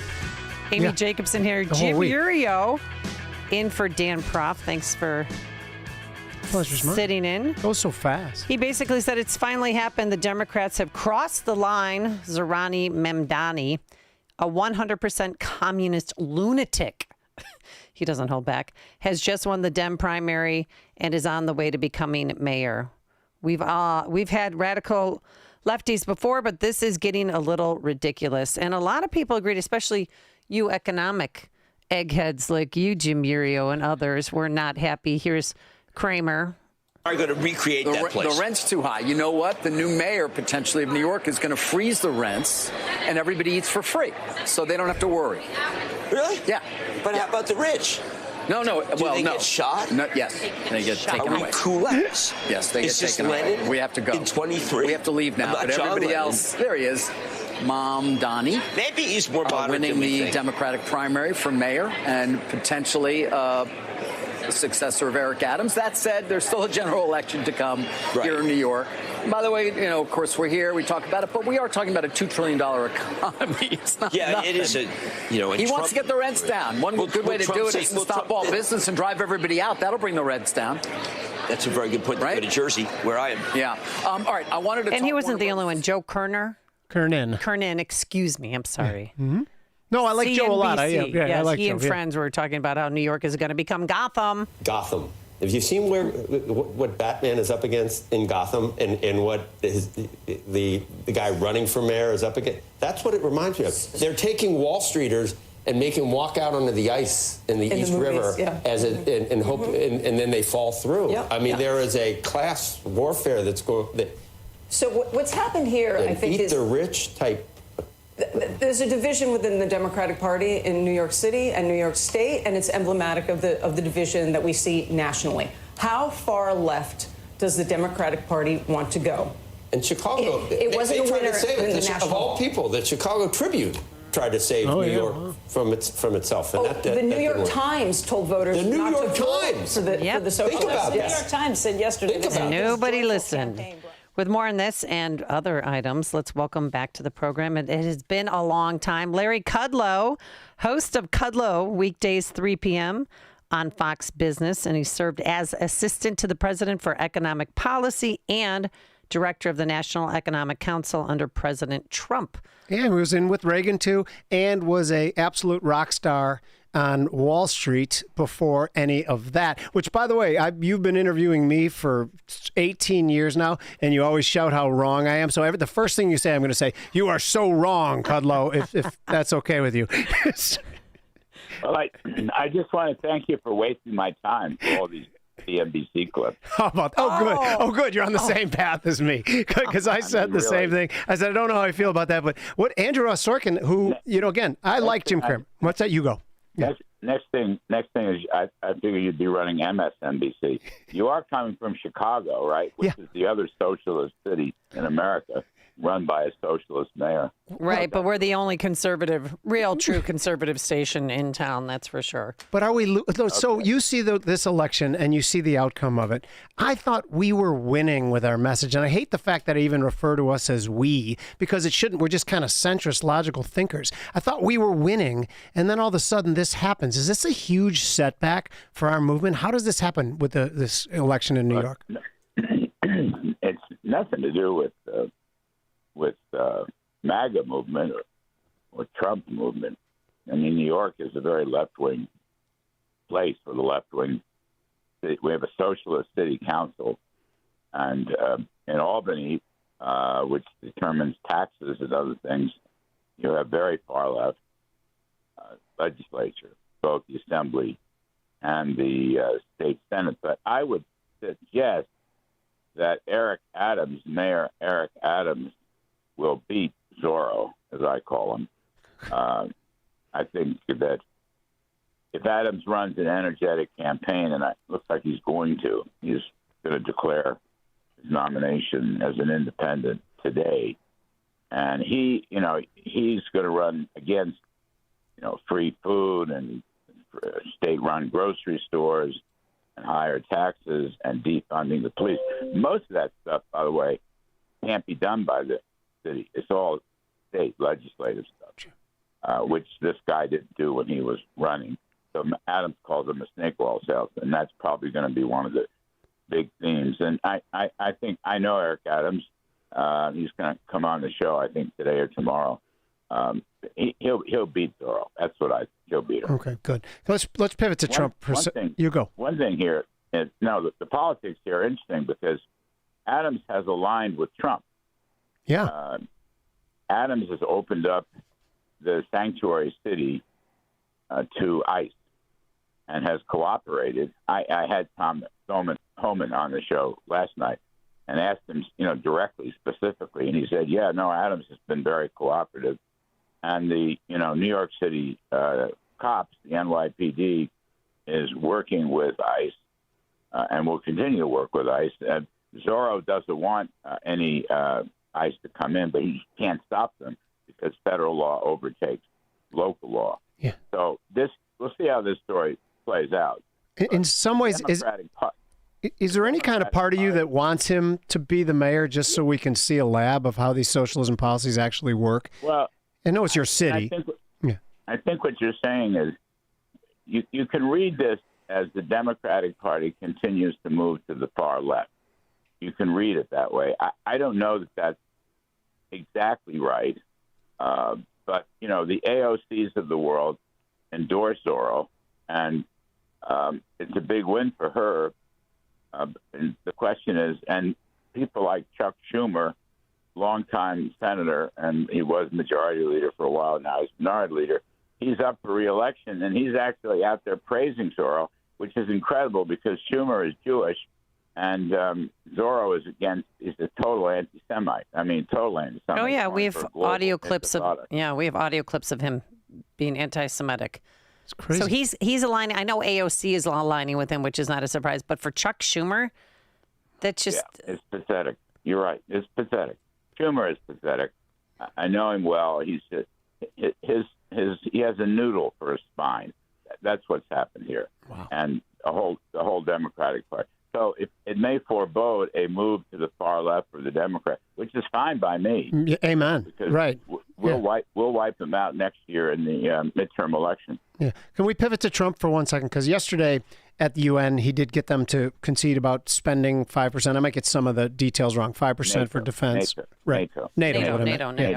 And the tariffs, whether you like tariffs, hate tariffs, I know you and I are kind of aligned on it. They can be a revenue producer for the country. My question is this, is that if they are spending 5% for defense and taking over what we used to have to spend, and we're collecting for money from tariffs, is this enough to put any sort of dent in deficit? I don't want to go too wonky into deficit spending, but that it was one of the major issues why the finance people voted for Trump. Do you think it's enough to make a dent? Well, look, I think, tariff revenues were estimated by the CBO. It surprised me, actually. At $2.8 trillion over the 10-year window that they use. It's not nothing. So call it $3 trillion. It's a lot of money. But the biggest contributor to a lower deficit is going to be rapid economic growth of 3% or better. The difference between the CBO estimate, which is 1.8%, they don't care about taxes, have no impact on life, which is extraordinary. That's how stupid they are. But 1.8% growth over 10 years versus 3% growth. You get the 3, that sums to about $4 trillion, right, which covers a lot of deficits. And then if you put that together with the $3 trillion of added tariff revenues, you got yourself $7 trillion. So that, what the Senate will vote on today or tomorrow or so forth is a bill that will reduce the deficit significantly over a period of time. But it's an uphill battle because Joe Biden left them with $2 trillion deficits as far as the eye can see. So when you look at the baseline, the deficit is $21 trillion. It's incredible how bad he was. Well, and this is, Larry, this is something that's bugged me so much. Oh, I'm sorry. I keep talking over you. I apologize. The Republicans, they can cut that by about 8 to 10 trillion. All right. And I think that's what's going to happen if you include the tariff revenues. So this is something that's bothered me for the last 3 years, is that the leftist economists, they'd come out and they'd talk about how great an economy we had, and they'd never for 1 second mention the elephant in the room, the fact that we were $1 trillion of new debt every 100 days. All those people, were they derelict, or is just the field of economics so bought and paid for? Well, that's big government socialism. Yeah. So you have a socialist approach. What was the term they used? And they had a term for money, something or other. But the fact is, look, I don't fret about the deficit. Look, the growth is everything. Amen. The deficits will melt away if the economy is growing. That's the important thing. Growth is everything. If you're growing the economy, the demand for welfare comes down, and deficits come down. The revenues come pouring in. That's the key point here. And I think that this one big, beautiful bill, it's not perfect, but it has a lot of really important incentives for business investment and building factories, all of which will contribute better productivity and higher wages. Wages are right now growing faster than inflation, so that's a really good thing for blue-collar workers. Under Biden, prices went up 20%. Wages only went up about 16%. So real wages fell. So I think it's a good bill.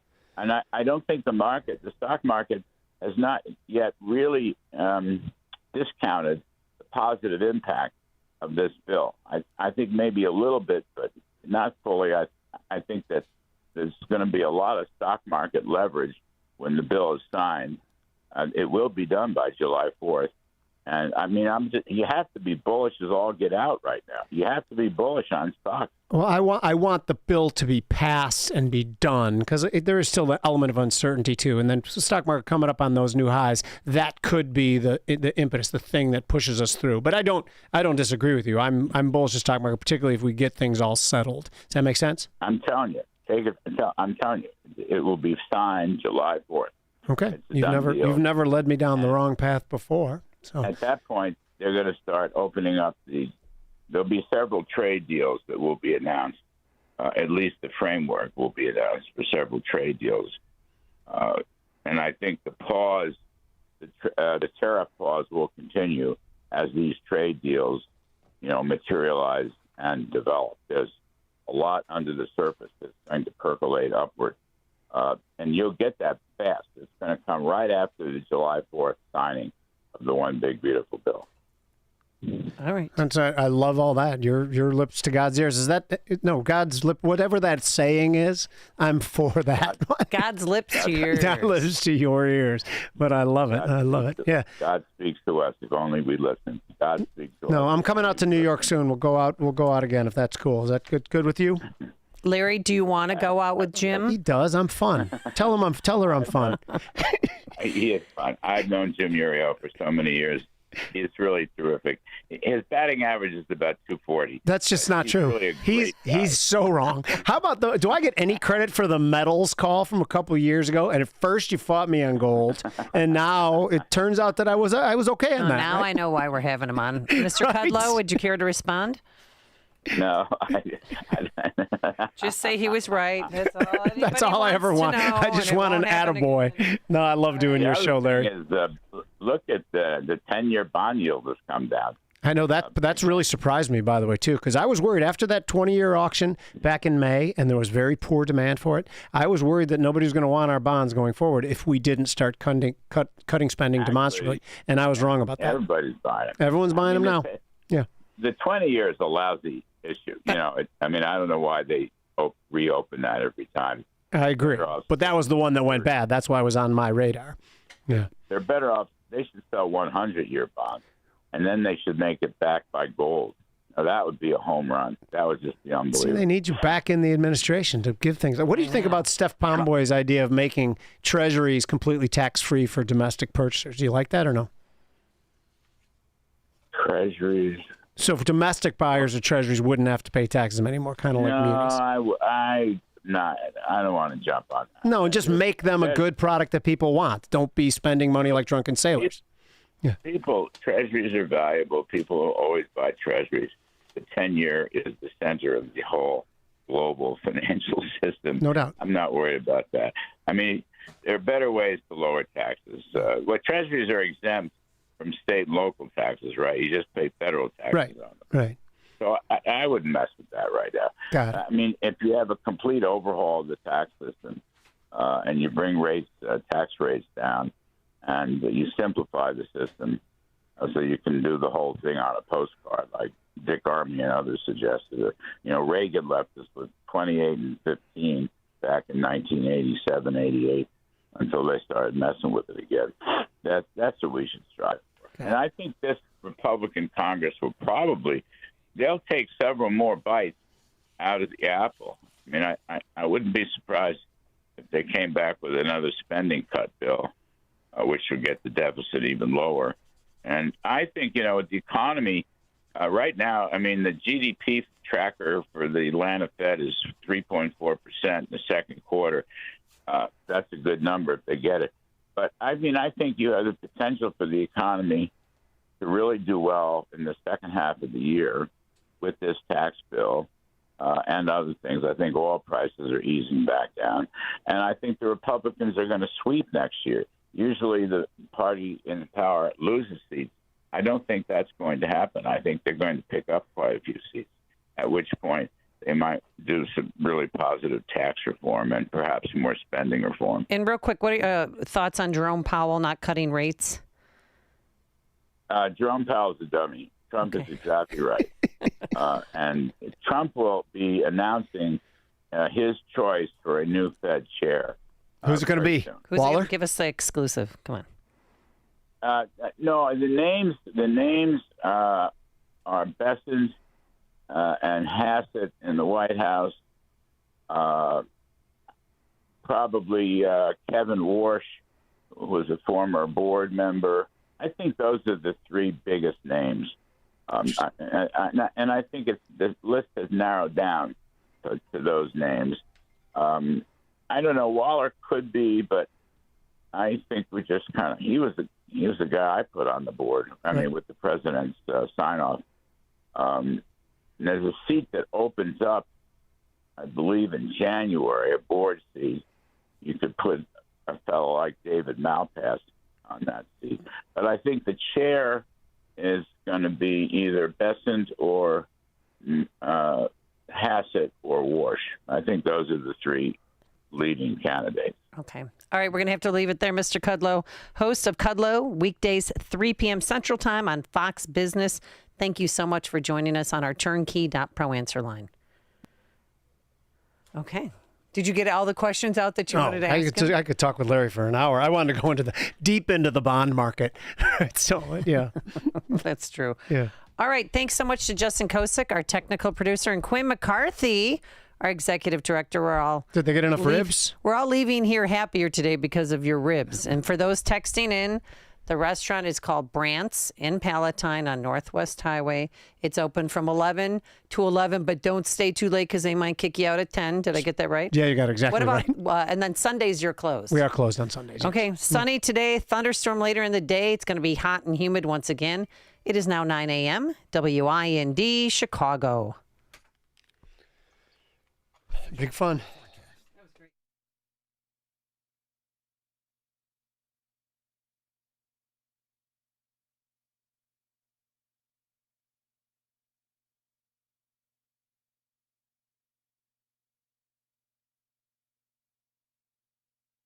Assessment is that we significantly damaged the nuclear program, setting it back by years. I repeat, years. Defense Secretary Pete Hegseth also pushed back on the reports about an initial Pentagon assessment leaked to the media, suggesting there might have only been limited damage. It admits itself in writing that it requires weeks to accumulate the necessary data to make such an assessment. It's preliminary. It points out that it's not been coordinated with the intelligence community at all. Now, that leak has the Trump administration limiting what they'll disclose in briefings to Congress today and tomorrow. Republican Senator Dave McCormick tells Fox it was a remarkable operation. And let's not forget that it was preceded by the Israelis taking out nuclear scientists, taking out the ballistic missile capability. Well, despite that, Iran's supreme leader went on state TV today declaring victory over Israel and the U.S., claiming there is no significant damage. And Ayatollah Khamenei also boasted the Islamic Republic delivered a hard slap to America's face by attacking one of its key bases in the region, Al Udeid Air Base, and inflicted damage. Well, the U.S. shot those missiles down when they were hit, aimed at the U.S. on Monday. Closing arguments about to get underway at Sean Diddy Combs' sex trafficking trial in federal court in New York. Prosecutors go first. The rapper and music producer did not testify in the case's lawyers' arguments are tomorrow. We got an update to the economy this morning showing the shrinkage instead of growth to start the year was a bit worse than initially reported. The GDP contraction in the first quarter was revised from 0.2 to 0.5%. America's listening to Fox News. Now, your official weather forecast. Today will bring partial sunshine with a thunderstorm in a spot or two, making it hot with a high of 93. Tonight, expect mainly clear skies, warm and humid conditions with a chance of a thunderstorm in some areas and a low of 74. Tomorrow will start with some sun, then turn cloudy with a thunderstorm. It won't be as hot, but still humid with a high of 86. I'm meteorologist Jason Caterina on AM 560, The Answer. Get the latest weather, traffic, and news updates online at 560theanswer.com. Make sure that you never miss a day of Dan Proft and Amy Jacobson when you subscribe to the Chicago's Morning Answer podcast, presented by Signature Bank. Listen to the entire show each day on demand with limited commercial breaks. You can subscribe today for free at 560theanswer.com and click on podcasts or search for Chicago's Morning Answer on Apple Podcasts, Spotify, Google Podcasts, or wherever you listen to podcasts. Hey, it's Mike Rowe, and if you want to do business with a company that actually stands for something, switch to Pure Talk. I did. Sure, I appreciate being on America's most dependable 5G network with unlimited talk and text for just $20 a month. But what I really appreciate is Pure Talk's commitment to our military and to our skilled workforce. That matters to me. Save 50% off your first month when you dial pound 250 and say keyword Mike Rowe. Pure Talk, a wireless company that actually stands for something. Progressive presents